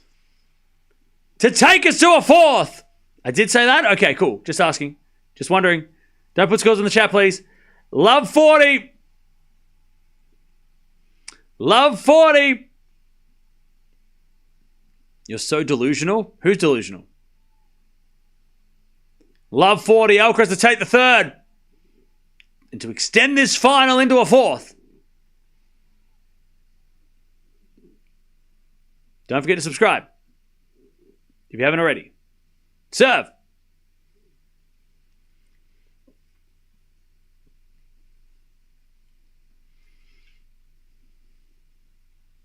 There's a fault. Second serve. Second serve. Second serve, Mia. Mia, it's a second serve. Second serve. Into the back of Alcaraz. Return goes in the forehand of Sinner. Alcaraz on the stretch. Into the forehand of Sinner as Alcaraz with the backhand, cross court. Sinner gets it with the backhand, into the backhand of Alcaraz, who goes in the line. Sinner with the forehand on the stretch. Alcaraz forehand inside out. Sinner gets with the backhand pass. Alcaraz volleys it away. We're going 4, baby! Alcaraz points to the air. He points to the air as Sinner just walks to the chair. Yeah. We're going 4! Woo! Come on. Good girl. Good girl. All right. 4 sets. No straight sets for Sinner, but he could still win a 4. By the way, Alcaraz serving first of the...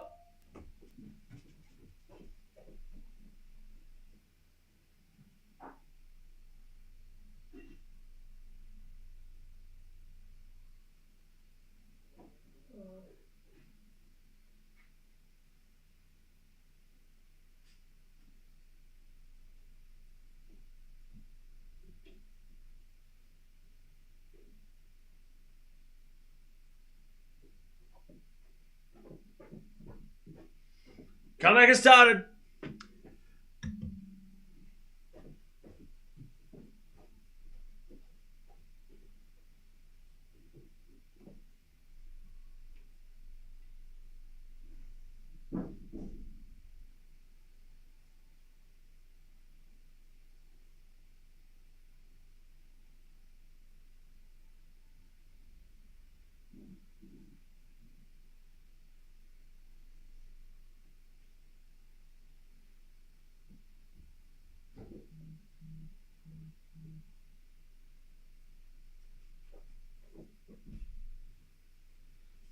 All right.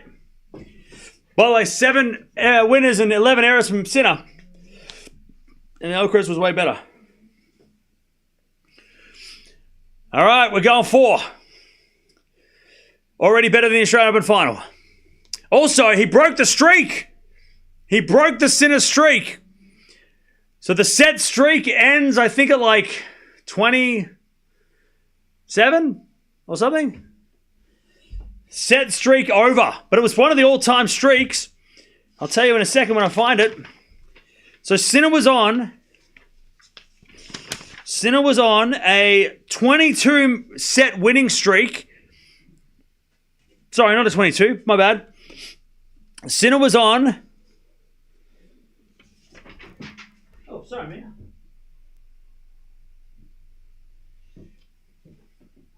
What was the set? 31. Was it 31? 31 set winning streak, which is one of the all-time streaks. I just can't find the list of other ones.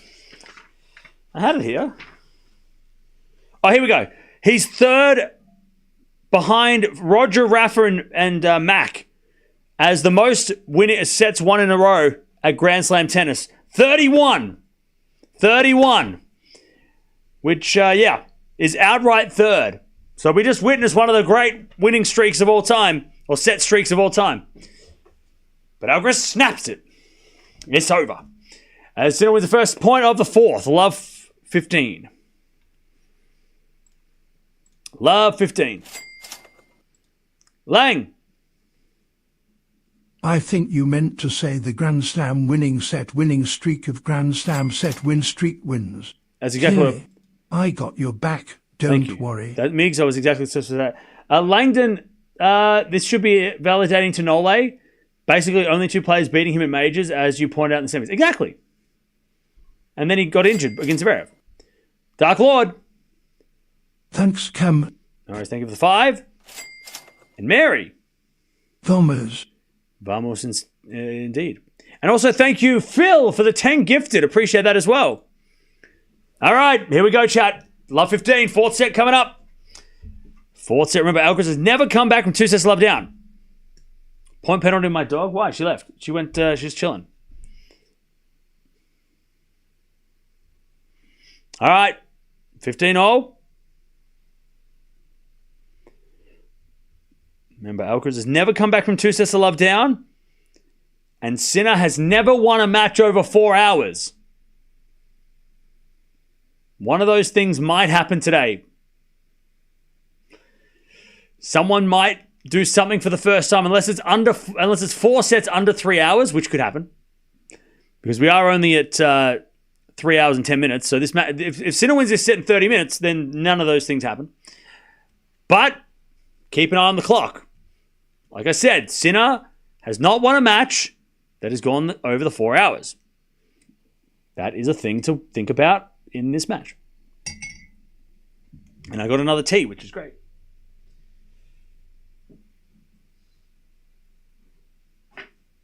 All right. 30-15. Alcaraz first game of the fourth. 30-15. As we just serve again in the backhand from Sinner. Backhand from Alcaraz down the line. Sinner with the forehand on the stretch. Alcaraz. Forehand again, the forehand to Sinner. Sinner hits it out, 40-15. 40-15. Jump in your bed. Go on. Jump back in your bed. Back in your bed. Go on. All right, 40-15. Mia, come on.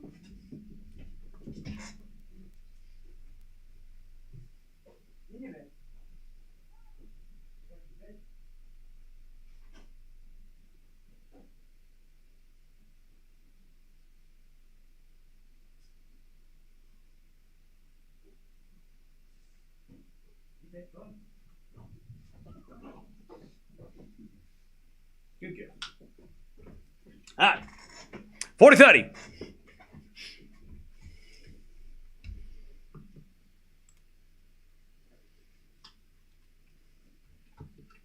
All right.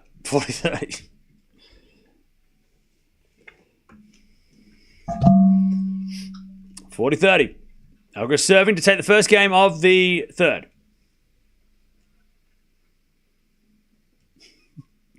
As a return, goes in the forehand of Alcaraz, forehand from Sinner. Into the forehand of Alcaraz, Sinner forehand again. Into the forehand of Alcaraz, Sinner cross again with the forehand to the forehand of Alcaraz, and Alcaraz hits it out. We get to deuce. In the fourth, sorry, not the third, fourth. We haven't watched that many five-setters this week, have we? Chad, have we watched a five-setter? I don't think we've watched one five-set match this week. Which is insane, considering it's a Grand Slam. We haven't watched one five-setter this week, have we? No. That is insane. The closest we got was Monfils Draper. Where Monfils almost took the fourth. That's crazy. There hasn't been a five-set match since the fourth round of the men's. That's crazy. Grigspor Quinn and Runa Ellis and Paul Hashanov were the only five-setters in the third round onwards. We've had 3 five-setters from the third round onwards. That's kind of crazy. There were a few five-setters in the first 2 rounds, but that's normal. But from the third round onwards, we've had from fourth round onwards, no five-setters. That's crazy. That seems insane to me. Advantage Alcaraz and he holds, 1-love. But hey, chat, why not this? Last year we had 2 five-setters in the last couple of days with the semis and the final. Fourth round, Djokovic, Cerundolo was 5 sets. Runa Zverev was 5 sets. Zverev Grigspor was 5 sets. What else did we watch? Musetti versus Djokovic, third round was 5 sets. But yeah, we're definitely lacking 5 sets in week 2 of the Slam. Like no five-setters in the second week of this Slam. 0 five-setters. That is crazy. 1-love Alcaraz in the fourth. Are we going to watch Queen's Club? Yeah, we'll watch it. We'll watch Queen's Club.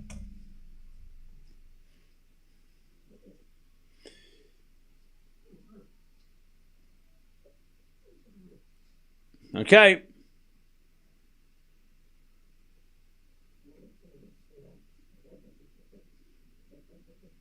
One love Alcaraz in the third.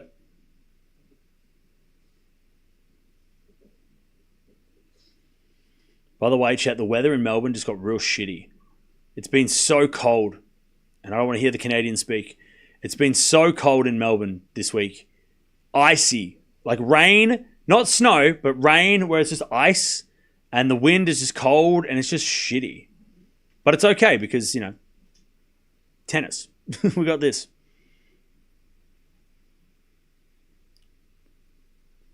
Anyways, Alcaraz sits it out. 15 love.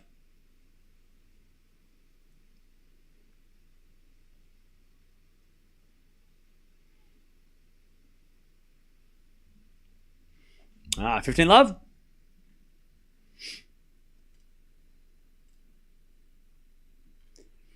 As a return goes in there, Alcaraz, 30 love.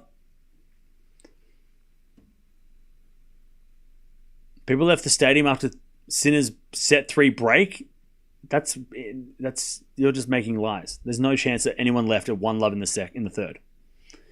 There is no chance that anyone left before the match is over. That's crazy. It's not like other sports when it's like 3-0 in the football and you leave. Tennis fans stay to the end. They know better. You were just making that up. Anyways, 40 love.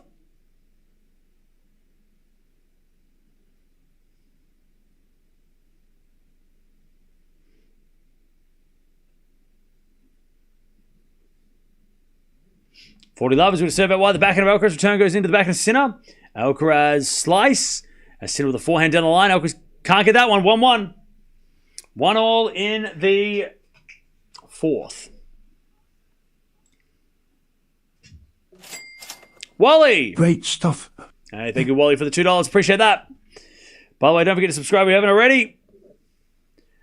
Why aren't you in the Mediterranean? Because I can't afford that shit. Are you serious? Tony Parker and Dirk Nowitzki's there? Nice. I saw Tony Parker before, but I didn't see Dirk. That's cool. That is so cool. All right, 1-1.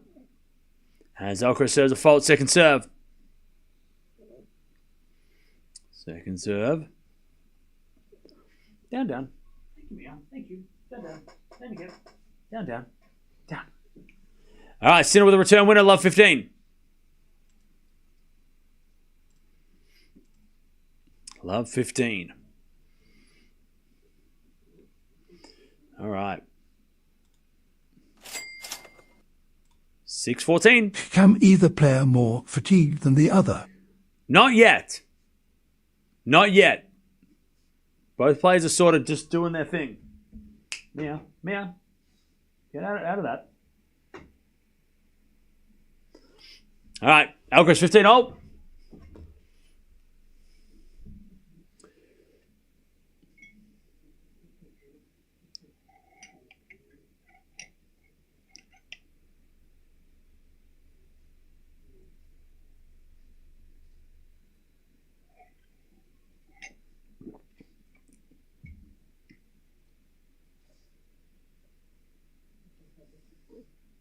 $15-0. Alcaraz serves in the forehand of Sinner. Return goes to the backhand of Alcaraz. Sinner backhand cross. Alcaraz gets it. With the backhand of Sinner. Alcaraz backhand again. Into the backhand of Sinner. There's Alcaraz backhand again to the backhand of Sinner on the stretch. He goes in line for a winner. Sinner 15-30. All right. Sinner's getting serious. Darren Cahill's on his feet. You know it's real. You know it just got real.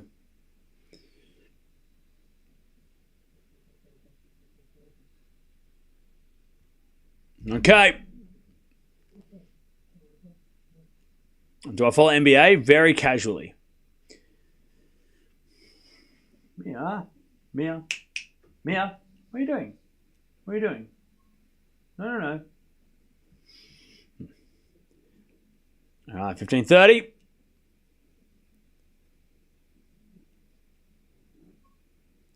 As a return goes in the backhand of Alcaraz. Sinner with the forehand in the open court, but Alcaraz gets it with the forehand into the forehand of Sinner. The backhand of Alcaraz. Sinner backhand. To the backhand of Alcaraz. Again, the backhand of Sinner. Alcaraz gets a forehand into the forehand of Sinner. Again, the forehand of Alcaraz. Sinner. Forehand down the line of the nets. 30-0. And Sinner just kind of stood still for a second. 30-0. 30-0. By the way, chat, we're at 2,500 likes. Can we get to 3? Can we get to 3K likes? Can we do it, Mia? Can we do it? Is it possible? Is it possible? Is it possible? What is it? Yes, hello. Oh, okay. As Sinner hits a forehand cross court into the front of Alcaraz. Sinner inside our forehand to the backhand of Alcaraz. To the backhand of Sinner. Alcaraz. Slice. Sinner's picking up the pace. Forehand cross court. Alcaraz gets on the stretch, but it's in the net, 30-40. I wonder, chat, if Sinner's picking up the pace because he's tired or because he's just fed up with his match. Because he's definitely picking up the pace. He's trying to be more aggressive.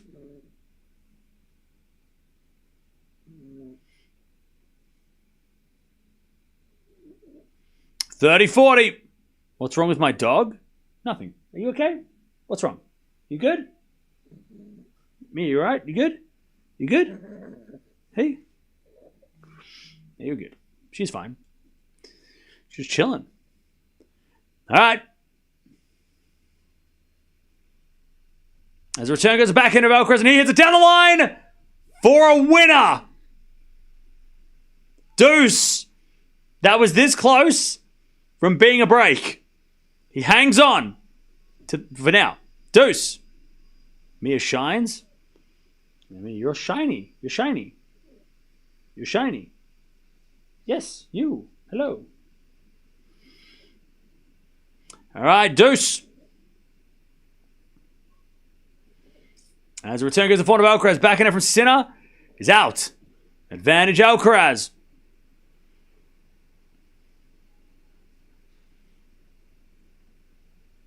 Advantage Alcaraz.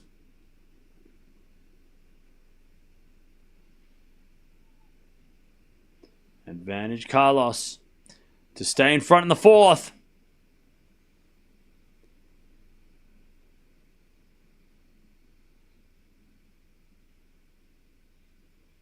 Serve again.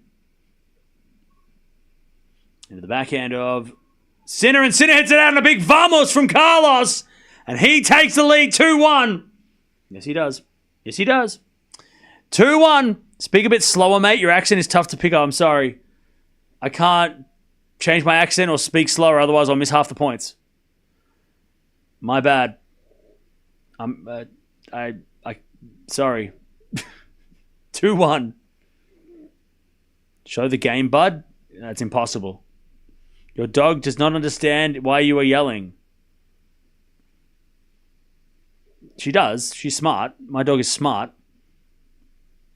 My dog is smart. So she knows what's up. She's just fed up with it. She's like, is this tournament still going on? Why is this tournament still going on? All right.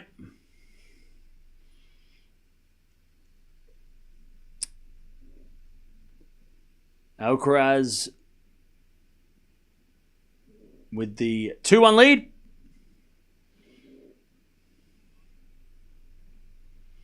Your dog is fake from Temu. My dog is not fake and not from Temu. Are you, Mia? You're not from Temu, are you? You're not from Temu. You're the real thing. You're the real thing. You're the real thing. Hug. Hugs. Hugs. Where's your toy? Hey? Do you have your toy? Go get your toy. Whoop. All right. Whoop. No. All right, 2-1.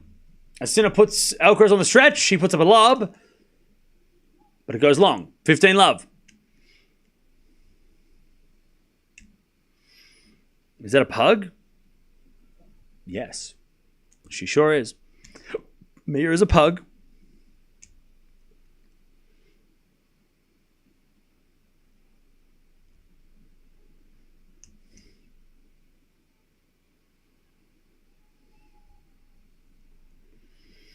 All right, Sinner serves again.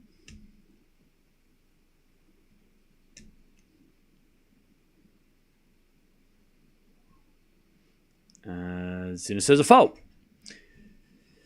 Second serve.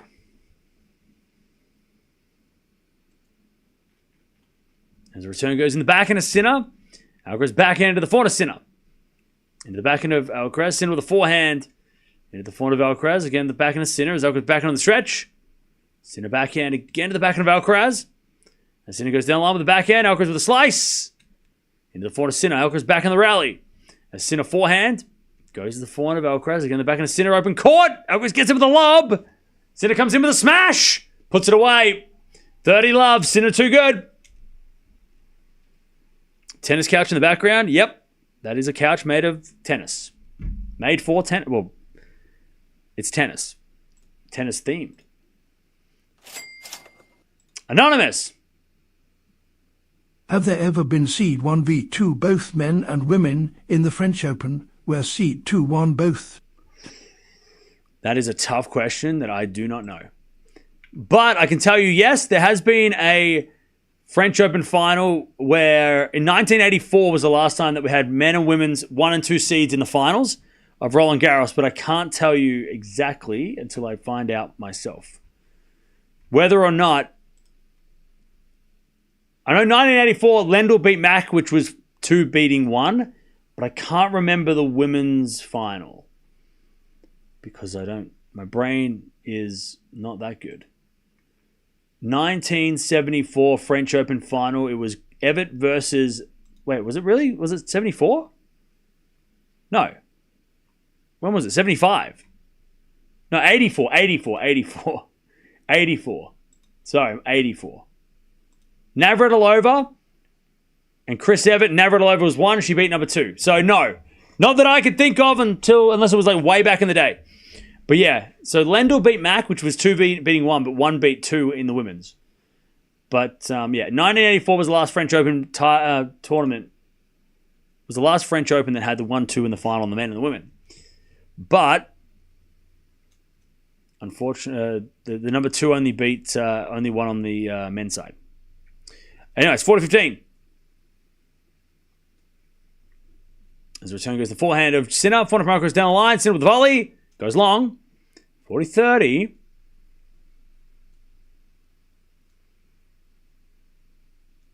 $40-30.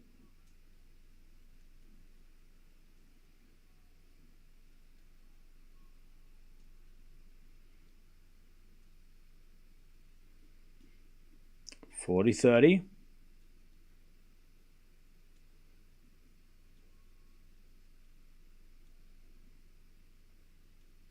Serve again.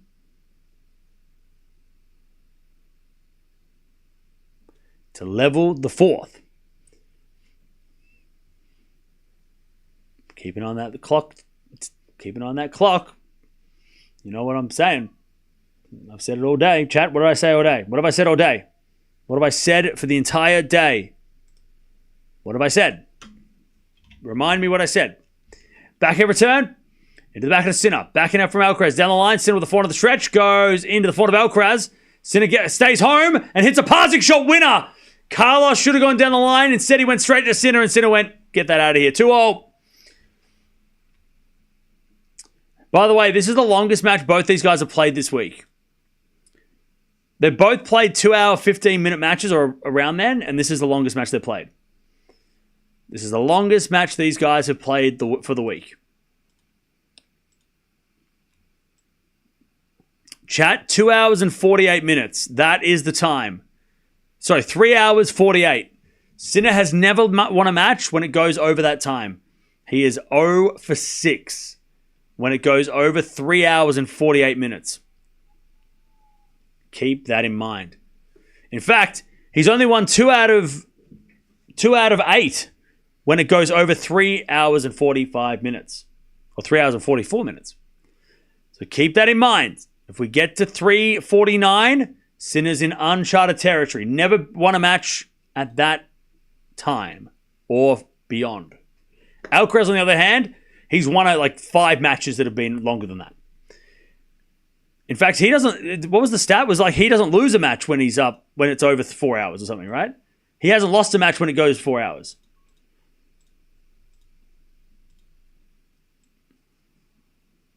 Yeah, so Alcaraz, interesting. So Alcaraz has not lost a match that's been longer than 4 hours and 11 minutes.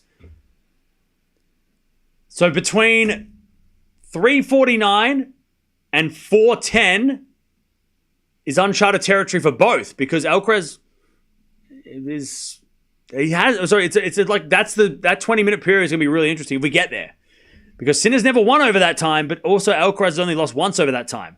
Alcaraz doesn't lose if it goes over 4:10, according to history. He's won 5 matches over 4 hours, lost 1. Sorry, 6 matches and lost 1. You're so one-sided. You're a member and you said that. You must be joking. 30-15.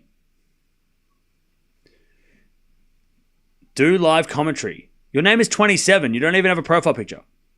Stop ordering me around. I will run this show. 40-15. Because the people in here that haven't heard the stats.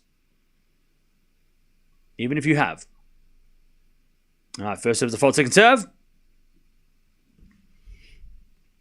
Thank you, Scott. Appreciate it. Anyways, double fault Alcaraz, 40-30. We need the we're going 5. Well, we need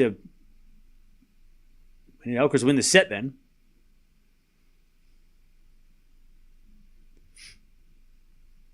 Stats are made to be broken. Are they? Okay.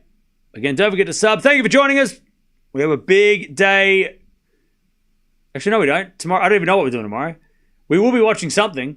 Alcaraz with a good serve. 3-2 in the 4th.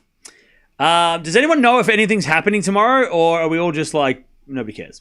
I would love to do nothing tomorrow, but I don't think I'm capable of that. If I do nothing, I'll claw down the walls. I don't know what I'm going to be able to do. Back to work. I mean, streaming-wise. We do have Queen's Club tomorrow. Is Raducanu playing? Is the schedule even out yet? No. Why? God, WTA website is really awkward. And that didn't even help. All right. Does anyone know? Anyone playing tomorrow? Dasher is playing tomorrow. Is that confirmed? I haven't seen any confirmation who's playing tomorrow in Queen's Club.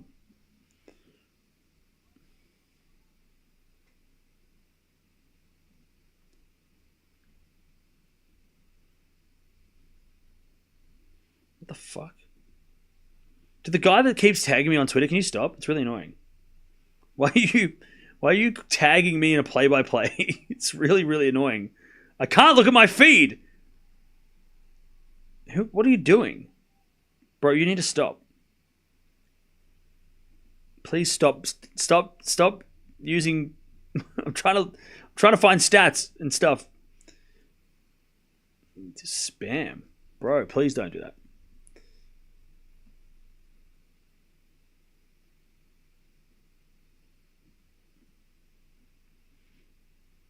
God damn it.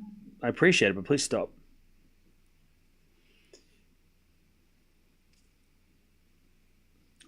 All right, 15 love. Yeah,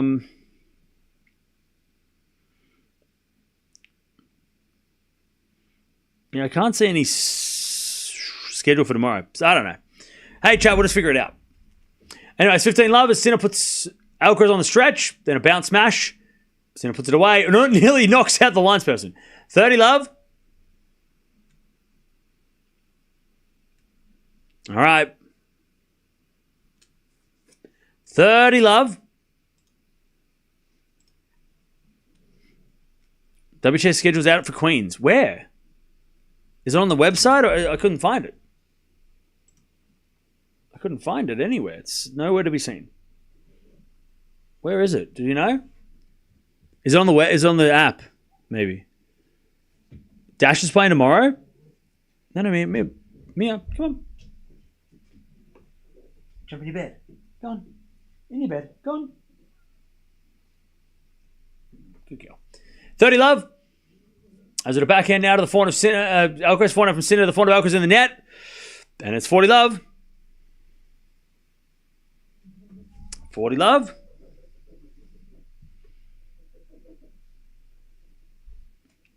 I can't see anything.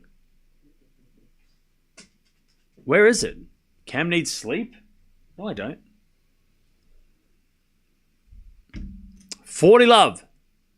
Think Dasher plays tomorrow. Yeah, but where is this? It's on... Yeah, okay. So it's not official yet. Anyways, in the net. From Alcaraz, 3-3. I thought it was like on the website. No, Queen's Club until Tuesday, I think. Oh, it's raining. Checked Google for Queens. Yeah, Google's not going to give a shit, though. Hey, Joe Willie is in the house. We love Joe. Yay. Joe's there, the best French player of the last 25 years. All right, 3-all. 3-all, Alcaraz to serve. 3-all. Come here. Come on. In your bed. Come on. In your bed.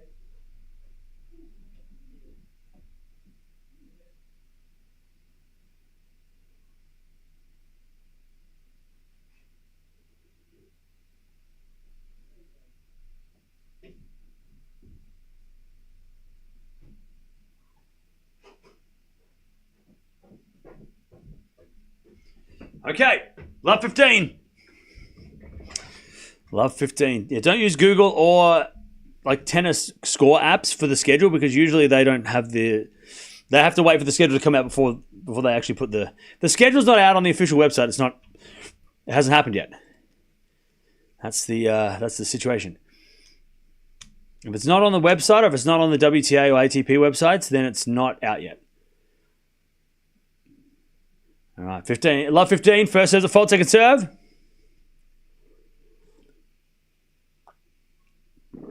Second serve, the backhand of Sinner. Alcaraz forehand to the open court. Sinner gets it. Alcaraz forehand to the backhand of Sinner. The backhand of Alcaraz, a Sinner. Backhand to the line. Alcaraz with the slice. Sinner forehand, drop shot. Winner.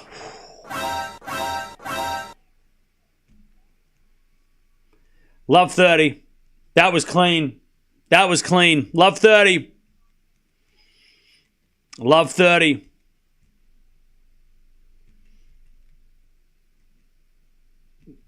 Sinner looking to break here in the fourth.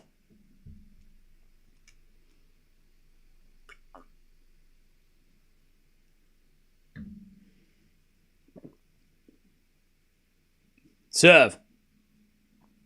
There's a fault. Second serve. Second serve. Into the backhand of Sinner. Backhand from Alcaraz. The backhand of Sinner. There's Alcaraz backhand down the line. Sinner gets on the stretch. Alcaraz forehand cross. Sinner gets on the stretch, goes down the line. Alcaraz digs it out with the backhand. Sinner back in the rally as Alcaraz goes to forehand with... Oh, it's long. He shanks it long. Sinner's got love 40. A chance for Sinner to break in the middle of this fourth set. Why no supporting Sinner? Because we want 5 sets. All neutral fans want 5 sets, and then I don't care who wins. Well, that's not true. I want Alcaraz to win so I can be right. But also, I just want a 5-setter. I just want this match to go a little bit longer, please. Please. Just please. Can we just have that, please? Love 40. Alcaraz serves. A fault. Second serve.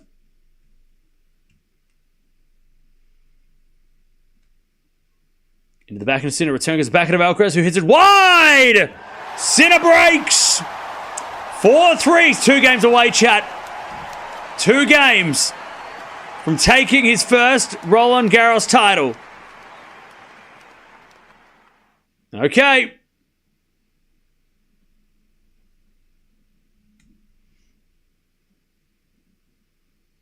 All right. He gets the break. That was a sloppy game by Carlos. That was a sloppy game. That was a crucial game. Yep. I mean, you got to think Alcaraz got to break back straight away. Otherwise, Sinner doesn't get nervous. So he's got to break back straight away, Alcaraz.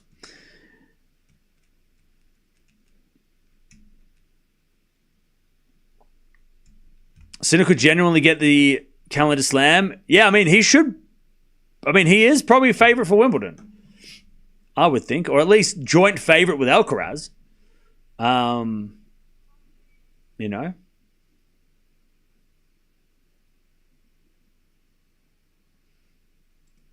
Here we go. Sinner to serve. He's 2 games away from his 4th Grand Slam. He's caught up to Alcaraz real quick. He has caught up to Carlos so quick. All right, 4-3.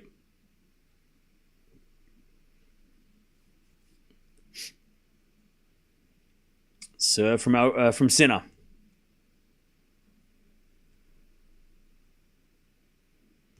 Schedule not confirmed for Queens yet? Thank you. I didn't think so. All right. Sinner with a serve. To the front of Alcaraz. Return goes back into Sinner. Alcaraz backhand. To the backhand of Sinner. Into the front of Alcaraz. A Sinner. Forehand on the stretch. Alcaraz goes cross court again. The front of Sinner on the stretch. Alcaraz slice. Sinner's going to get there with a backhand cross in the net. Love 15. Love 15.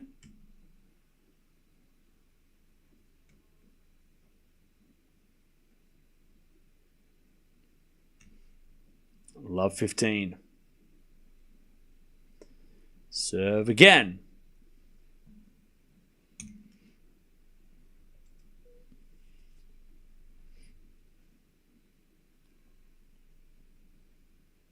Love 15. Sinner serves. A fault. Second serve.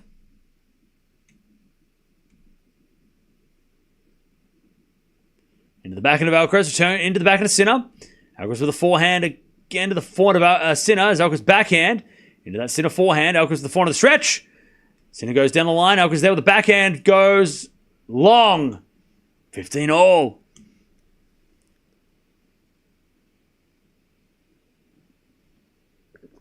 $15 all.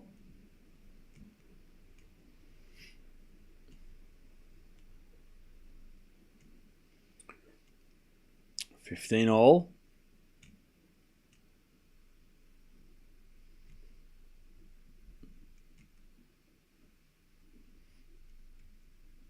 All right, serve again.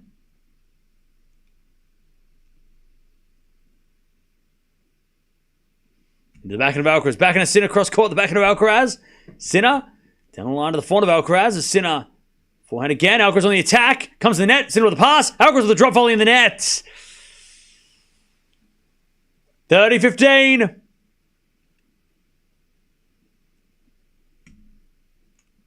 $30-15.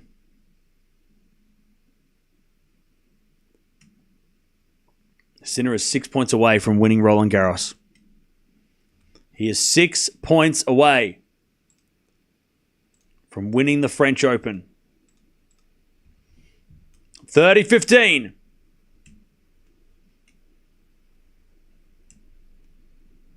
Sinner serves. As the backhand return goes in, the forehand of Sinner. Alcaraz can't get it. 40-15. To go to 5-3 in the fourth. Cam, you're not the only one crying. It's okay. Do I look like I'm crying? 40-15. 40-15. Please ban anybody who's spamming or ruining anything. Especially this guy who's been doing it for fucking 10 minutes. All right, 40-15. 5 points away. 5 points away. Serve.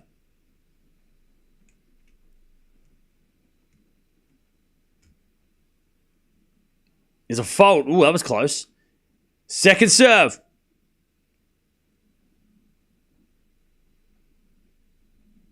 Second serve. Into the forehand of Alcaraz. Return goes in. The forehand of Alcaraz again. Sinner with a forehand to the forehand of Alcaraz on the stretch. Sinner on the attack. Alcaraz with the backhand. In the net. 5-3. Sinner's got one game.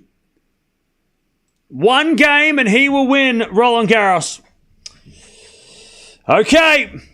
Do you win a kangaroo? Please admit it. Why would I win a kangaroo? What for?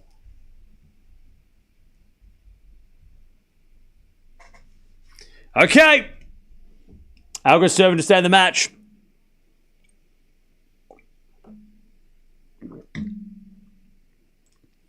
Ooh, 3 hours and 42 minutes. Ooh. Sinner better win this in the next 10 minutes or 5 minutes. Otherwise, this is not going to happen. It's not going to work. He's got to win this in the next 5 minutes. Otherwise, he's going to lose. Statistically. Anyways, backhand goes in the form of Sinner. Slice from Alcaraz in the net. Love 15. He might do it in this game. Love 15. Darren Cahill's eating. Does he seem bothered? Does he seem bothered to you? He's eating. Alba. Cam, thank you for all you do. Hey, thank you for the $6. Appreciate that. Thank you for the nice words. All right, love 15. Alcaraz serves. Here's a fault. Second serve.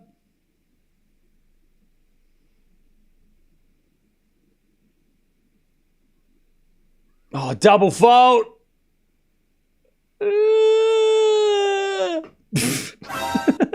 Love 30. Love 30. 2 points away. Sinner's not hit any double faults. He's hit 2 double faults for the tournament, chat. That is insane serving from Sinner. 2 double faults for the entire event. So far, I mean, we're still not done. Love 30. Love 30. As a return. Nope, that's a fault. Second serve. Second serve. Goes in the back of the Sinner. Return goes to front of Alcaraz. Sinner with a backhand. Cross court. Alcaraz gets it. Goes down the line. Sinner with a forehand cross. Alcaraz goes down the line with the forehand, but it's long. Love 40. Championship points for Sinner. His mum can't believe it. She's in shock. Love 40. Sinner to win Roland Garros. Who is this guy? Where did he come from? 12 months ago, he had 1 slam, and we were talking about King Carlos. And now Jannik Sinner's about to win 3 in a row and go to Wimbledon to win the Sinner slam. Serve out wide, the back of the Sinner. Return goes in the back of Alcaraz. Sinner back into the line. Alcaraz to the front of the stretch. Goes into the front of Sinner. Again to the front of Alcaraz. Sinner forehand on the stretch again. Alcaraz backhand, but no. Sinner hit it out. And I got it right this time. It was definitely out. I'm not going to make the same mistake as I made yesterday. Nobody won anything. It's still matches played. It's 15-40. Match point number 2. Championship point number 2.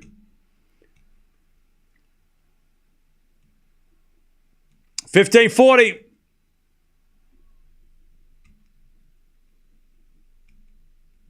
Alcaraz down again. Sinner to win 3 slams in a row. Also had a 3-month holiday. Serve is a fault. Also to snap the streak that he's been having a losing streak against Carlos. Second serve. Second serve, the back of the Sinner. Return goes in the backhand. No, it's out again by Sinner. Sinner hits it out again. 30-40. Championship point number 3. The coaches are so nervous. 30-40. By the way, don't forget to subscribe. We got grass season tomorrow. We kick off the grass tomorrow. Also, don't forget to like the video. We're at 3,000 likes, almost at 3,000 likes. Championship point number 3 is return goes in from Sinner to the front of Alcaraz. Sinner with a forehand. Cross court into the front of Alcaraz. A Sinner. Forehand down the middle in the net. Alcaraz survives. Don't put scores in the chat, please. Deuce. Sinner's mum looks so nervous. She can't believe it. She's like, oh my God, what is going on? She is so nervous. Deuce.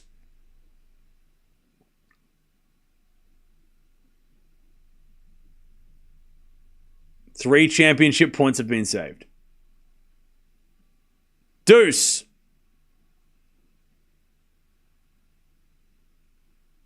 Alcaraz serves again. Out wide, an ace. Advantage Alcaraz. Advantage Alcaraz to stay alive in this French Open final and make Sinner serve for the match.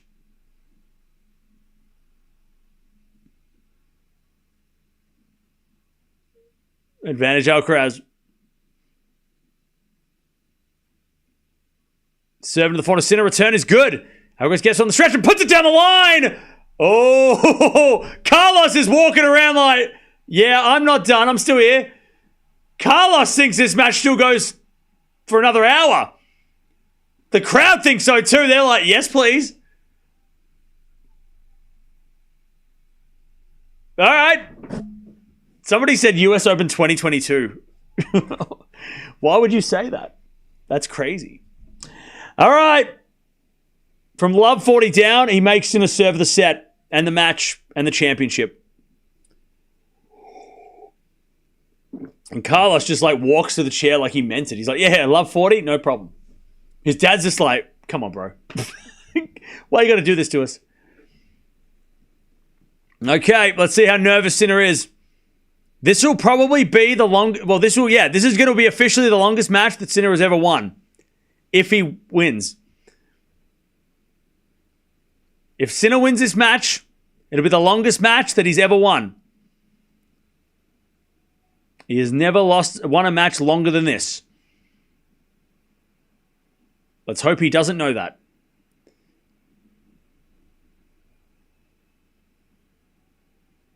All right. Jannik Sinner to serve for the championship. 3:48, they're showing it. I wonder why. Why are they showing that on the clock, I wonder? We know.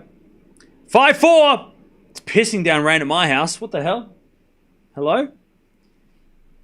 Sinner serving for the championship. It's not over yet. You are correct. It is still going. Hey, Bryce, thank you for the 37 months. All right, Sinner serves.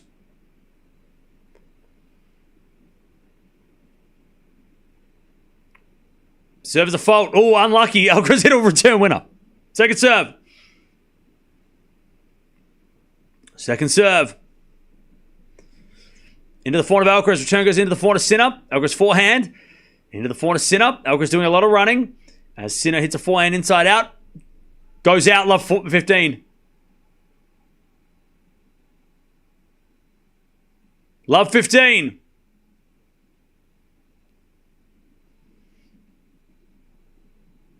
Love 15.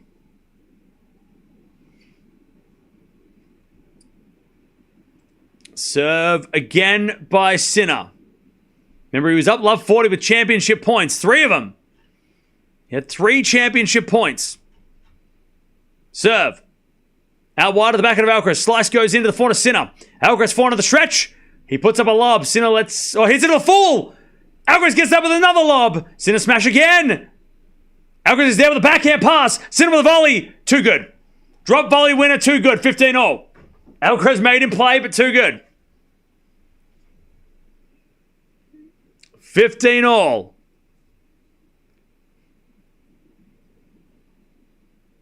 Great point by Sinner. Those 2 smashes were sketchy. They could have been sketchy as hell. All right, 15-all.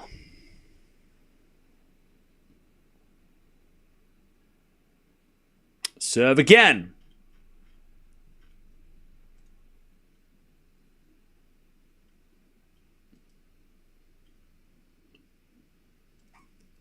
Serve again.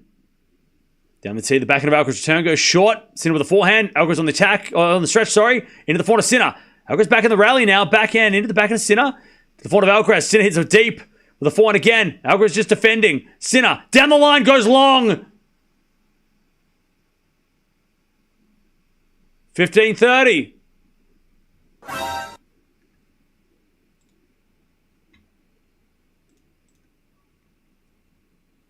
$15-30.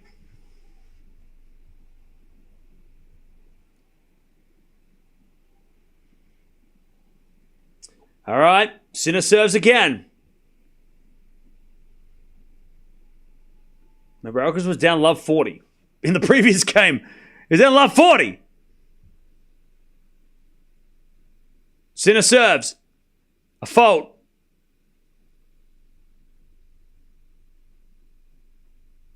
Second serve. Second serve in the backhand of Alcaraz. Return is into the backhand of Sinner. Alcaraz backhand. Again to the Sinner backhand. Goes into the forehand of Alcaraz. Sinner in trouble. Hits a pass. Alcaraz volley. It's too good.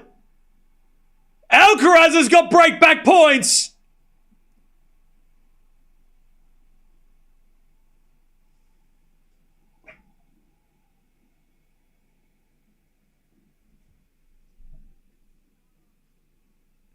All right. 15-40. Alcaraz to get back on serve. It's his first break points of the set. I love how, like, everybody's loving this match. Like, all the celebrities are, like, going, this is crazy. I'm glad they know. 15-40. Sinner serves.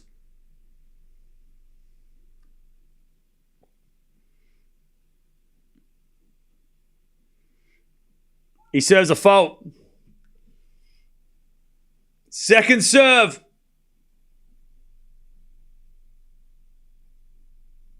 Into the forehand of Alcaraz. Return to the forehand of Sinner.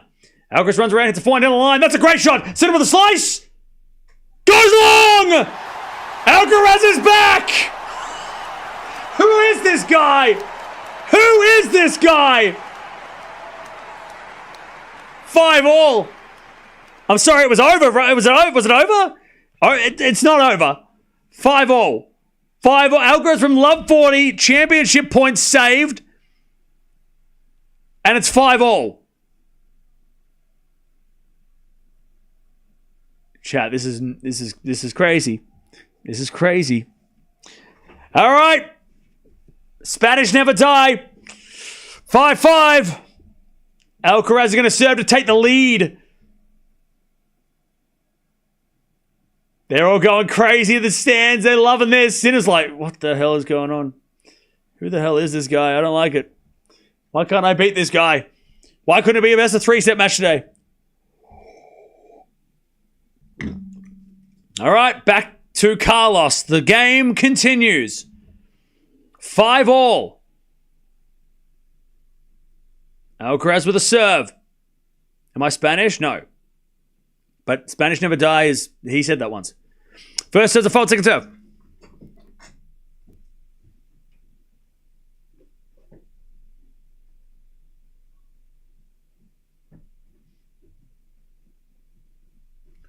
Second serve, Sinner hits a forehand in the net. 15-love. 15-love.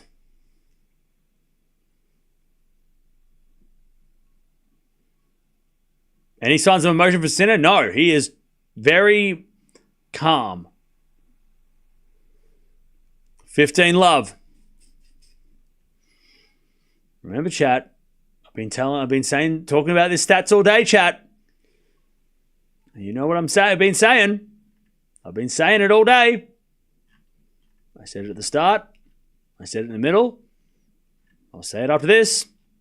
As the backhand return goes to the backhand of Alcaraz. Backhand from Sinner. Into the forward of Alcaraz. But Alcaraz hits it out. 15-0.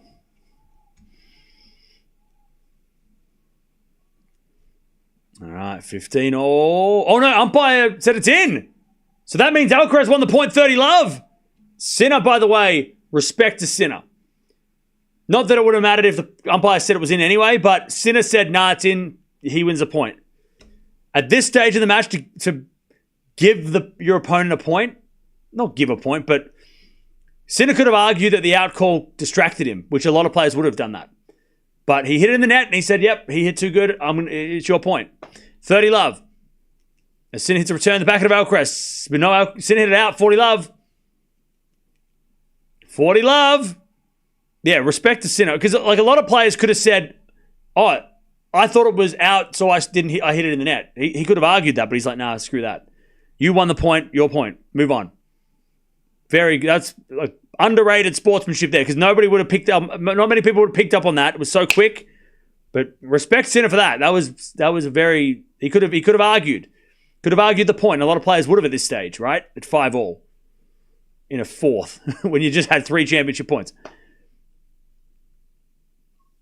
Alcaraz to the forehand of Sinner. Forehand of Alcaraz, the backhand of Sinner. Alcaraz forehand, cross. Sinner gets it. Hits in the net. It's 6-5. Carl's up 6-5. How is he up 6-5? I don't know. But he is. 6-5 Alcaraz in the fourth. This match is crazy. This match is great. Who said this match sucked? That's crazy. You can't. It's what are you talking about? All right. Carlos is waving his hand to the crowd every time. He wants this crowd to just go for him. That's what he wants. Insanity. All right. Sinner's going to serve to stay in the set. 4 hours played. Nearly 4 hours played. Sinner has never won a match longer than this. This will be the longest win ever if he wins. But he hasn't won yet. He hasn't won yet. Brad Gilbert is not there. Well, he might be there. I don't know. Is he there? Sinner gets tired now. This is the longest match that Sinner's played in his comeback as well. So he hasn't played a match this long since Medvedev last year at Wimbledon, I think. I think this is the longest match since Wimbledon last year. So it's been a while since Jannik Sinner has played for this long. And plus, yes, he had 3 months off, so he's probably not as fatigued as some other players, but also he had 3 months off, right? Last time he played a match this long was Wimbledon last year, where he played for 4 hours exactly. 4 hours against Medvedev on the dot, and he lost that match. That was the last time he played this long. It's funny because after 4 hours, it's 4 hours and 40 minutes. He's only played one match between 4 and 5 hours. And it's the one against Zverev at the US Open in 23. Anyways, 15-love. Sinner trying to get to the tiebreak. As the return goes in, Sinner comes in, puts it down. Alcaraz puts up a slice, but it's wide.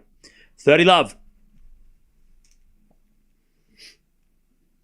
30-love. 30-love. Sinner versus Alcaraz, always a great battle. Oh, yeah. Never disappoints. 30-love.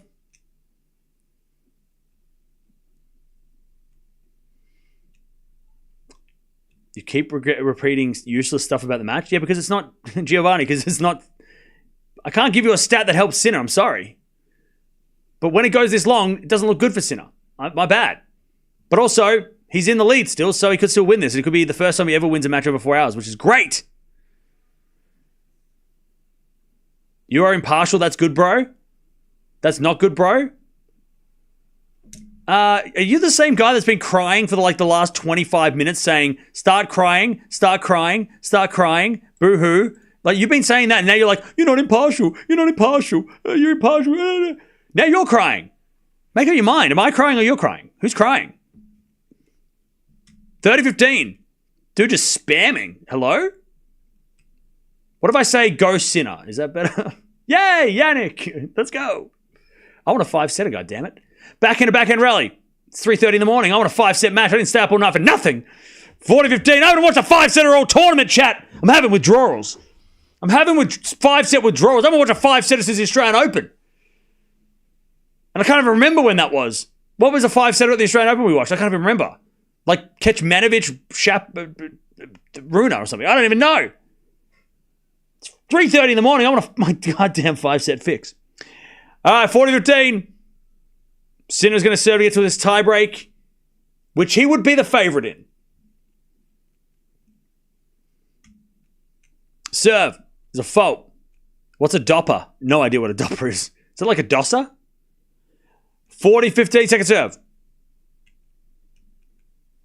Serve to the forehand of Alcaraz. Return into the forehand of Sinner. Alcaraz forehand is a winner. Ooh. 40-30. What feed am I using? I'm not hungry. By the way, Agassi loves it. Agassi loves it. He was about to go give the trophy to Sinner. And then Alcaraz hits that winner and he's like, oh, I'm glad I'm staying here. 40-30. Sinner still a chance to get to this tiebreak. Serve.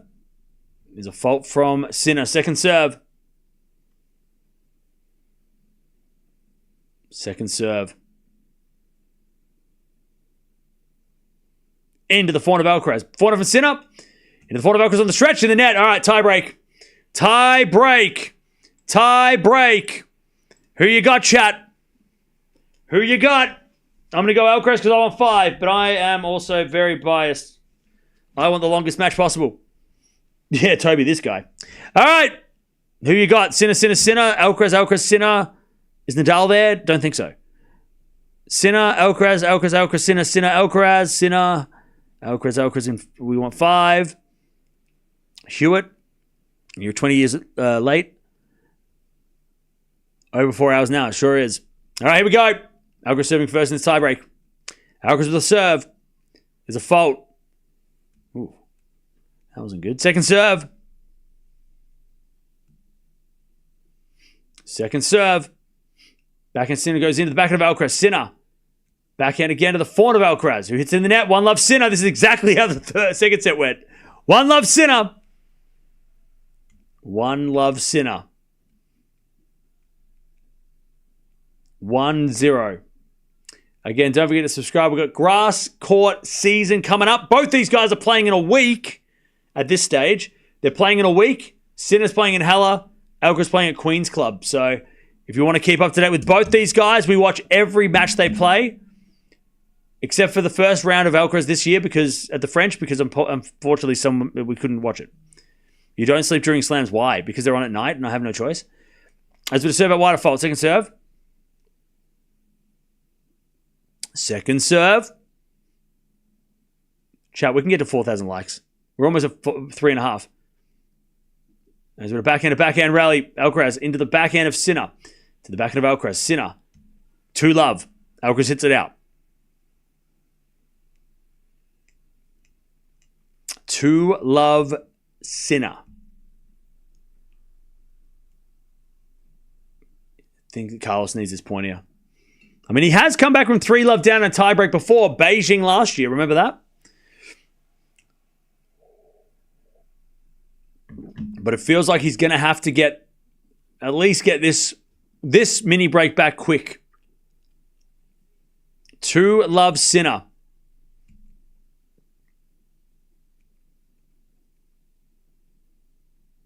Sinner serves.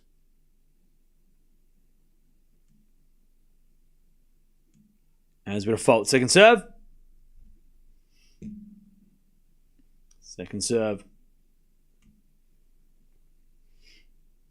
Into the forehand of Alcaraz. Return is into the forehand of Sinner. Alcaraz backhand to the backhand of Sinner.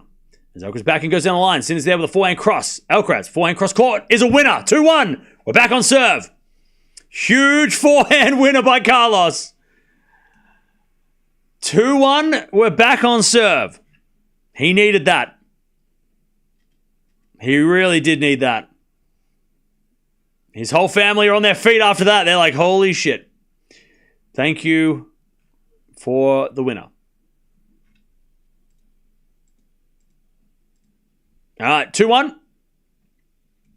Hey, thank you, Larissa, for the $3. Super sticker. Appreciate that. Alcaraz to serve. An ace. 2-2. Juan Carlos, he's like, okay. Do like 7 more of those. 2-2.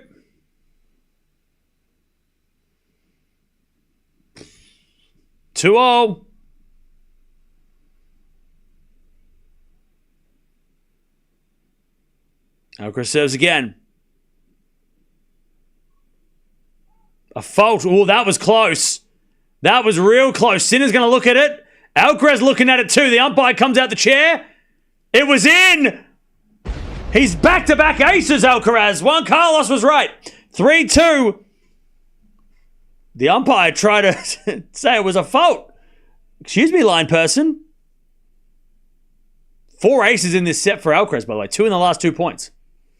Back to Sinner. 3-2 Alcaraz.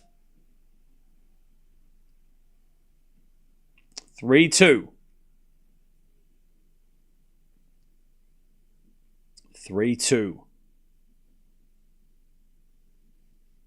Serve is a fault. Second serve.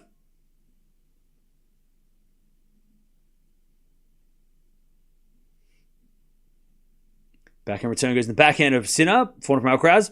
Into the forehand of Sinner on the stretch. Sinner hits it wide. 4-2 Alcaraz. They change ends. 4-2 Carlos. You should remain unbiased. Why do people say that when they think I'm not going for their player? If I was cheerleading Sinner right now, you would be saying nothing. All right, 4-2. Sinner is only 5 points away from winning, by the way. It's not over yet. It's not over yet. Alcaraz isn't in the fifth yet. One mini break is nothing. 4-2.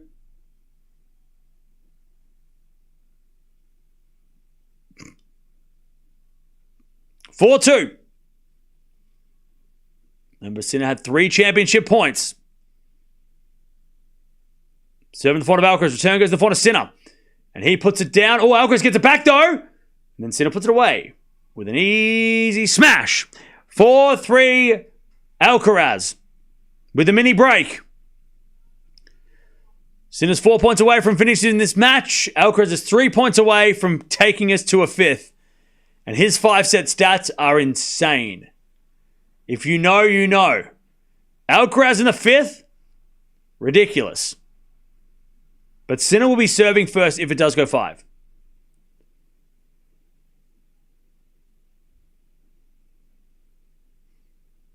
Serve.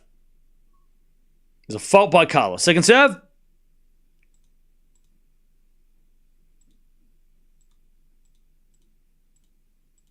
Yeah, Prathan, you're putting scores in the chat, mate. Don't do that. Sinner hits it out in the return. That was a bad return by Sinner. 5-3. 5-3. Alcaraz. 2 points away from a fifth. 5-3.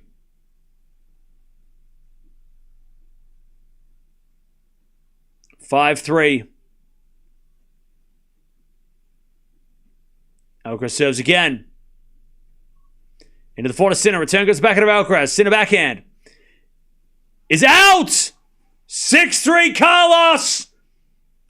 To take 3 set points.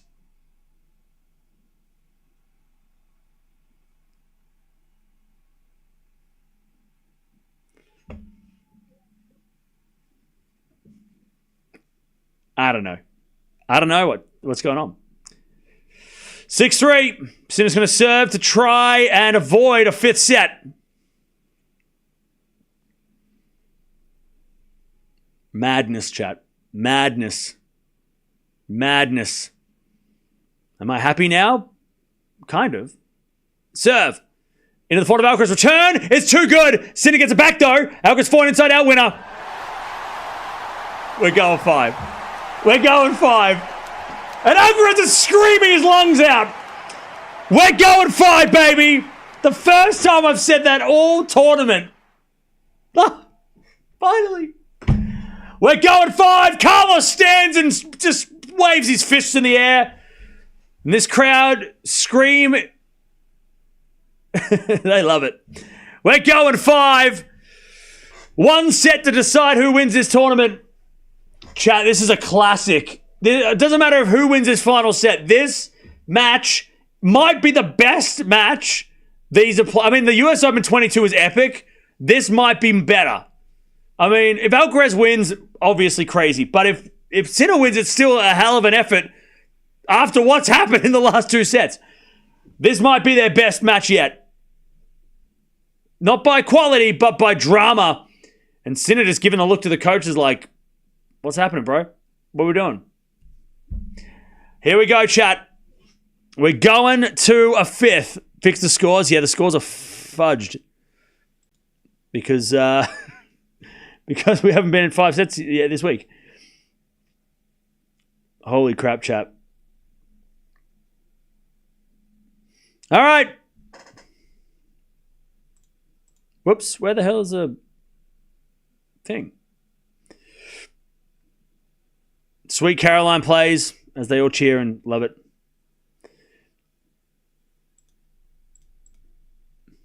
All right.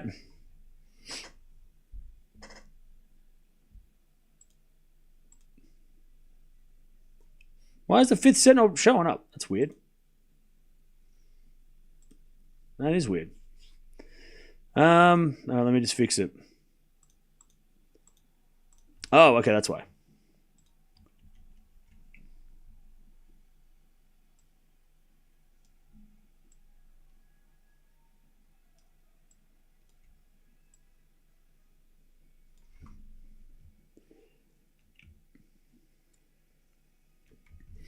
All right.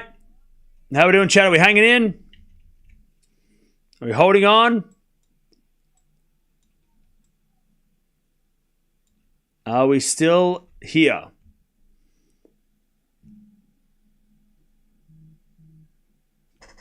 Why isn't it showing up? That's weird. Oh, because I did it the wrong way because I'm an idiot. All right, that's why. I forgot Sinner won the first set. My bad. Hang on. Don't worry, they haven't started yet. All right, Sinner's going to serve first in the 5th. Chat, this is the final match of the tournament. This is the final of a Grand Slam. This is why we stay up all night. This is why we do this. This is why I do this. This is why you stay here. This is why you tolerate me screaming and shouting. All of those things that we do are for these moments. These are the times. Thank you for joining us. Don't forget to subscribe if you haven't already.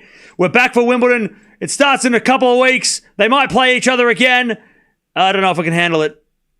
Who's winning the final set, though, chat? It's up to you to tell me, because I already told you I want Carlos in 5. I said Carlos in 5. I'm sticking to that, but I'm going to go with Sinner. I don't care who wins this at this point. We're just going 5. We're going 5, baby. It doesn't matter. It doesn't matter. We all win at the moment. We're all winners right now until somebody else wins. All right, 400 rallies. That goes into the net from Sinner and his love 15. Remember, Sinner's never won a match over 4 hours, and we're at 4 hours and 15 minutes. Bryce, thank you for the 37 months. Alex, thank you for the $1. Also, thank you, Cherry, for the 20 super sticker. Woot. And also, thank you, Dark Lord, for the 5 gifted. Whew. Did I miss anything else? I think that's all. Is that all? That is all. No? Yes. Larissa, I said thank you to you. All right, cool. Let's go. Let's go. Let's lock in. Final set, love 15. Remember, Sinner had 3 championship points. And here we are. Serve. Into the front of Alcaraz. We send it back into Sinner. Alcaraz forehand on the stretch. Sinner. Cross court into the front of Alcaraz. He goes in line. That's a great shot. Sinner gets it back, though. Alcaraz forehand inside out winner.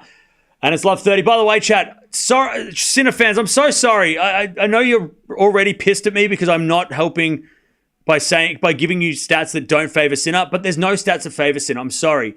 He's not great after 4 hours. He doesn't win matches after 4 hours. I can't pretend like he does and lie, but I also can't pretend like Alcaraz sucks in 5 sets because he also doesn't. He is dominant in 5 sets. When it goes the distance, Carlos Alcaraz in 5-set matches in his career has only lost 1. He's never come back from 2 sets of love down, so Sinner's got that up his sleeve. Never come back from 2 sets down, so Sinner's, maybe Sinner can, keep that going. But in 5-set matches, 6 wins, 9 losses from Sinner. Alcaraz 12 wins, 1 loss. 3-0 at Roland Garros. Sinner is 1-2 here at Roland Garros. Of course, they played a 5-setter here last year. I wish I had better stats for Sinner, but unfortunately I don't. As Alcaraz in the net, 15-30. The only other guy to beat Sinner from 2 sets up is Djokovic and 2 guys way back when. So is that might, again, the stats don't favor Sinner right now. And I can't change that. Otherwise I'd be lying. Forget the stats. Yeah, just don't tell any stats. All right. 15-30. But chat, there's a first time for everything. We're going to get a first. It's either Alcaraz to come back from 2 sets down for the first time or Sinner's winning the longest match of his career for the first time. We're getting a first. And Agassi's sitting there thinking that he was going to give the trophy out 25 minutes ago. 15-30, second serve Sinner. Into the back of Alcaraz, return goes forward to Sinner. Sinner in the net, 15-40. Break points Alcaraz in the first game of the 5th. Has the momentum shifted? Oh, yeah. It shifted. It has shifted. 15-40.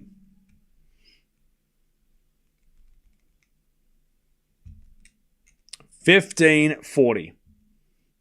Sinner serves. A let.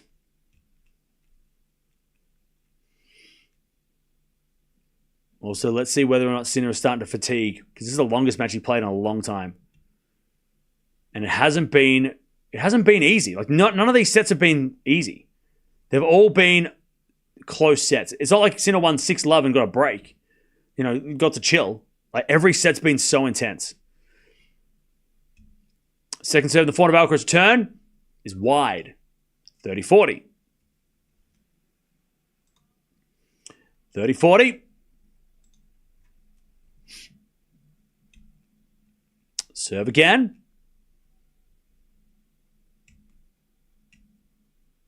30-40.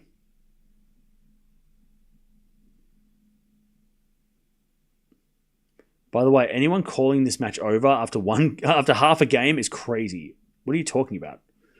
It's not Alcaraz's go back-to-back. It's not even 1-love yet. Maybe at like 4-love if it ever got to that, maybe, but it's not over yet. What do you mean Alcaraz come back-to-back? Not yet. Plenty of time left. Second serve, Sinner. Into the back of Alcaraz. Sinner with the backhand. Into the backhand of Alcaraz. Down the line's good. Sinner with the forehand. Shank goes into the backhand of Alcaraz. Again, the backhand of Sinner. Alcaraz backhand. Into the forehand, Sinner. As Alcaraz backhand again to the forehand of Sinner. Again to that Alcaraz backhand. Sinner with the forehand. Cross court. Alcaraz. Cross court as well. Into the forehand of Sinner. Alcaraz with the forehand goes down the line. Sinner's there with the backhand. To the backhand of Alcaraz. Sinner doing some defending as Alcaraz goes forehand inside out. Sinner backhand again. As Alcaraz hits the drop shot. Haven't seen that all day. Sinner comes to the net and puts it wide. 1-love. Oh, Sinner might have just started cramping. Did Sinner just slip? Sinner's leg just kind of like wobbled. Did anyone else see that? Sinner's leg kind of just went funny.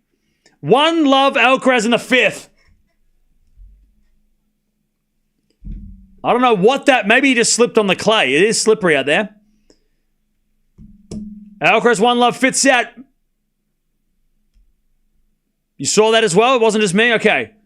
Yeah, he just had like a weird step. He seems okay. That was just weird.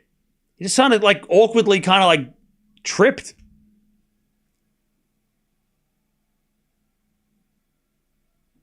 What am I going to eat today? I'm going to have Eggs Benedict if I can find it. You're going to give a heart attack yelling like that. You're going to give me a heart attack yelling like that. Hey, you and me both, brother.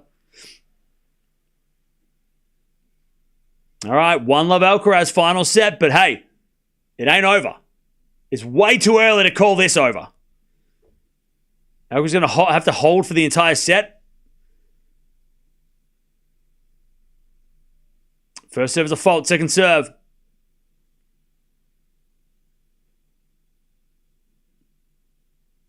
Second serve. To the back of the Sinner. Return to the back of Alcaraz. Sinner with a forehand.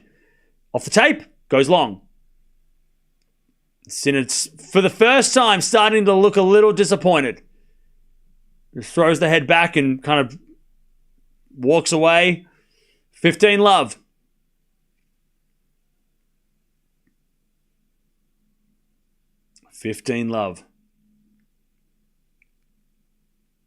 Johnny Mac mentioned the potential cramping. Johnny Mac, legend. We love Johnny Mac. First serve, the fault. Second serve. Second serve, the back of Sinner. Return goes to forehand of Alcaraz. Sinner forehand on the stretch. Goes long. Alcaraz is making Sinner move. He don't want to move. 30-love. God, Sinner looks... It's hard to tell whether or not Sinner looks pissed off, disappointed, or totally fine. Like, you just don't know. You look at Sinner's face and you're like, are you good? Are you happy with this? Or like, you don't... I mean, he could be fine. He's like, he could be fine, but probably not, right? I don't know. Backhand slice. Sinner comes in with a volley winner. 30-15. But I love that about Sinner. Like, he gives nothing away. I mean, he should be freaking out right now, but he's not. And also, when he won the first 2 sets, he looked the exact same. He wasn't excited. All right. 30-15. He's a Terminator, chat. 30-15. I'll tell you now, if Sinner comes back and wins this, it'll be just as impressive as Alcaraz winning it now. A breakdown in the fifth after the match points and Sinner comes back and wins, that would be just as impressive as Alcaraz coming back from the dead. As we define winner from Alcaraz, 40-15. 40-15. The whole Alcaraz family just throwing fists. Let's go. They're having the best time ever. 40-15.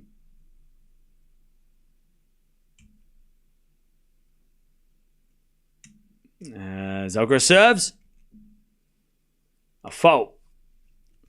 Second serve.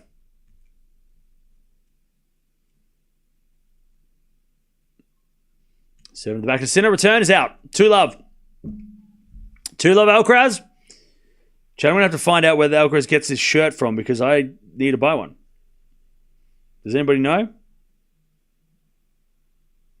Anybody know where I can find this shirt? All right, 2-love.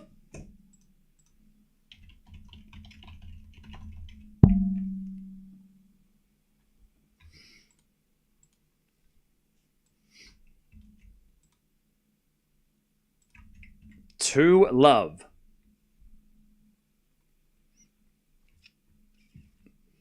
As we're back end on the stretch from Sinner. Alcaraz with a forehand goes wide. 15-love.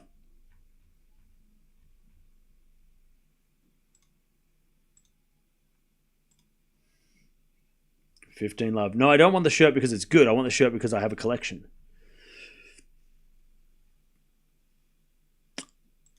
It doesn't matter what the shirt looks like. I just need the collection.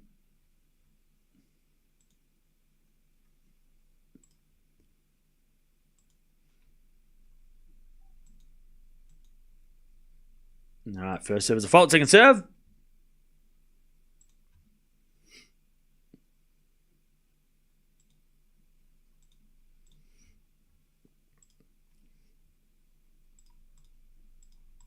As with a forehand rally. Alcaraz with a slice from Sinner into the forehand of Alcaraz. Sinner goes again. The forehand of Alcaraz. Sinner with a backhand wide. Sinner hit a winner though, so umpire's going to check the mark. And the ball was out, so it's 15-all.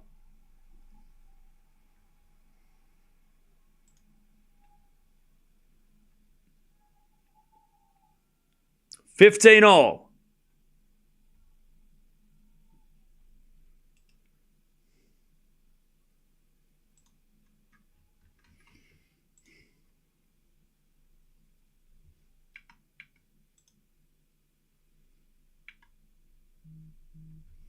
$15-all. And Sinner serves another fault. Second serve.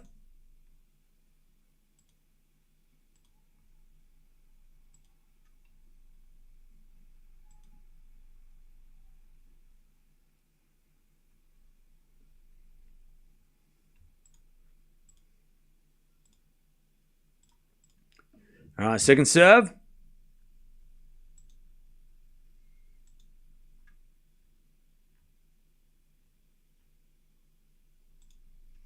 There's a return. Goes to Alcaraz forehand. Alcaraz hits a long.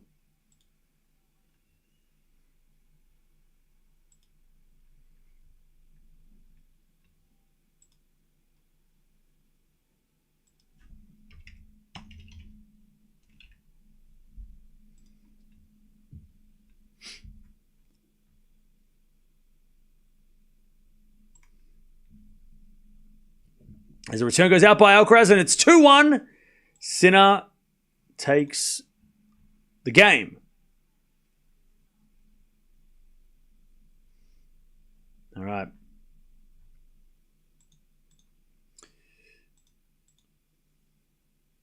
How we doing, chap? Sorry I've not been doing the super chats. We're trying to lock into this final set.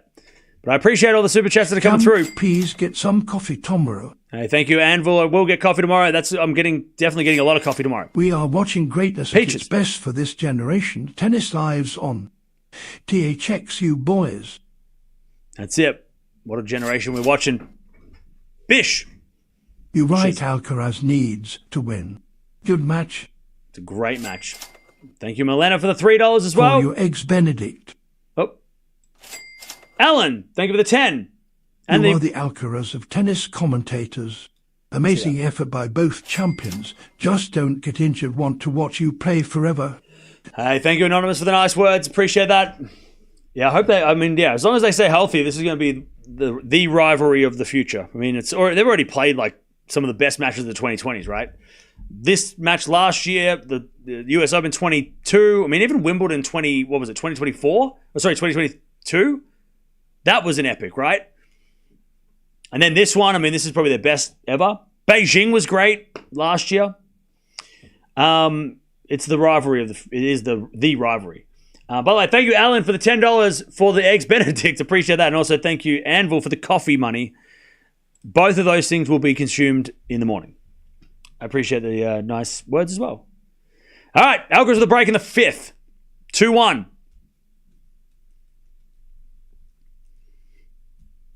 Calling it match of the year.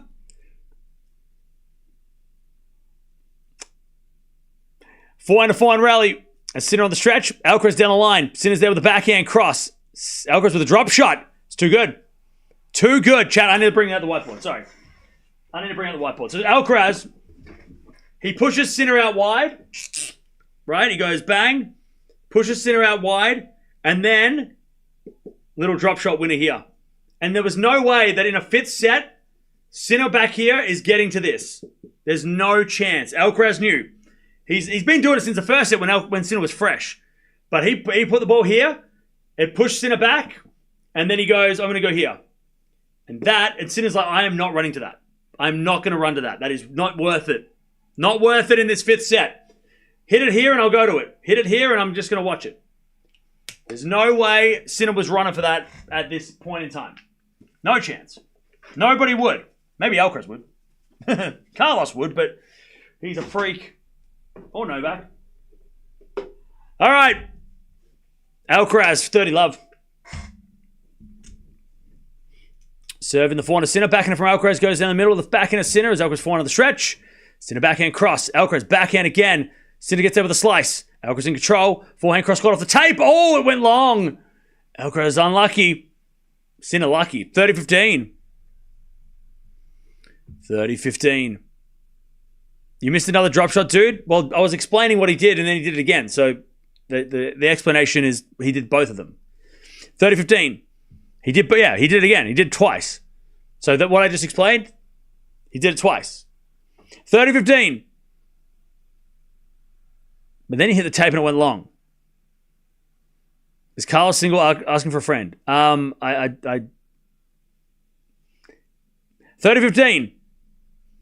Serving to the forehand of Sinner. Return goes to the forehand of Alcaraz, who hits it wide. Oh, hey, hang on. 30-all. 30-all. 30-all. Alcaraz serves again. Over under 5 hours. I would say under. Just. Wait, what are we at now? Oh, no, over 5 hours. Over 5 hours. Over. I thought we were 4 hours and 10. Over 5 hours, I reckon. Backhand down the line to the forehand of Alcaraz on the stretch. Forehand from Sinner to the backhand of Alcaraz. Cross as Sinner. Backhand again to the backhand of Alcaraz. Sinner. Backhand again. Deep into the forehand of Alcaraz. Sinner doing a lot of running, and then he slaps it wide. And it's Alcaraz 40-30. He's just outlasting Sinner in these rallies now. And Sinner's starting to fade. George Russell is either asleep or on his phone. I think he's on his phone. His girlfriend's sitting right there. What's he got to talk about? All right. 40-30. Who's he texting? Who's he talking to? Hey, Lintka, thank you for becoming a member. Appreciate it. Welcome back. 40-30. 40-30. Serve. There's a fault by Carlos. Second serve.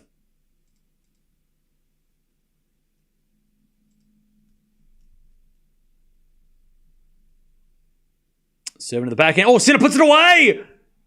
And he shakes his racket. Love that for Sinner. He's sticking around. Deuce. Beautiful return from Jannik Sinner.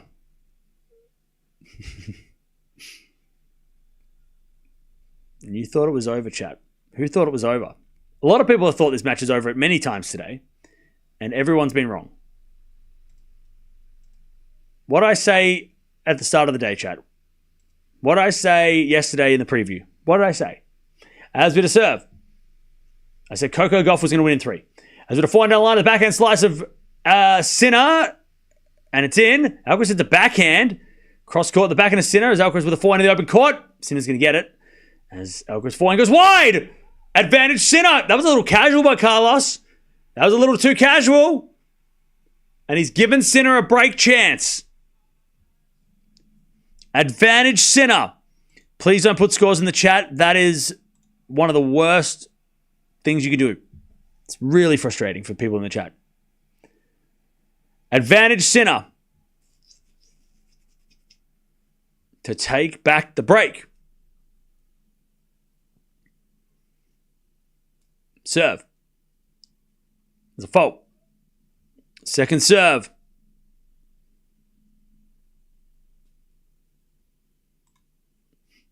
As a return, goes in the front of Alcaraz and he puts it away. Sinner was not getting there. Back to deuce. Back to deuce.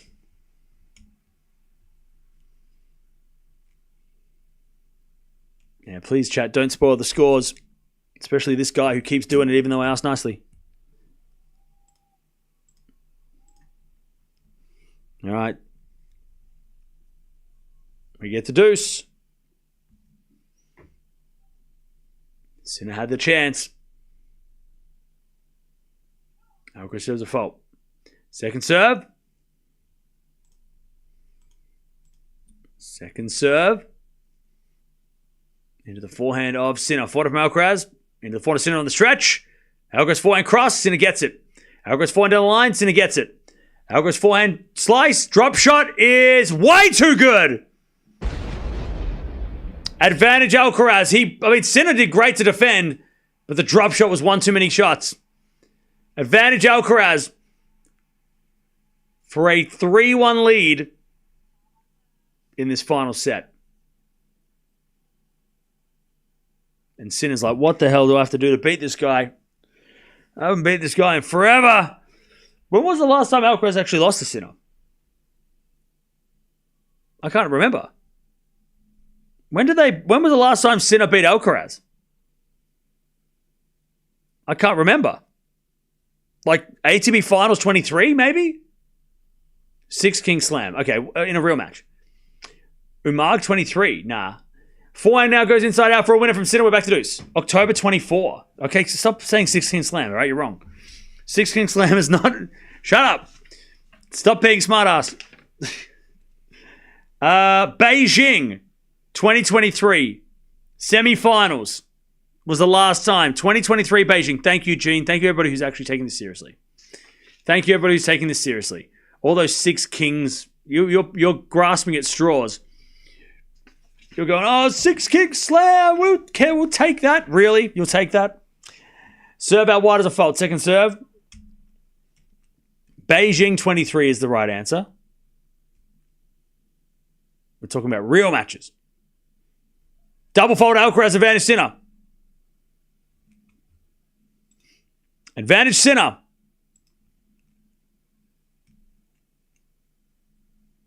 Advantage Sinner to get back on serve. The Italians are starting to make some noise. Focus on this match, please. My hands are shaking. Bro, you've been here many times. You know how it works. Advantage Sinner. Return. Into the front of Alcaraz. Sinner with the front of the stretch. Alcaraz backhand. Open court is good. Sinner with the pass goes out. Back to deuce. This feels like that game at Wimbledon. Remember? Remember that game at Wimbledon? That final set game where Alcaraz and Djokovic. Remember that one? It took forever. Chat, when I say don't put scores in chat, it means don't put scores in chat. Doesn't mean anything else. Saying deuce is putting it on scores in chat. Just save your energy. Define deuce. 40 all. Serve. And Sinner hits it wide on the return. Advantage Alcaraz. Advantage Alcaraz. No, that's funny. Advantage Alcaraz. 9-minute game. I got school tomorrow. That sucks. Advantage Alcaraz. As he serves a fault. This is going to be the longest French Open final? There's no chance. Is it? Second serve. Really? Return from Sinner goes to the point of Alcaraz. Sinner can't get that one. Alcaraz 3-1. This is going to be the longest French Open final of all time? That is impossible. That can't be right. What was the last one? What was the...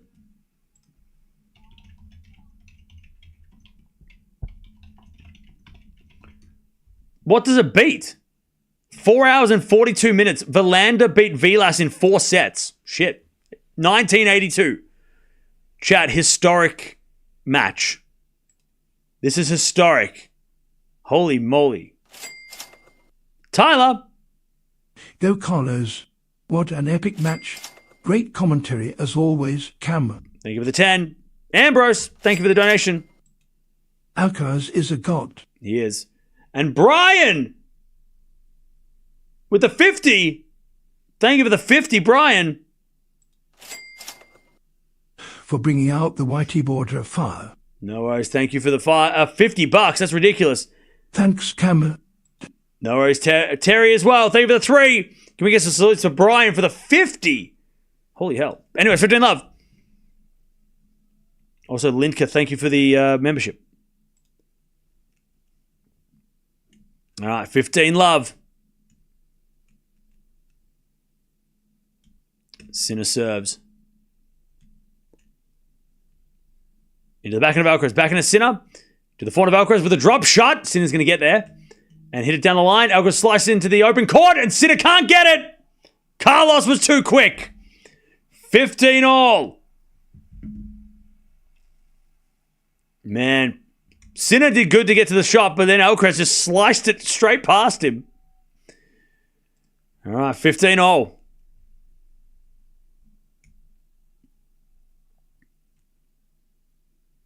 The Alcaraz family still look nervous. They're not counting chickens.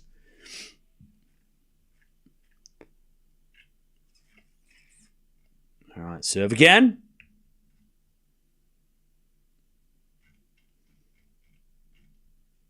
Here's a fault. Second serve.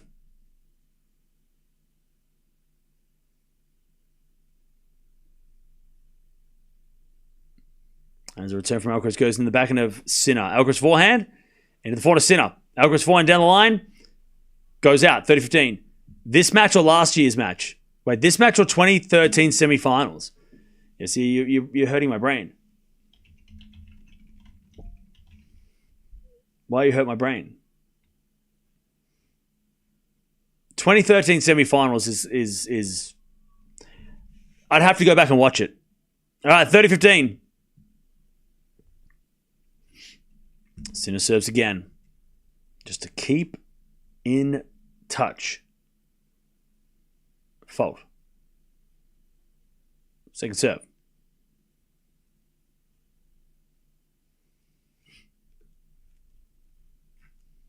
Second serve. The forehand of Alcaraz. Sinner backhand. Down the line is good. Alcaraz gets with a forehand cross. Sinner hits a forehand, but Alcaraz hits it in the open court. Sinner does not try and come back. 30 all. He just went out wide. He's like, if I don't hit a winner, I'm just not even going to try. 30 all. 30 all. Big point here for Sinner. If you're just joining us, Jannik Sinner had 3 championship points at Love 40 on the Alcaraz serve at 5-3 in the 4th. And you can see what happened after that. Serve to the back of Alcaraz. Return is out. 40-30. I'll tell you, chat, if Alcaraz wins this match, it's obviously epic. The comeback is crazy. The saving championship points is nuts. But if Sinner comes back from this point, it's got to be like coming back from a breakdown in the fifth when the guy you're playing has momentum. That is a huge win too. So whoever comes back, whoever wins this final set, it will be an all-time fight, no matter who it does. Obviously, Alcaraz saving championship points is a little bit more impressive, but maybe Alcaraz gives up championship points serving for the match, and Sinner comes back and wins anyway. So either way, whoever wins this from now, it will be probably the best win of their lives so far. Backhand goes in there from Alcaraz, and Sinner holds 3-2. 3-2. Alcaraz got the break in the final set. Longest French Open final of all time. Chad, who thought the tennis was going to die when the goats disappeared? Did anyone? Who thought that? Who said that? Who said that tennis was dead when the goats retired? Because you're wrong. Tennis is alive and kicking like more than ever. I mean, we're watching the longest final of the French ever. Nadal and Djokovic played finals. Federer played finals here and didn't play this long of a crazy match. Chad, is this one of the greatest French Open finals of all time? It's got to be. Based on time alone. Like, are we watching the greatest French Open final ever? Maybe. Maybe we are. It's like Lendl coming back against Mac back in the day. Back in the 80s. Trying to think of, like, what about Andre coming back against Andre Medvedev? Agassi against Medvedev in 99. Classic.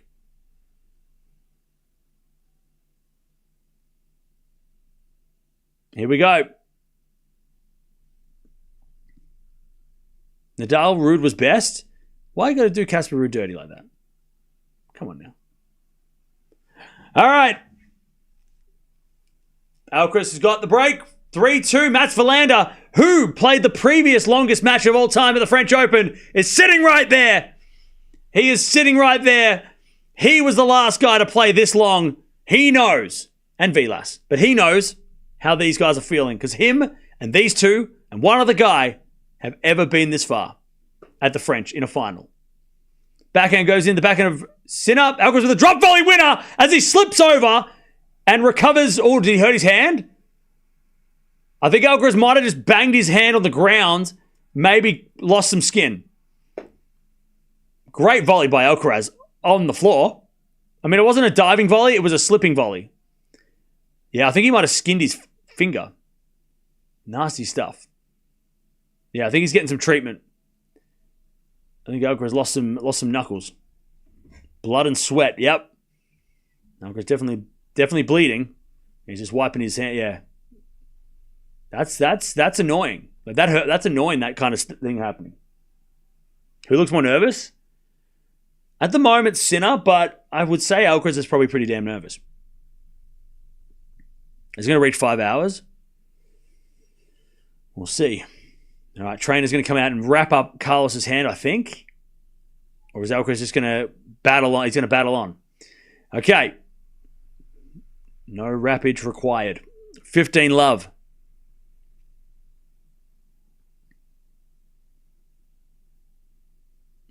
Love.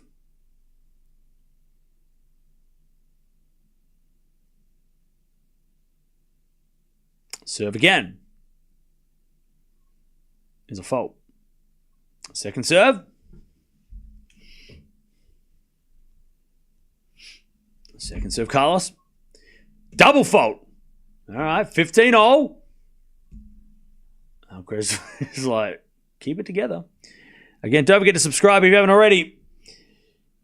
Appreciate everybody being here. A big month still to go with the grass. As a neutral, I couldn't have asked for a better GS final between them two. They definitely exceeded expectations today. 100%. Thank you for the donation. That is true. Neutral fans are the true winners. As with a slice return into the front of Alcaraz. Backhand now from Sinner is a winner down the line. 15-30. I think Carlos might be a little worried about his hand. Because he is not playing with conviction. Joao Alcaraz go hogs from Odia. Hey, Amit, thank you for the $50. Can we get some salutes for Amit in the chat? Alcaraz is just taking it a little casual in this game. with the double fault as well. Dan and Steph. What an epic match. Thanks, Cam. No worries. Thank you, Dan and Steph. All right, 15:30. Chance for a break point for Jannik Sinner to break back. Serving to the back of the Sinner. Return is into the front of Alcaraz. Sinner can't get that one. 30-all. Little shake of the fist by Carlos. 30-all. Thank you, Ayush, for the 47 cents. Appreciate that. 30-all. 30-all.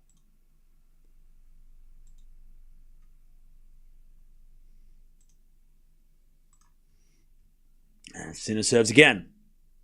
Sorry, Alcaraz serves again. Into the back of the Sinner. Return is into the front of Alcaraz. Sinner backhand on the stretch. Alcaraz back. A drop shot. Sinner's going to get it. No, he's not. He was so close. And Sinner's, what did he say to the umpire?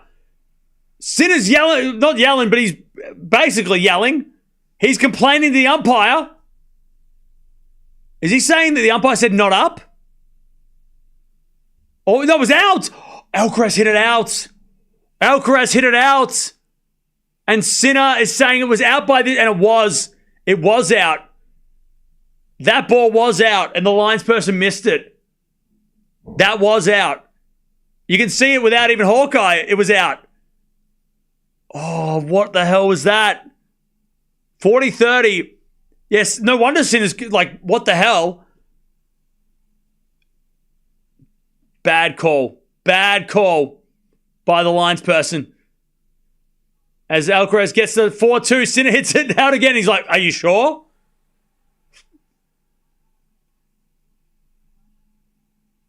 Chat. We haven't had a controversial call at like this big, because there's been controversial calls, but not at this big of a moment. 30-all, the ball is out, doesn't get called. It was out by the, like it looked like even from the just from the side view, it looked this far out. And they zoom in on Amelie Mauresmo. Where's Hawkeye? At least give them the option to challenge. You know what I mean? Like, you don't need to have automatic calls if you don't want to, but at least give the players a chance to challenge. But hey, Sinner could have stopped the point. He could have stopped the point. So there's also that. But what's the chair umpire doing? Just standing there doing nothing? Bad call. Bad call. Would have been a break point. 4-2. Let's hope Sinner... Look, I don't think it will affect Sinner's... I don't think Sinner's going to, start breaking rackets and shit, but... Wimbledon have are going to have automatic line calls this year. Every tournament, except for Roland Garros, have automatic line calls. As Sinner smokes the winner down the line. Love 15. Love 15. Now people are going to get an excuse. Look, does Alcaraz get broken in that game to make it 3-all and Sinner come back and win? We'll never know. But at 30-all, with an out call to make it a break point, I mean, that's brutal. 15 love. Yeah, Sinner's pissed. Sinner's angry. He might just blame Carlos for this. 30 love. He might start cracking the ball for winners, and you want to see an angry Sinner. 30 love. But that was a bad call. It was a bad call from the lines people. Serving to the forehand of Alcaraz. Return goes to the forehand of Sinner. Sinner hits a winner. 40 love. Good recovery though. Why no VR? I don't know. They just didn't invest in it. They didn't want it. They don't have it. They'll have to have it next year. Ladies' night sessions and Hawkeye next year. I mean, French Open have got to start paying up. Come on now. How can you be a tournament without lines, without Hawkeye? Because last year's final, we had one of those calls as well, remember? And it goes in the forehand of Sinner, and Sinner hits a winner. Okay. Sinner says, I don't care what happened. I'll still win this match. He'll still come back and win. He doesn't give a shit. He's like, you can take my points, but you can't take my freedom. All right. Sinner is pissed off, and Alcaraz better be ready. We're about to watch a 5-hour final at Roland Garros for the first time in the history of this tournament. Just saying. How are we, chat? Where are we watching from? I haven't asked that for at least 2 hours. Where are we watching from? I ran out of tea. Where are we watching from? Where are we watching from? Sydney. Nice. All right. Alcaraz is sitting. Sinner is eating. No, he's blowing his nose. We got Chicago, New York, Denmark, Poland, Brazil, South Africa, Serbia, Canada, the UK, India, Slovenia, Australia in the house, Colorado, Phoenix. By the way, Colorado, go Rockies. We'll come back. We'll come back stronger. A lot of people from South Africa in the house. What's up? We've got Bali. We've got Denver. We've got Pakistan. Ireland. Macedonia. We've got London. We've got Nigeria, California, Czech Republic, Switzerland, Belgrade, Philippines, Ecuador, Scotland, Canada. 4 hours and 53 minutes played. And Alcaraz is 2 games away from, I mean, what a win if he gets it. What a win. Serve's a fault. Second serve. Thank you everyone for joining us. Don't forget to subscribe if you haven't already because you don't want to miss out on Wimbledon because these guys might play again. Backhand rally. Sinner in the net, 15 love. Remember, Sinner had 3 championship points. Match of the year. I don't even care. Tien Medvedev was a good second match, but this is match of the year. I do not care. To this date. We haven't had a match of the year candidate all tournament. Finally, we get one at the end. This is match of the year. I'm sorry if you're a Medvedev and Tien fan. I'm sorry. But that match was good. This match is great. The stakes, the match points, the players. I mean, this is match of the year. 15-0. Alcaraz with a terrible drop shot. 15-0.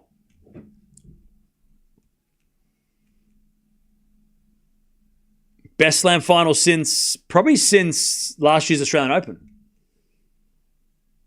I mean, last year's French Open was pretty good too with Alcaraz and Sinner Zverev, but I think Sinner Medvedev, the scoreline feels like Sinner Medvedev, right? It has that kind of epicness. As we get an ace down the tee from Alcaraz, 30-15. Hey, thank you, Brent, for the 21 months. Your streams have been so dang fun, getting better and better. Appreciate that. Love the camp fam. We love you. All right, 30-15. 30-15. Carlos, hold your serve. He's only 6 points away from Roland Garros. The tournament, not the person. As a return, he's out by Sinner, 40-15. 40-15. Alcaraz 5 points away from defending his title in the most ridiculous way. Shout out from, hey, Malaysia, what's up? How are you doing? Shout out, Malaysia. I've been there. 40-15. Serving the corner Sinner. Backing out Alcaraz into the corner Sinner. Oh, he hits a line. 40-30. Nice shot from Jannik Sinner. Right in the corner. 40-30.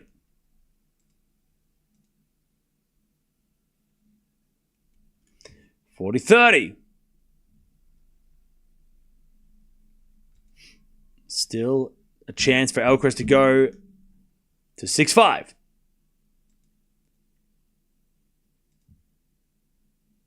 (40-30). First serve is a fault. Second serve.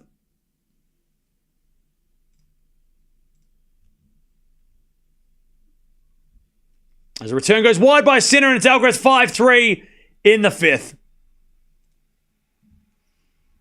Chat. We were so spoiled for 20 years. We had Roger Federer, then Rafael Nadal, then Novak Djokovic, Andy Murray then appeared, Stan Wawrinka made a cameo, we had Delpo, we had Cilic, all getting slams. Medvedev then won one, denying Djokovic a history. And then we thought, God, if Federer, Nadal, Djokovic, and even Serena retire, what are we going to watch? Oh, no, tennis is going to be so hard to watch. Domi got one as well. Domi team, respect. And we thought, man, who's going to take over? What are we going to watch? And like 18 months later, we get this. 5-3 as we had a fine winner from Sinner. And he's serving to stay in the match. 15 love. 15 love. Not to mention on the women's side, Serena left, and then we've got some pretty good players over there too. I mean, would have loved a 5-setter in the women's final yesterday because I think it would have made it really interesting to see if Coco would have won in 4 or 5 or if Sabalenka comes back, but maybe one day. Sinner puts it away, 30 love. But the two finals, and again, we always remember the tournament by the finals because before the final, the men's tournament's been it's been okay. It's been pretty good. It's been pretty all right.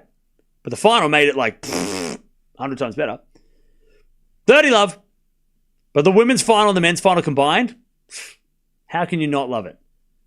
Like, how is this not like tennis is really good right now? It's really, really good right now.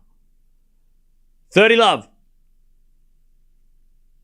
And we're just getting started. I mean, Coco's 20. These guys are 23, 22. We got plenty of time to get even better. 4-4 rallies. Alcaraz puts it away and he slips. Alcaraz is going to fall over and end up having to like bleed all over the trophy because he keeps falling over like he wants to like leave with some battle scars. I don't know what's going on. The clay's just like trying to take his legs.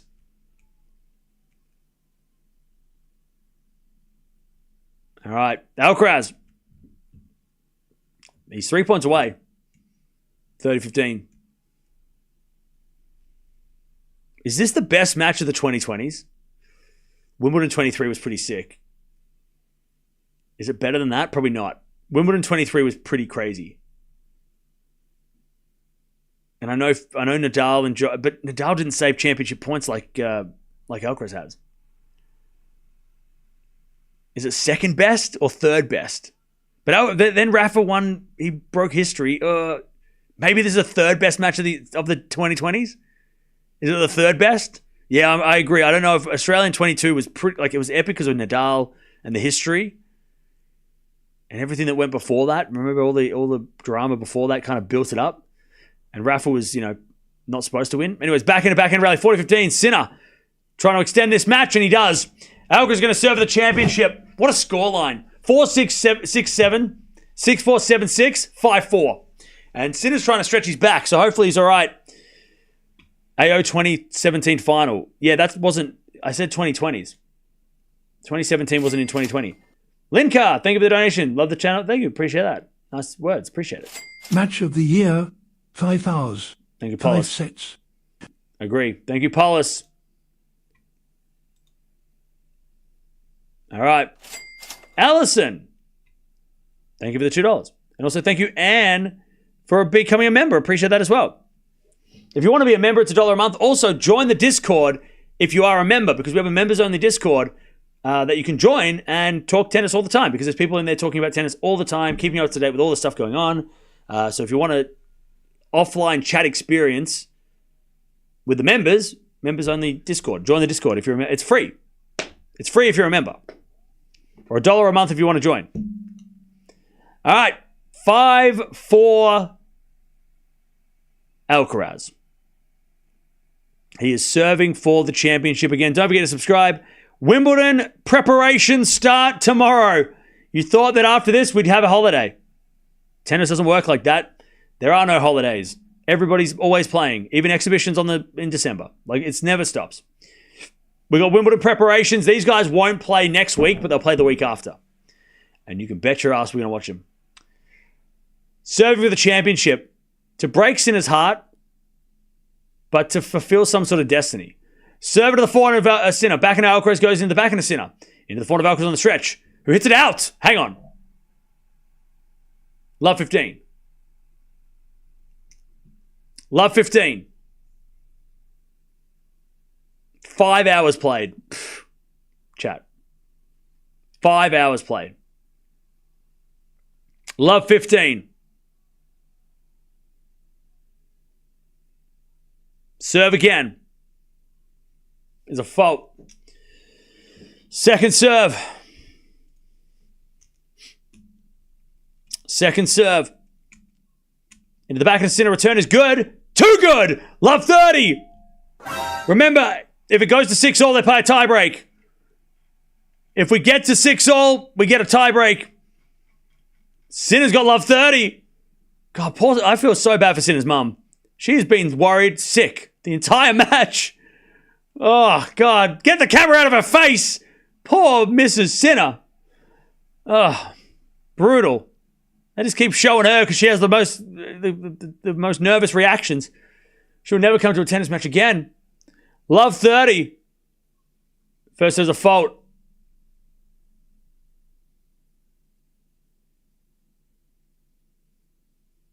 Second serve. To the back of the Sinner. Return the back of Alcaraz. Sinner forehand. Into the front of Alcaraz. Sinner on the stretch. Hits it out. 15-30. 15-30. Please don't put scores in the chat because I saw you do that and it ruined it for me as well. And if you ruin it for me, then it ruins it for everybody else. 15-30. 3 points away, Carlos, but 2 points away from hanging around. 15-30.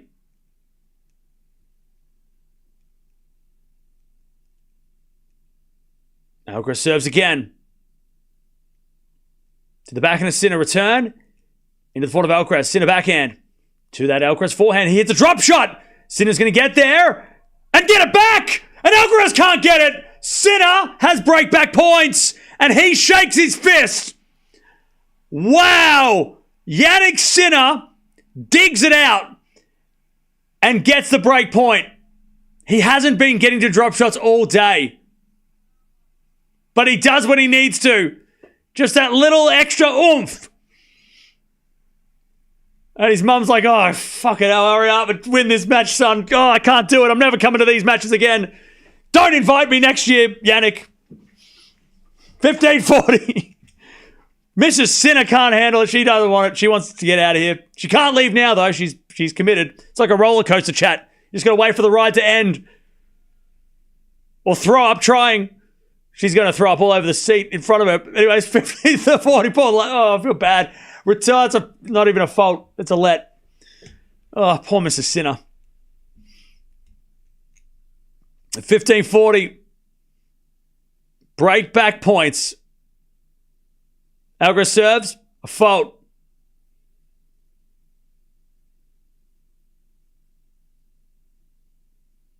Second serve. Second serve. Into the back of the Sinner. Return goes in the front of Alcaraz, who hits it in the nets! Sinner breaks back! What is this match? What the hell is this match? It's the greatest French Open final of all time. That's what this match is. 5-5.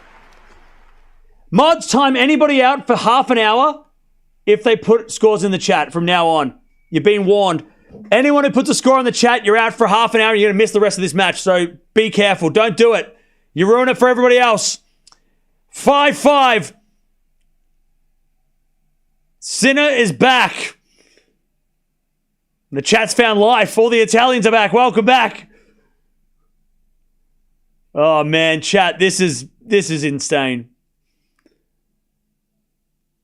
I mean, we already said match of the year, but are you kidding me? This could be the match of the ever. Ace out wide. 15 love. Remember, Sinner's never won a match over 4 hours, and we're already over 5 hours. 15 love. By the way, I'm going to get to the super chats at the end of the match. We'll get to them. Thank you, but we'll get to them at the end of the match. 4-4 rally. As Alcaraz hits a 4-hand cross-court winner, 15-all. No distractions from now on. But if you do put a super chat, I will get to it at the end of the match. So don't feel like I'm ignoring you. But I am. But I'm not. But I will get to it. 15-all. 5 hours and 6 minutes played. Serve. Ace. 30-15. 30-15. Sinner is trying to take this lead back. What is this match, chat? What the hell is even this match?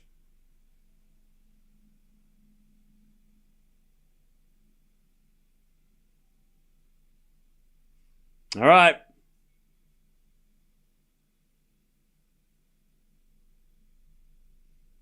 Serve again. Into the form of Alcaraz. Return is out. 40-15. 40-15. Chad, I'm not going to say it. I'm not saying it. And if you say it, please don't say it. I'm not saying it. 40-15. 40-15. Don't say it. Don't even think it.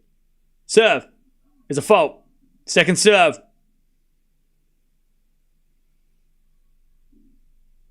Second serve. Into the form of Alcaraz. Return. Into the form of Sinner. There's Alcaraz with the backhand cross. Sinner goes down the line. Into the form of Alcaraz. Sinner with the forehand down the line again goes long. 40-30. 40-30. Chad, don't even say it. Don't even think it. Again, don't forget to subscribe. We're almost at 247,000 subs as well, so thank you for that. A lot of people here. 40-30. I haven't thought nothing. My brain is empty. 40-30. I'm thinking about breakfast. I'm starving. This match has been going for so long, I thought I'd be able to eat by now. It's nearly 5 a.m. Started at 11 p.m. Serve is a fault. In fact, I started at 10:30 p.m. Second serve. Second serve to the back of Alcaraz. Return. Into the form of Sinner, who puts it long. Oh, no. We get to deuce.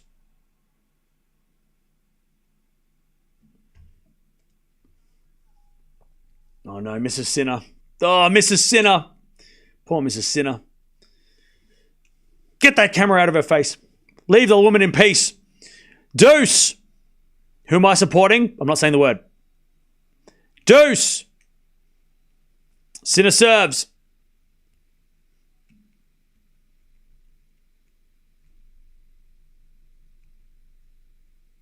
Sinner with a serve. As he serves down the tee, return goes back into Sinner. Back in there from Alcaraz. Down the line off the tape. Into the forehand of Sinner. Alcaraz forehand. Into the forehand of Sinner again. The back of Alcaraz on the stretch. Sinner back in down the line. Alcaraz gets with a forehand cross. Sinner. Forehand cross again. Slice Alcaraz. Sinner in control. Forehand down the line again. Is too good by Jannik Sinner. What a beast. Advantage Sinner. What a beast. Rips the forehand finally past Alcaraz. Advantage Sinner to take the lead and force Alcaraz to serve to stay in the match.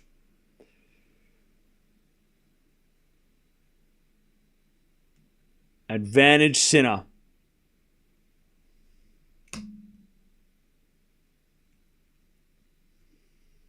Serve again.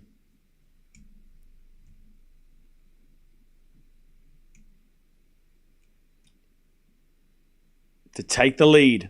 Remember, Alcaraz served for the match of 5-4. Sinner had 3 championship points. In the fourth, as Alcaraz hits a great return, and then Sinner gets it back, but then Alcaraz puts it away. Back to deuce. I mean, chat. I mean, come on.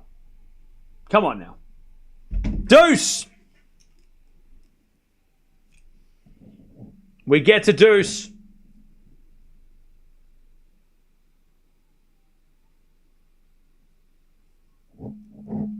Five and a half minute service game, this one. We get back to deuce.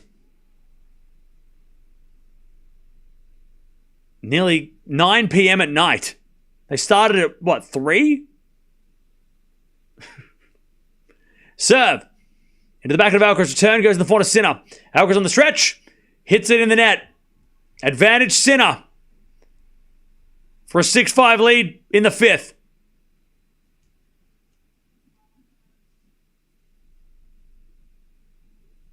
Advantage Sinner. Everybody's freaking out.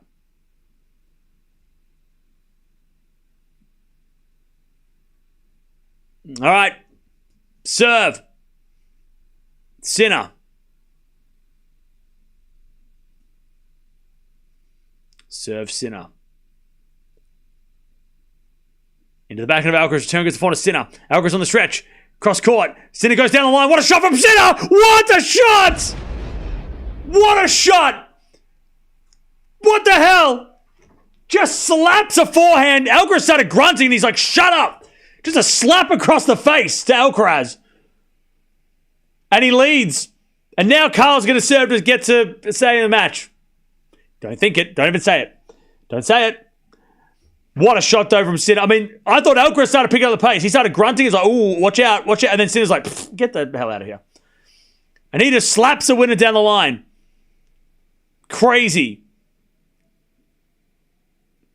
This guy is a machine. Like, literally. Is he made of metal? The fans are going nuts. Kids, these two little kids are just like, ah! Oh, what a match. All right. Carlos, serving to stay in it again. Ridiculous, chat. Ridiculousness. I mean, what are we even watching? One of the greatest matches we'll ever see. Madness. Can Alcaraz survive again? God, he is a cat. He's used at least 7 lives. He's got a couple left, maybe. I don't know. 6-5 Sinner. Every set's gone the distance. There's been no easy set. 5 hours and 13 minutes. And Alcaraz is serving to avoid defeat again. He serves. Down the tee, the back of the Sinner return is into the forehand of Alcaraz. Sinner with the forehand of the stretch. Alcaraz relentless. Hits a forehand inside out. Sinner gets his right. Alcaraz volley. Sinner pass. Alcaraz volley. Drop shot winner. How? How do you do that after 5 hours? How do you do that from both? How does Sinner hit it that hard? And how does Alcaraz hit a drop volley off like the hardest forehand of all time? Are you kidding me? How does that drop that? Like how did he do that? 15 love. That was ridiculous. Like the softest hands ever. It's like his hands are made of, like, it's a pillow hands. First serve's a fault, second serve.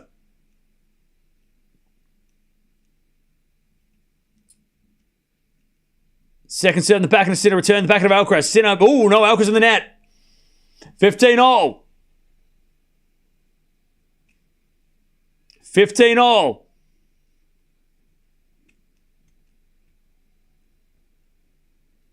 Serve again.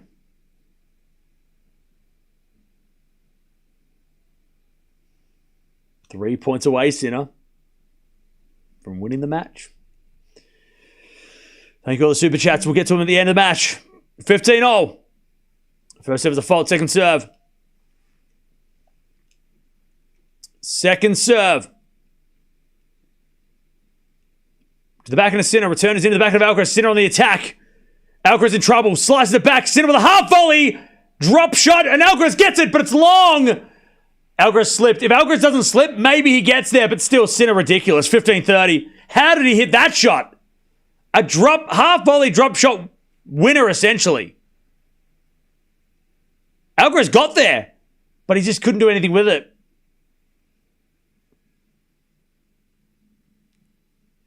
This is peak Sincaraz. Like, they've never played a match better than this. They might, I mean, how are they going to play a match better than this in the future? They're setting the bar so high for themselves. How are we ever going to see a better match than this from these two guys?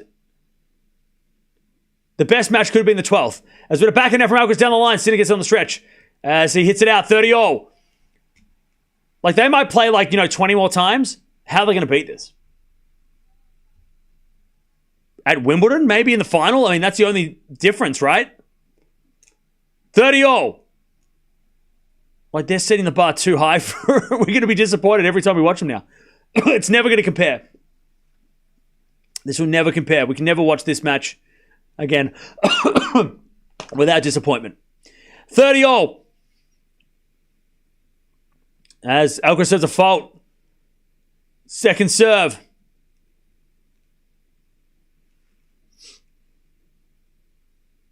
Second serve, the forehand Sinner return is good. Alcaraz gets it back. Sinner with a forehand. Alcaraz back in the rally somehow and puts it away. How did Carlos get that shot? He somehow hits a slice without looking that lands in the corner, and then Sinner smokes it, but Alcaraz goes, "You've opened the court, mate. I'm going to put it cross court. You got no shot." 40-30. What the hell was even George Russell's like, "I drive fast cars." What was that? I didn't even see that, and I drive fast cars. Well, couldn't even see that ball. Hello? 40-30. Alcaraz to take us to stay alive. Don't say it. To stay in this match. Alcaraz's brother's not impressed. He's thinking about the after party. 40-30. He's like, "Oh, come on. I wanted to start drinking by now. Fucking hurry up. I want to go to Ibiza." Big brother Alcaraz. 40-30. Serve out wide's a fault. God, where's the first serve? Can't buy a first serve, chat. Remember that? 40-30. Second serve. In the back of Sinner, return is in! Oh! Deuce. Back of the line. Sinner. We get to deuce. Oh my God. Of course he does. I mean, they played, like, this game alone has had like 5 highlight shots. Best 5 points of the match in this game. Deuce.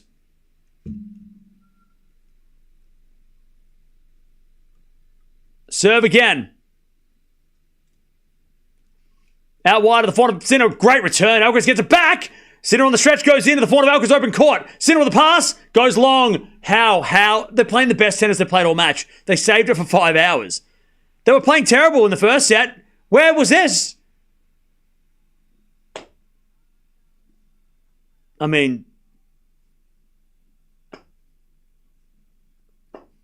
Stefan Hedberg's like, wow. Like everybody else in this stadium is just blown away.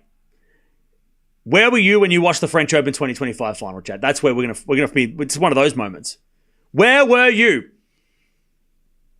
Alcaraz serves into the forehand of Sinner. Back in our Alcaraz in the backhand of Sinner.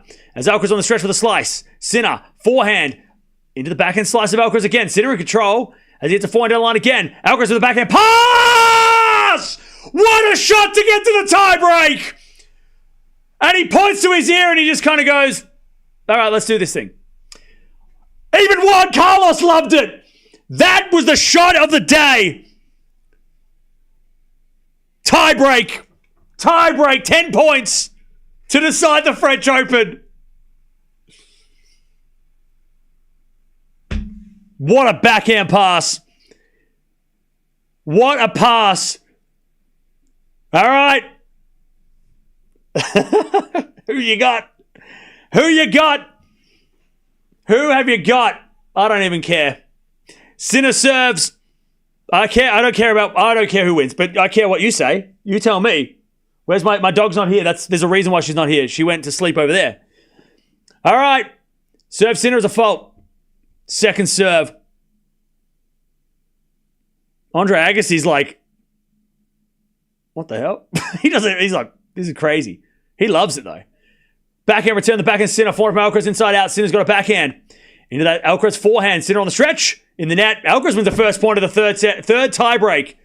Remember, Sinner was up a mini break every tie break, both tie breaks so far. One love Alcaraz.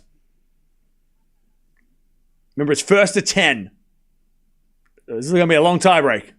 It won't be done quickly. We're gonna be here for a while. Agassi looks shocked. God, I love Agassi. He's all of us right now. Just what are we watching? He doesn't know he's going, what the hell are we watching? What are we watching? One love Carlos. Remember, Sinner had 3 championship points in the fourth. Serving the backhand of Sinner. Alcaraz forehand. Into the forehand of Sinner on the stretch. As Alcaraz goes cross court again for a winner. 2 love. This is where champions thrive. And they're both champions. They're both champions. Who wants to keep their perfect Grand Slam record? That's the question. More so, who wants to win the Roland Garros? Crazy. Again, we'll get to the super chats at the end of the match. Thank you, everybody who's donated. I'm not ignoring you, but I'm ignoring you. But we will get to it at the end of the match. I see them, but I'm not talking about them. 2 love. Serve. Into the backhand of Sinner. Return is going into the forehand of Alcaraz, who shanks a little bit to the backhand of Sinner. Alcaraz forehand inside out. Sinner's there with a backhand, but he hits it out, and it's 3 love Alcaraz. It's only a mini break, though. 1. Only 1 mini break. And it's first to 10. Long way away. We're first to 10. Madness, chat. Madness. Back to Sinner. First to 10, it's first to 10. But you got to win by 2. So it could be 13-11. First to 10, win by 2. Serving to the forehand of Alcaraz. Forehand from Sinner. Into the Alcaraz forehand. Drop shot is good. Sinner gets it though. And then Alcaraz puts away a swinging volley from the middle of the court. Never should have been able to put that shot away. As a coach, you discourage that shot. You're like, don't do that. That's stupid. Only Carlos Alcaraz could do that. 4 love. 4 love.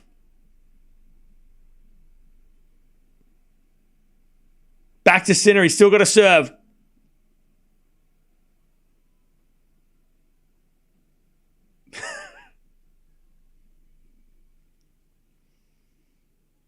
Alcaraz, 4 love. Sinner serves. A fault. Second serve. Check, my heart rate's still only 82. That's weird. Second serve. Into the forehand of Alcaraz. Return goes into the backhand of Sinner. And Alcaraz with the backhand down the line. Sinner's got it with a forehand cross. Alcaraz, forehand down the line. Again to the backhand of Sinner. Into that Alcaraz backhand. Goes down the line again. Sinner with the forehand goes long. 5 love Alcaraz. 5-0. First to 10. First to 10.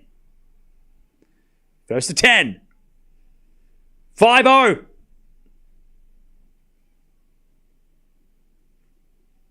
Alcaraz with 2 serves.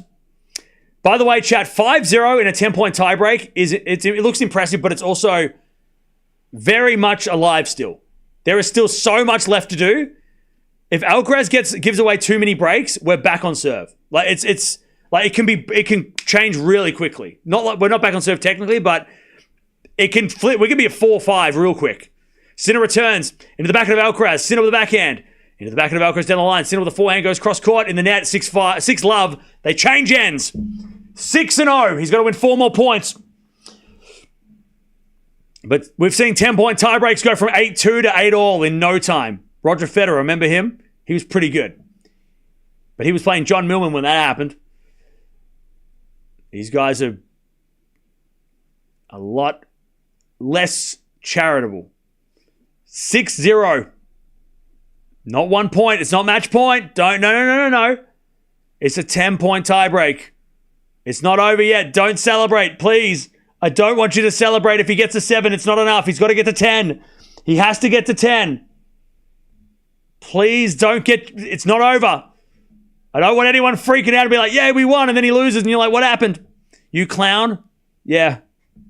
Good one. Return. Goes in the front of Alcaraz. Sinner with the backhand. Again to the backhand of Alcaraz. To the backhand of Sinner on the stretch. Alcaraz down the line. Winner.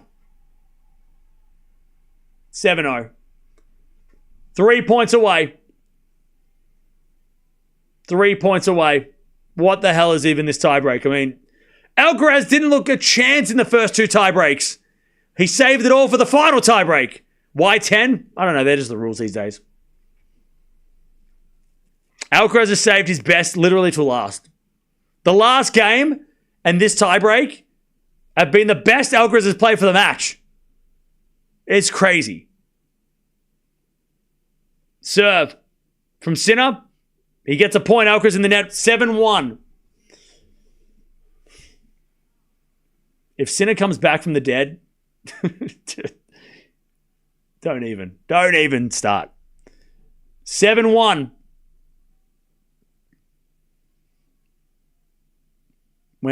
Poor Sinner's mum, Mrs. Remember, she's It's been brutal. Anyway, 7-1. Sinner serves the back of Alcaraz. Return goes in the forehand to Sinner. That's a great shot. Alcaraz gets it back. Sinner backhand down the line. Alcaraz with the forehand cross. Sinner gets the point. 7-2. 7-2. Sinner gets 2 points. 7-2. Alcaraz is serving. Remember, it's first to 10. Win by 2. He's going to have to break back both times, Sinner, here. Man, chat. I mean, look, I wanted 4 sets, so I was happy the third set went to Alcaraz, but this is more than I asked for. At this point, we're greedy to have this. It was looking like a straight set. I mean, remember when Sinner was up 5-2 in the second and we're like, hello? Boring much? Backhand return. Goes in forward to Alcaraz. Back into Sinner down the line. He hits it out. 8-2. 8-2 Alcaraz. 2 points away. 8-2 Alcaraz.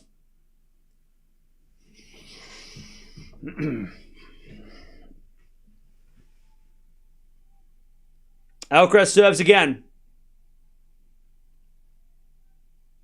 Nearly 9 o'clock at night. The Roland Garros trophy sitting there. Agassi's going to give it out. 8-2. Alcaraz serves. To the back of the Sinner, return the net. 9-2 Alcaraz. I'll tell you what, Chad, I fucking love this sport. Where else can you get this kind of drama? It's like a penalty shootout after 5 hours of match. 9-2, 7 championship points. But Sinner's going to serve. Championship point Alcaraz after saving 3 against his serve that Sinner had in the 4th set. That was years ago. 9-2. Sinner serves. Alcaraz with championship point. Serve goes in the back of Alcaraz. Return goes into the forehand to Sinner. Alcaraz with a pass. That's a winner. That is a winner. Carlos Alcaraz wins one of the best matches you'll ever see in your damn life. What a comeback. And he finishes it in style. What a comeback. And I don't know what Jannik Sinner has to do to beat Carlos Alcaraz because he's been heartbroken so many times. He's had 2 chances to beat him with match points at slams and lost. Not to mention last year's 5-setter as well. Carlos is him and he cannot be denied. There's something going on, chat. It's bigger than tennis. It's the tennis gods. They know something we don't. And they're doing something. They've got plans, chat. The tennis gods have got plans. I don't know what the hell they are. We think it's Sinner's going to do stuff. No, they're like, nah. We're going to do this instead. Just sit back and watch and enjoy, everybody. The tennis gods have got other plans. Holy shit. That was ridiculous. Juan Carlos Ferrero is like, I'm a genius. Promote me. I don't know how you promote him. He's got the best job in tennis. Coaching Alcaraz is so good right now. So much fun right now. Man. Chad, can we have this at Wimbledon, please? Wimbledon? Can we get a Wimbledon rematch? Is that all right? Am I greedy? Greedy much? Poor Sinner. Poor Jannik Sinner. Oh, he was this close, chat. He was this close. And by the way, chat, the controversial line call, if it gets brought up, it should be discussed more, not because that it made a difference. Yeah, okay, maybe it would have, but we never know. But he did break back Sinner in the end. So I don't think the line call that was missed, it could have produced a break point. Maybe he breaks, and then maybe he breaks again, whatever. But that line call shouldn't be the story of this. If anything, that line call should signify to the French Open that get frickin' Hawkeye. Hawkeye needs to be here. We can't have 2 finals in a row have a bad call. Because last year, the same thing happened to Zverev, remember? But again, that line call didn't change things. Sinner had chances before that line call. He got back in the match after that line call. That line call should only be an indication that the French Open need to start paying for the damn service of Hawkeye. That's what it should be used for. Not to say anybody lost or won because of that one call. All right? Because I know people are going to use that as a reason, but that reason is not the reason. All right. I think Agassi's probably in tears right now. I mean, he's got to give the trophy out. Andre Agassi's got to give out a damn trophy. How's he going to do that? I mean, he's going to be bawling his eyes out. Agassi, he loved that. He was loving that match in the 5th. If you're leaving, by the way, don't forget to sub. I forgot to say that, but yeah. But I'm busy. I'm busy. I'm busy freaking out over here. Holy hell. Chat, do we just watch the best Roland Garros match of all time? Did either of them cry? Sinner is stoic, but again, when they start speaking in the interview, that's going to be interesting. But Alcaraz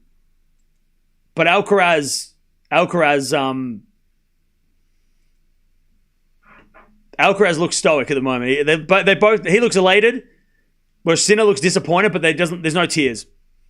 We'll get to the super chats after this. Actually, we'll get to a couple now.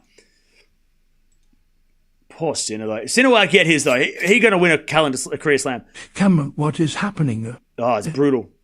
What a match. What a match! Fiona! I'm so glad I've stayed up watching this crazy final with you. Amazing calling cam from a fellow tennis head in Melbourne who is having a heart attack every point asterisk, gasp asterisk. Thank you for the... Fiona for the 7. Thank you also for the 20. Appreciate that. Thank you for the 6. I'm so sorry. Great I can't get to all these. Fox. I don't know I'll just let it play. And I'll thank everybody at the end. I love our Campham. Thanks for your stellar as always coverage. Camera.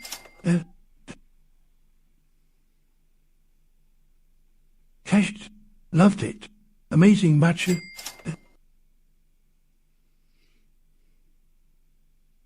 LFG Carlos and freaking crying Cam. This match was hell for me as a Carlos fan.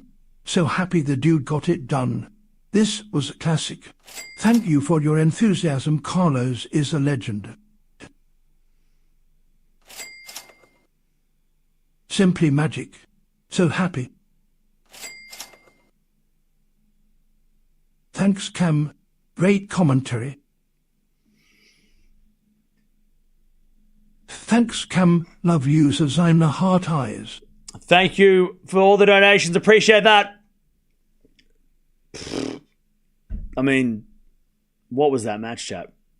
What even was that match? We had no 5-setters on the stream for the entire tournament until the end, and we had the greatest match in French Open history. Arguably, but I'm saying it is. Your enthusiasm is amazing, man. No worries. Thank you, Gabe. Appreciate it. Holy shit, chat. What a match. This is... If you don't like tennis right now, I don't know what's wrong with you. Because this is insanity. This is insanity. I've got to buy that Alcaraz shirt now somehow. I don't know how I'm going to get it from Australia because we don't have it here, but... Let me thank everybody for the donations. So thank you, Hobbs. Thank you, Fiona. Thank you, Caroline. Thank you, Jane. Thank you, Susanna. Danish. Donna. Jams. Jay. Zero. And Anonymous. And also... Louisa and Gabe, thank you for the donations. Appreciate it. Also, thank you for the gifted memberships. I just saw them come through as well. Alcaraz is looking like he's crying now. Thank you, Angela, for the $10 super sticker. Thank you, Pinapon, for the super sticker as well. Thank you. What else? What else happened? Thank you for the 5 gifted. I don't know who gifted them, but thank you. Thank you for the 5 gifted. Brent. Thank you for the 5 gifted. Appreciate that. We're still waiting for these to get the ceremony started. Matthew. You rule, Cam. No words. Thank you, Matthew. Appreciate it. At least I didn't fuck it up like I did last night with the other match. So nervous. Jane. Cameron, I cannot believe you kept it together for all that time. What an epic match. I don't even know what we just watched. Congrats, Carlitos. Thank you, Jane, for the 20. Appreciate that. They're showing the match points and everything with Carlos. Great job, I need to lie down in a darkened room. Yep. Thank you, Debbie, for the $2. Charging. Was here the whole time. Thanks for making tennis more magical than it already is. Need a day or two to fully digest what I just watched. Sweat smile. I do as well. I'm stuffed. Absolutely Migs. off the charts Herculean comeback win from Carlos Djokovic-esque in the final tiebreak. His first major win from 2-0 down and starting to build a formidable record in Grand Slam finals. 5-0 in Slam finals. First time coming back from 2 sets to love down, and he saves championship points.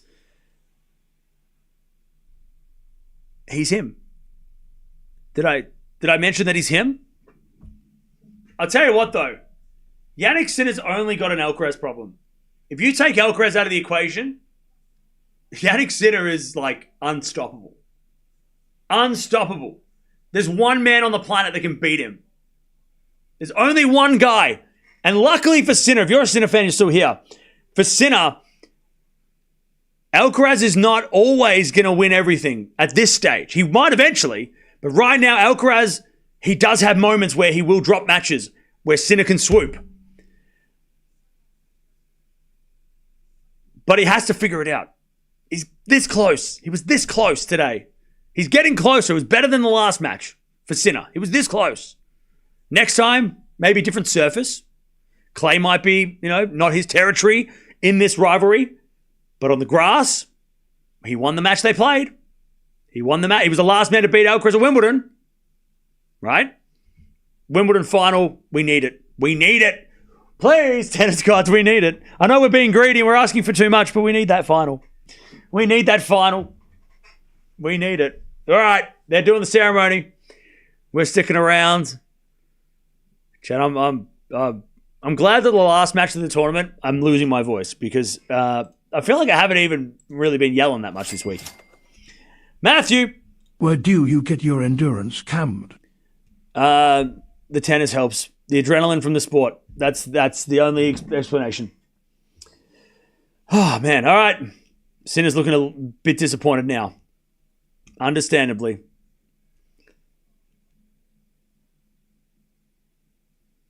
Man, it sucks. Like it's like as exciting and fun it is for Alcaraz, it sucks so much for Sinner. It's hard, like it's so hard to get. Like if you're an Alcaraz fan, obviously be happy, and if you're a Sinner fan, be disappointed. But if you're a neutral fan, I'm finding it so awkward right now because I'm like, I love that for Carlos and what an effort, but I'm also like, oh man, God, it sucks for Sinner. I'm torn, right? Like I love like Alcaraz doing it. It's like, whoa, what the hell? That's amazing. But then you look at Sinner and you're just like, fuck, that sucks. You just kind of, you don't want to celebrate Alcaraz too much because Sinner's sitting there and you're like, shit. It's brutal, man. But Sinner will get his. He'll get a French Open. He didn't drop a set until this match. And it took him, he was up 2 sets to love before somebody took a set off him. So he could have easily won this match. He had chances, and he would have been the French Open champion. So there's a future. He's going to get it. He'll get this trophy. Alcaraz got 5 slams. At this age, ridiculous. We just watched the longest match of all time at the French Open final, by the way. Longest French Open final of all time.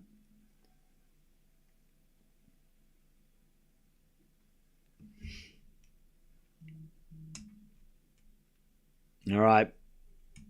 Here we go, chat. They're going to do the presentation. And we are going to hear what the guys have to say. Andre Agassi, legend. Love Andre. Good choice bringing him out. God, how do you not love Andre? 0 haters, Andre Agassi? 0 haters? Pretty sure. 0 haters. He looks like a proud dad. He looks like a proud father out there. He's just like, oh, good work, kids. Migs. And thank you for the amazing stream cam. Top notch as always. No worries. Appreciate it. Thank you for the 5. Jay. Crazy that no one, not even Noel, could take a set off Jannik, and yet Carlos is here lifting the trophy in a 5-set epic. These two were meant to battle one another. Yep.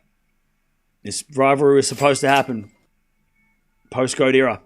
I entry words of the famed Houston Rockets coach Ruddy T. Never underestimate the heart of a champion. What a comeback. What a comeback. Thank you for the 10, Simply Grace. Appreciate it. I need to lie down. I think everyone does.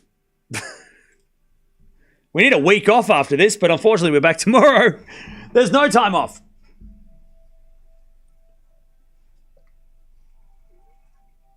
Andre Agassi waving to the crowd after showing him winning the 99 Roland Garros trophy to complete the Korea Slam as well, which hadn't really been done much back in the day. Not many players have won. I mean, was Agassi the second player in the Open era to win the Korea Slam on the men's side? Umpire's getting a massive cheer. Jesus, all right. Is she French? Must be French. He was, right? Because Laver did it, and then nobody did it until Agassi, right? And then he won the gold medal too. And then, of course, now everyone does it. It's just like totally normal now. But oh, man, chat. We're never going to see a better match than that. That was match of the year. Calling it. We're not going to see a better match than that. All right, Sinner gets the runner-up plate.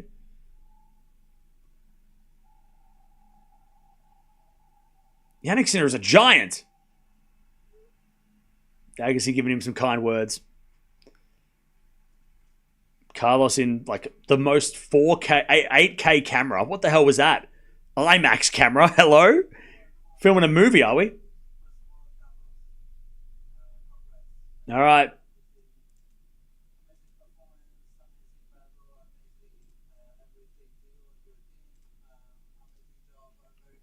Sinner just saying this amazing job to your team and you and your team. Congrats to you. God, Sinner's just got to be like, maybe not now, but eventually, if he keeps losing to Alcaraz, he's just going to be like, I'm sick of this shit.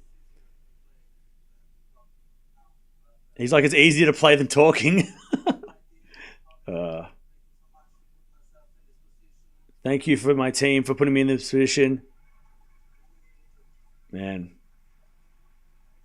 Roy Emerson got the Korea Slam after Laver? No, he didn't. Not in the Open era. We gave everything and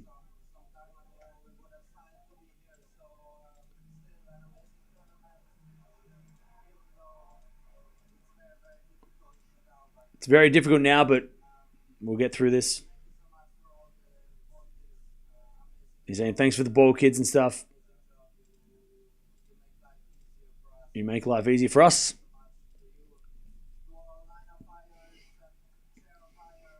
To the line umpire and chair umpires.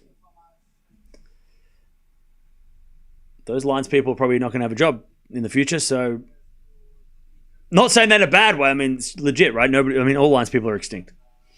We're going to look back in 10 years and be like, remember when we were lines people? That's weird. Sinner's still happy with the final.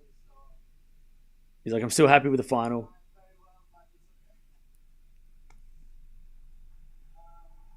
God, Sinner doesn't seem affected at all. This man he doesn't seem disappointed at all. He's just kind of like, oh, it kind of sucks. He is so, I don't even know what the word is.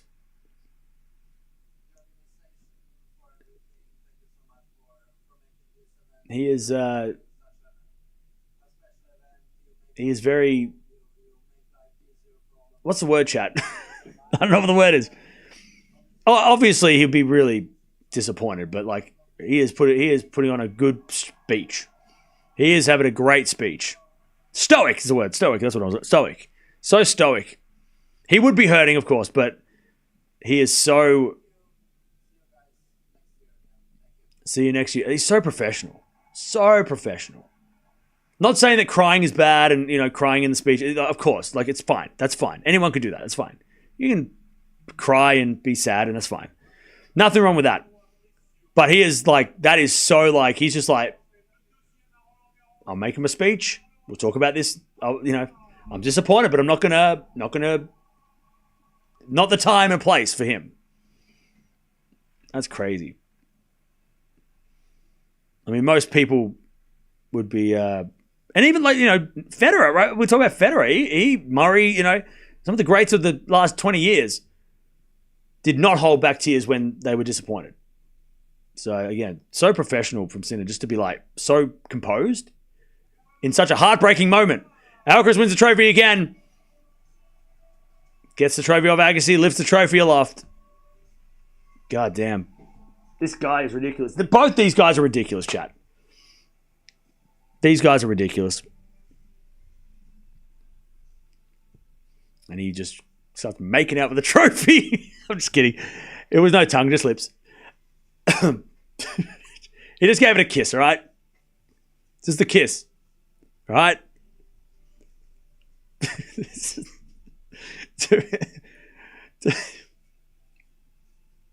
Chat, it's been a long night, all right? All right. Alcaraz going to give his speech. And he's not letting go of that trophy. One negative, you have to buy that shirt. Hey, look, if I can find that damn shirt, I don't even know where I can find it. I might need one of you to help me because I can't find this shirt in Australia. Which sucks because I need to buy the Alcaraz shirts. That's just my thing. Who kissed what? Alcaraz kissed the trophy. Spanish national anthem. That'll make Alcaraz cry. By the way, chat, can we just talk about Alcaraz for a second? Because we're talking about Sinner, how disappointing that he must feel. 9 months ago? Heartbreaking loss to Djokovic on this court. You don't think that was going through his head a little bit? At 2 sets of love down? Thinking, shit, I can't win. Like, this court sucks right now. I hate this court. I have to be silver again? He was crying his eyes out not that long ago in this stadium. After disappointing, he was feeling disappointing towards Spain, right? And say, I let people down. I mean, had he have lost, I don't think it would have taken it as hard, but remember that happened too. Online Nike store don't have it in Australia. He's talking to Sinner, saying you put in all the hard work every day. I'll tell you this, chat. That match should be a message to every person under 30 in the competition. This is what you have to do to win slams now. I'm so sorry. The GOAT era is over, but you have to deal with this now. If you want to win a damn slam, you got to beat these guys and you got to play at that level. If you don't play that level, you are not going to win a slam.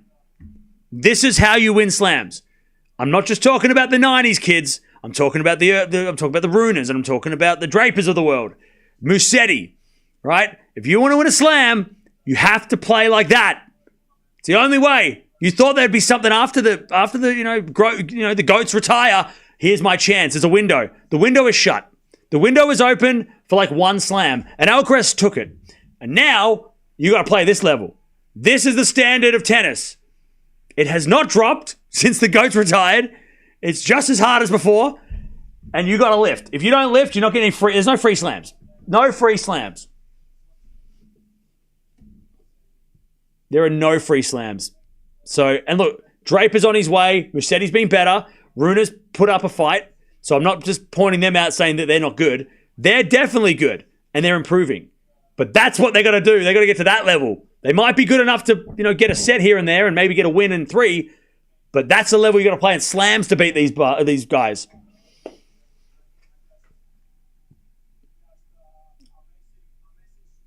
The Nike shirts on the web, yeah, but that's not Australian website though. I can't get it in Australia,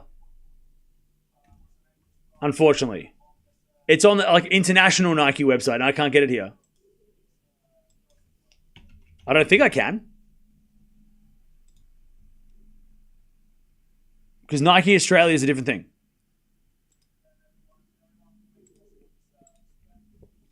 All right, Alcaraz just... By the way, look at that score. What is that score line? It looks so weird. Yeah, I can't find this. It's not on the Nike Australia website.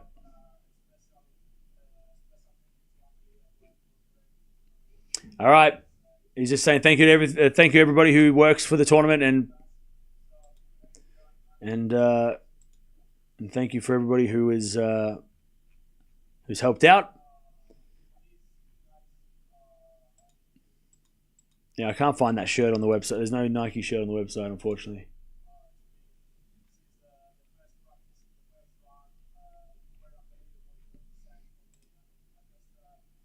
I can buy a white random ass shirt, but I can't buy the stripy one. I don't know where I can find it. I'll figure it out. I might need one of you to help me. All right, he's just saying thank you to everybody in the crowd as well. Classy speech, as always. No tears, both guys composed.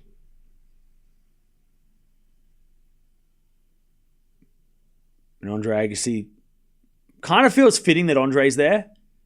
Because he came back from 2 sets to love down. Like, you know, it kind of makes sense that it's so lucky, I guess, for the tournament that Andre is there giving the trophy. Because he did that in 1999. Came back from the dead, did all this, you know. So it kind of makes sense that he's there. Like, what a great coincidence, you know.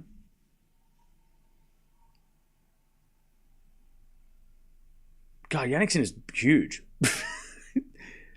The French Tennis Federation dude's tall too. He's as tall as Sinner.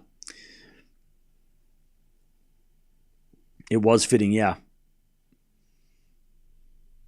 God, chat. We got to go to Wimbledon now. How are they going to live up to that? Vish Shul. Thank you, Cam, for an amazing live stream. Keep up the great work. Appreciate you, brother. No worries. Thank you for the 5. Appreciate that. Trishan. I love you guys and this sport. Thank you for the $2. Appreciate it. Yes, this sport is ridiculous. 5.5 hours of madness. Forget the tennis gods. Jesus pulled Carlos through today. Obviously, he's a true champion. Hey, thank you, Shark, for the 5. And also thank you, James, for the 5. Crazy tennis. Madness. Oh, man, chat. I'm so sore and I didn't even play. I've been sitting in this chair. Are we going to stream next week? Yes. Yes, we are. I don't know what we're streaming, but we're definitely streaming. What size do I need? Probably a large is what I'll get. I've been getting large just to keep it consistent. I don't know where I'd find it. I don't know where I can find it in Australia. It's going to be here somewhere. I mean, it's Nike. Australia has Nike. Oh, by the way, apparently the Rockies are playing. Yay!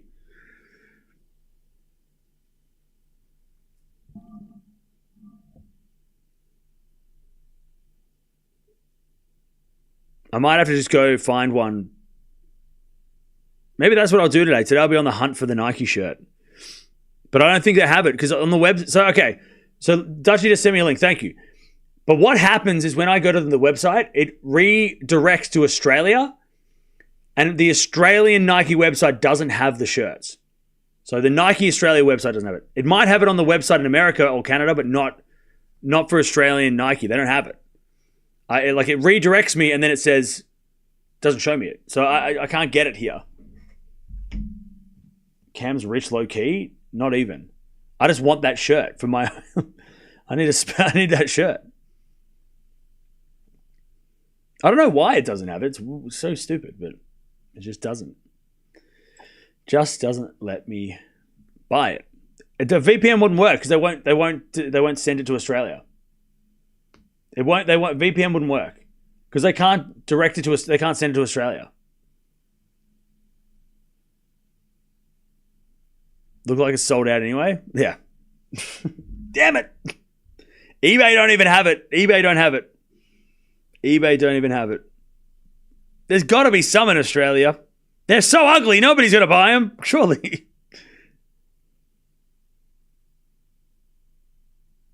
I'll figure it out. And if I don't, I might have to call on somebody to help me. One of you guys might be able to help me. I don't know. We'll get that shirt. I need to keep the tradition alive. I've got 4 Alcaraz shirts. I need 5 now. I need that damn shirt. Otherwise, I could break the set.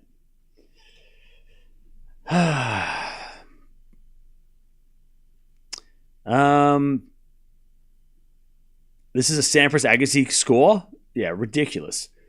Ridiculous score. I mean, look, again, it wasn't the prettiest match. I mean, Sabalenka Goff had a lot of errors too, right? But again, it doesn't matter if it's ugly. It's 7 breaks it's 14 breaks, you know. But It's not really, doesn't matter if the match isn't perfect. It's the dramatic ending to the matches, you know? Yeah. No shop on the grounds of the AO, get the shirt. No, not for the Roland Garros stuff.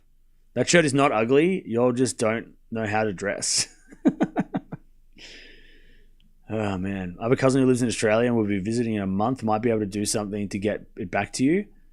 Yeah, look, okay. I mean, that would be awesome. Let me figure it out for now.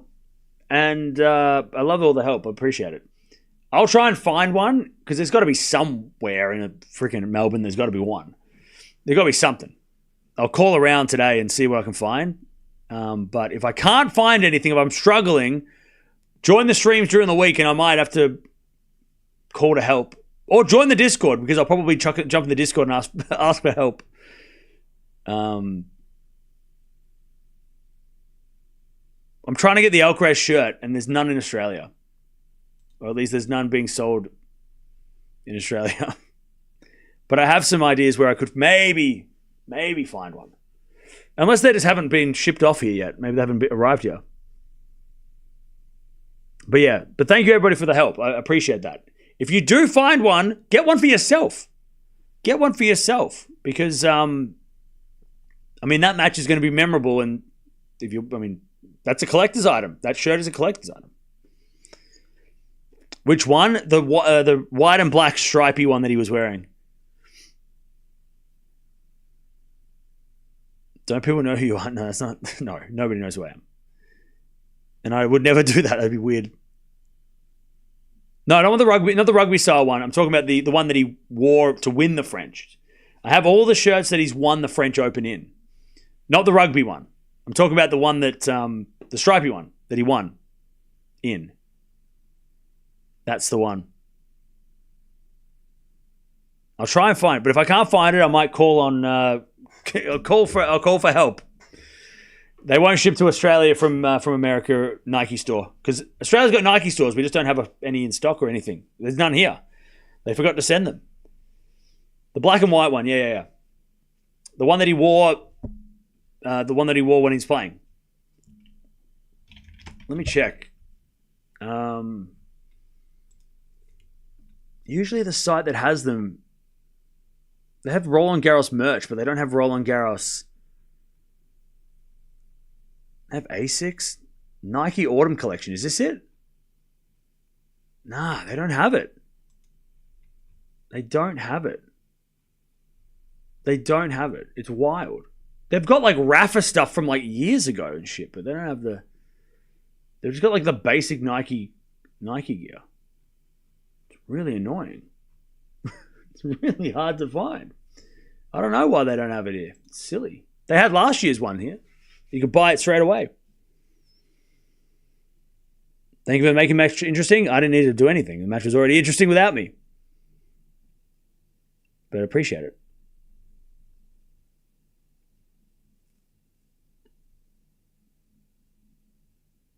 Who is the guy, the white cap in the glass in the audience? I'm not sure. This was an absolute dogfight. This was one of the best streams we've ever had. This is one of the best matches we've ever watched. This is up there with Wimbledon 23, Wimbledon 19 was one of our big matches too. Australian Open 22. Like, this is up there. Olympics was even epic, right? But yeah, this is one of the all-time streams.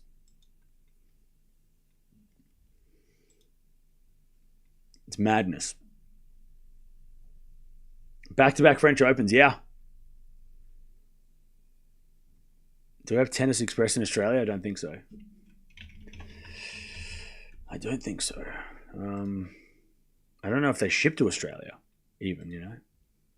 It's weird that they don't have the Nike collection. It's so weird. Unless it just hasn't arrived yet.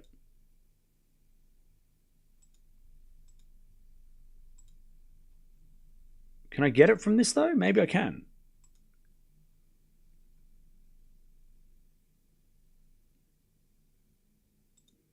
Yeah, Tennis Express don't ship to Australia. They don't ship to Australia. They only ship to America. And I don't live there.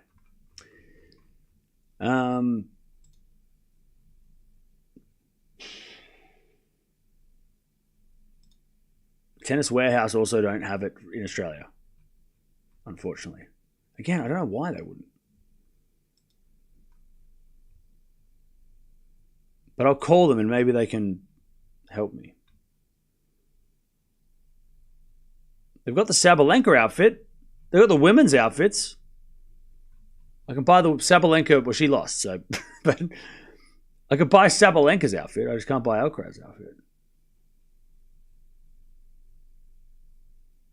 I can buy the Alcaraz sleeveless from like a couple of weeks ago. I don't know, chat.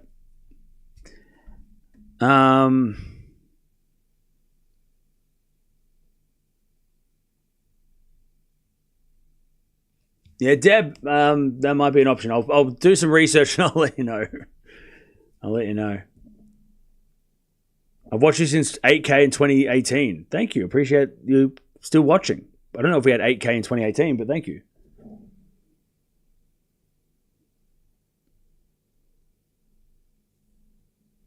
Both number twos beat the world number one in the finals? Yeah. Yes, they did. They sure did. Robert.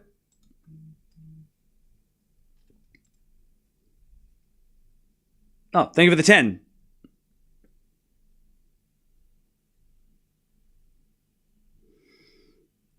Thank you, Dutchie. Yeah, that's probably why, right? All right, chat. I mean, you're probably sick of me after 7 hours. 7 hours? Are we still here? Thank you, Nathan, for becoming a member as well. Appreciate that. I'm just trying to think what we got tomorrow because we're not going to be. We've still got things to do. We still have stuff to do. I was going to figure out if I stay up all day or if I just sleep. So tomorrow, grass season starts. Chat, I hate this. Can we change this, please?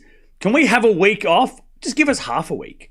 No tennis for 3 days. Can we do that? We're not doing it because I have to watch tomorrow. But, I mean, in the future, can they just, like, give us a week off to celebrate the slams before we go into the next thing? Because in 24 hours, we're going to be watching the grass and we're going to forget about the French Open. It's just terrible.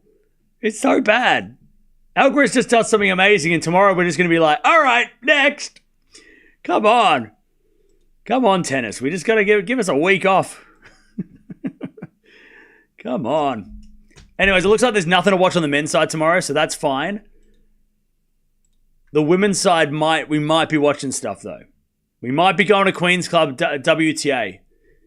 And that's, I mean, because the WTA and the women's side are playing there for the first time. But the schedule's not on their website because why would it be? You know what I mean? Like, what's the point in showing the schedule for tomorrow? If why do we bother? We deserve a break, a chill day. I know, right? Hang on, let me check. Oh man, we need more space between Roland Garros and Wimbledon. I agree. At least just so we can catch our breath.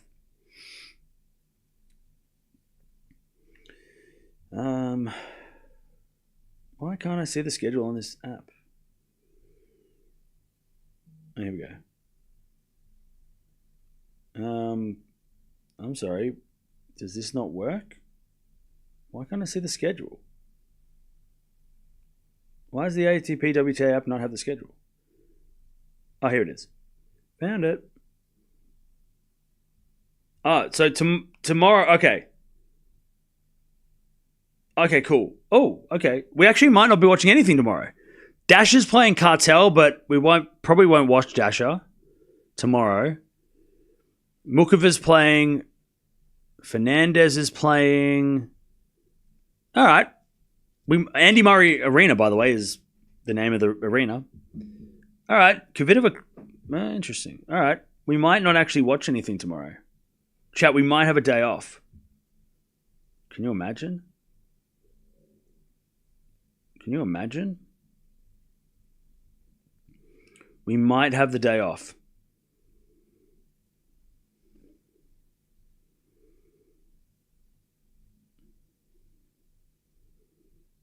We might have a day off. Wait. Yes. Wait. Maybe. Hang on. Am I blind? Chat, tomorrow we might have a day off. A day off for sure. We all need it though. Tomorrow we might. None of the players are playing that we have to watch, according to the schedule. What's happening over in Stuttgart? Do we have anyone in Stuttgart to watch? Any matches that we have to watch over there? No, Stuttgart looks pretty clear. Chat, we might have a day off tomorrow. We might have a day off. I don't even know what I'm going to do with the day off. Find the bloody shirt. That's what I'm going to do. I'll find that freaking shirt. Yeah, we're clear. We are clear. No matches on Monday. All right. Chat, you've earned it. You can have the day off tomorrow, but you're going to be back on Tuesday because we've got a lot of tennis to watch after that. Take a day. Take one day and then come back right away. One day off. We'll allow one day. One day to bask in the glory of the French Open final and then come on right back to the grass, right? Don't get lost. Make sure you find your way back here. Yeah, not much going on tomorrow because I was looking at like the usual suspects that we watch and, all the favorites and stuff. But there's none of them playing. No Raducanu, no Eala, no Zverev, no Medvedev, no Fritz. I think is he playing next week? No, none of them are playing. So besides Dasha, which I'll watch her anyway, but we won't stream her. We get a day off. Yay! Woo! Yeah, Dasha's playing, but I'm taking the day. I don't want to. I've already got half a voice now, so I don't want to scream it. Eala is playing tomorrow. No, she's not. I just checked. I literally just checked. She is not playing tomorrow. She ain't playing tomorrow. Layla is playing. She is one of our favorites, but again, yeah. What a way to end a slam. Yeah, crazy, right? What a way to end a ridiculous tournament. Dasha got engaged. I know, how great. We love that. This is the longest stream by a mile? Maybe. It's definitely up there. Let me have a look at the person who said Eala's playing tomorrow. I didn't see Eala on the list. Is she? No. Still qualifying tomorrow. No, Eala is not playing tomorrow. To the one person who said that was a thing. No Eala, so no tennis. Oh, man. All right, chat. I think it's time to leave. 7 hours and one of the greatest matches of all time. Probably the greatest French Open match of all time, and there's been a lot. Linda. Insane level of Roland Garros final. Both players deserved to win and cameo gripping commentary match the epic match. Ring on Wimbledon. Vamos Carlitos. Bravo Sinner, both are the new rivalry for the ages. Sincaraz is the rivalry. It is the rivalry. Thank you for the donation. Yoga.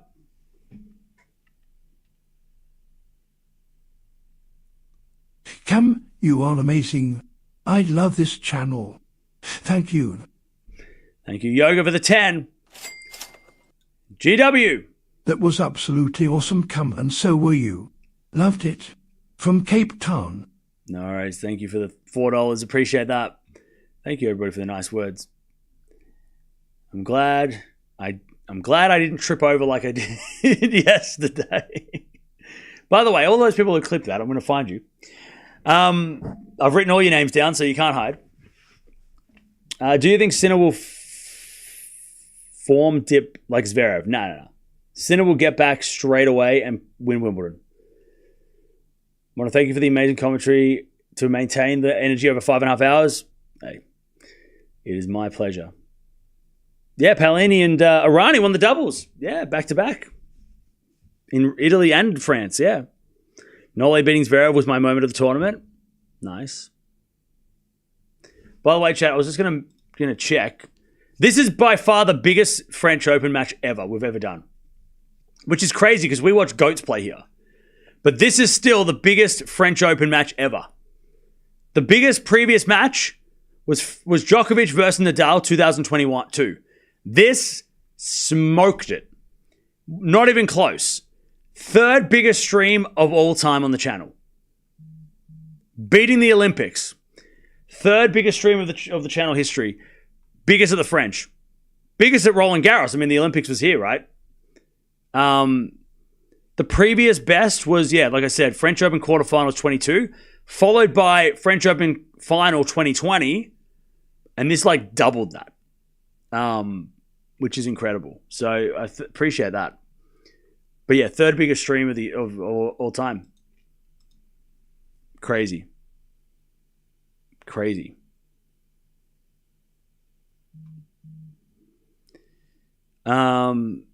Thank you, Croc. Appreciate it. Was AO 22 bigger? Yes.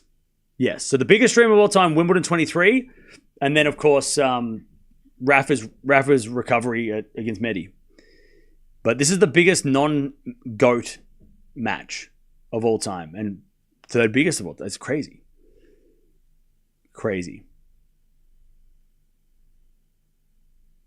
Don't forget your trades. Oh, Dutchy, I'm too tired to think. I can't even think about trades now. I don't think I'll bother. I think I'll just leave my team. Oh, I'll make some. Hang on. Now you got me. You piqued my interest. Hang on. Let me just fix my team then. Where the hell is my team? I don't even know where my team is anymore.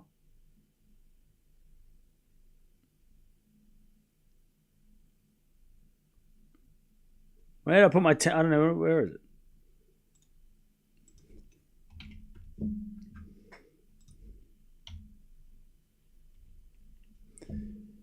Hang on, let me see. What do I have to do? Who do I have to kick out? I don't think I did well this week, but I had a pretty good team. Wait, hang on. How do I... On my team. Yeah, it wasn't a great... I mean, I had Alcaraz and Sinner and Sabalenka. I just didn't have Goff. Who's playing next week? Zhang... Poppy. Oh, my brain hurts. I don't know. Zhang.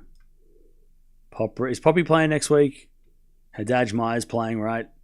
Jarry, Muller, Rublev. Is Rublev playing? Is Rybakina playing? Do I have to make any trades? Keys is playing. Ooh. I do need Keys. I need Keys in the team. Who do I get rid of? I don't know who to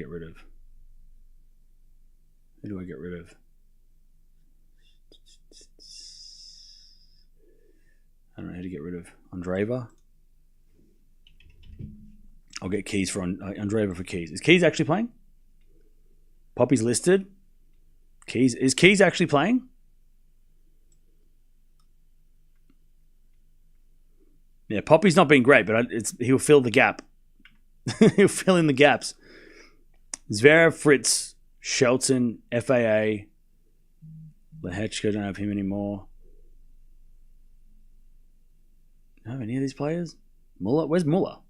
I have Muller. Can I put Muller in the team? Medvedev, Poppy. Oh, Poppy's there. Her catch, good. Can use Hubie. I feel like Humbert needs to come into the team. Humbert on grass is a thing. Yeah, Humbert's coming in the team. We'll get rid of Haddad Maya, bring in Humbert. All right. Muller's not even playing next week. What about on the women's side? Who's playing? Zhang, Navarro, Keys. Rybakina is playing. Oh, okay. Sick. That's actually, my team's pretty sick then. Ooh, Raducanu plays Buksha in, that's a rematch. Remember they played at the start of the year? And Raducanu lost, and it was like her worst loss of the year? Interesting. That could be really fun. We're obviously going to watch that. All right, I like my team. I'm pretty happy with my team. Rublev's not playing, right? Did we establish that? So Jarry can come in. Alcaraz is definitely not playing next week. Either is Sinner. Stern's playing next week. Muller, Stan. Is Stearns playing next week? I need to know. Stearns is not playing. Ooh.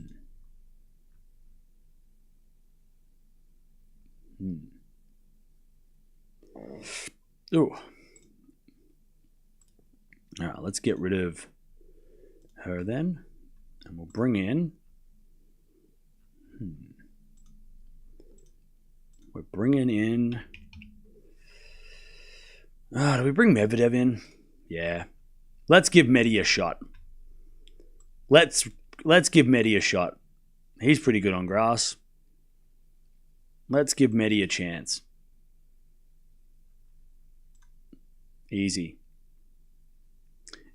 Yeah, we can bring in Medvedev in, all right? Medvedev's getting the call. We call him Medvedev. Medi's been recruited. He needs to come good eventually. And this week is the week. Trust me, chat. Medi's going to come good this week because we got him in the team. If Medvedev wins, you'll know why.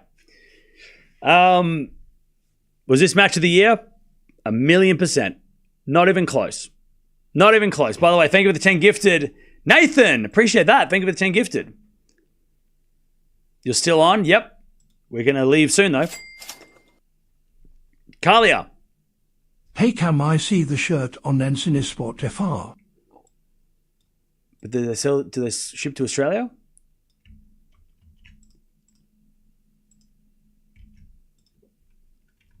Do they ship to Australia? That is the question.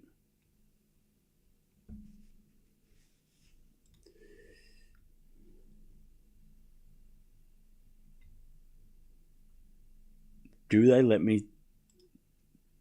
let Australians buy stuff?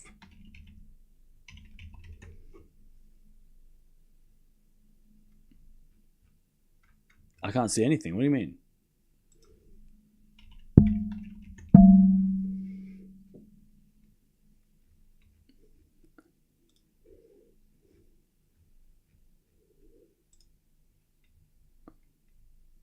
Celebrating Alcaraz's victory? Oh, yeah.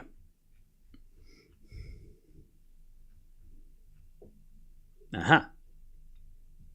Found it. Do they send to Australia, though? That is my question.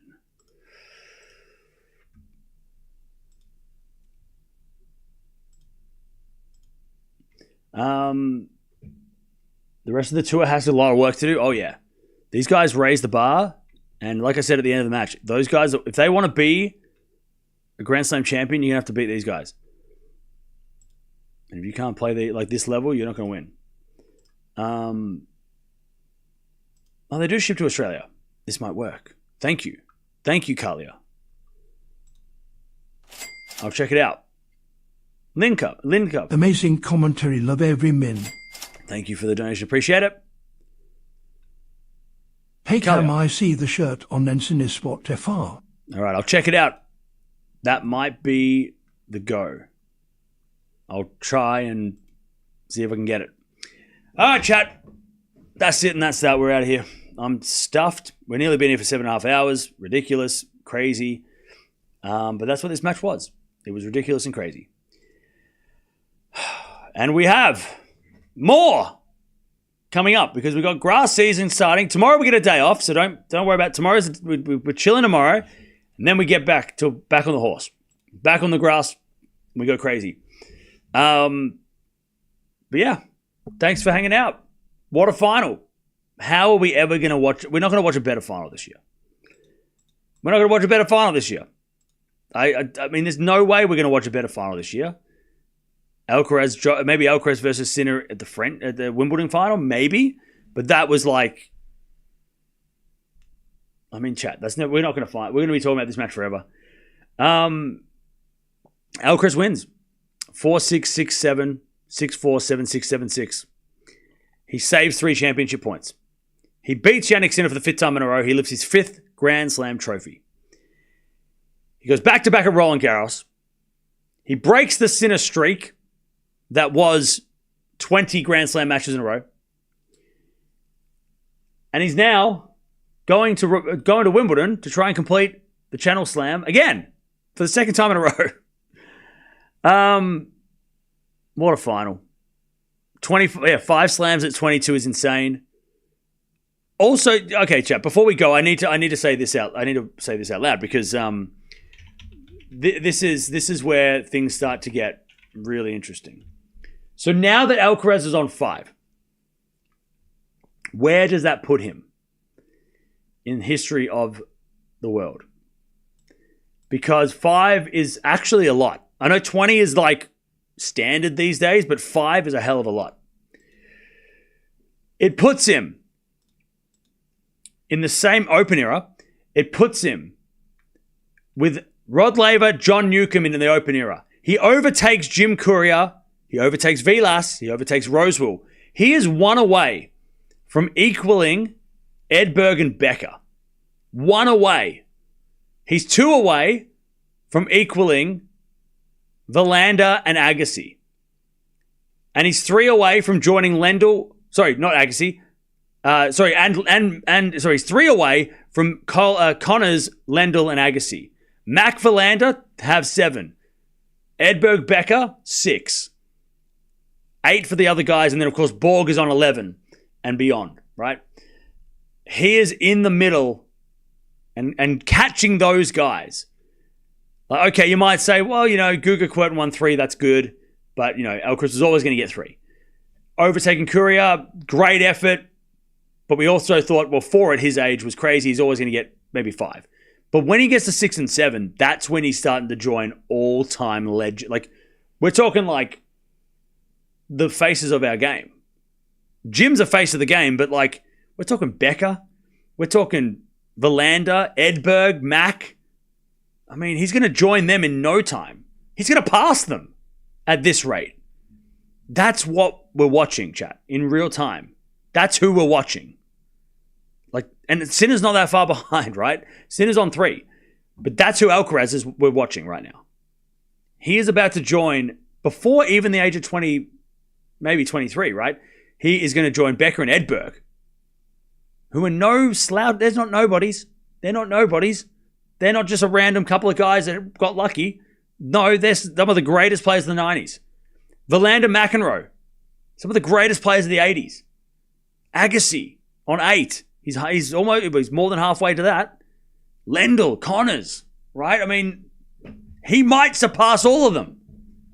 And those guys are not slouches. Those guys were the greatest players of their eras. Like, they are the great, like, I know Sampras was the greatest player of maybe the Agassi and McEnroe era, but the greatest players of their eras. Lendl, Connors, Verlander.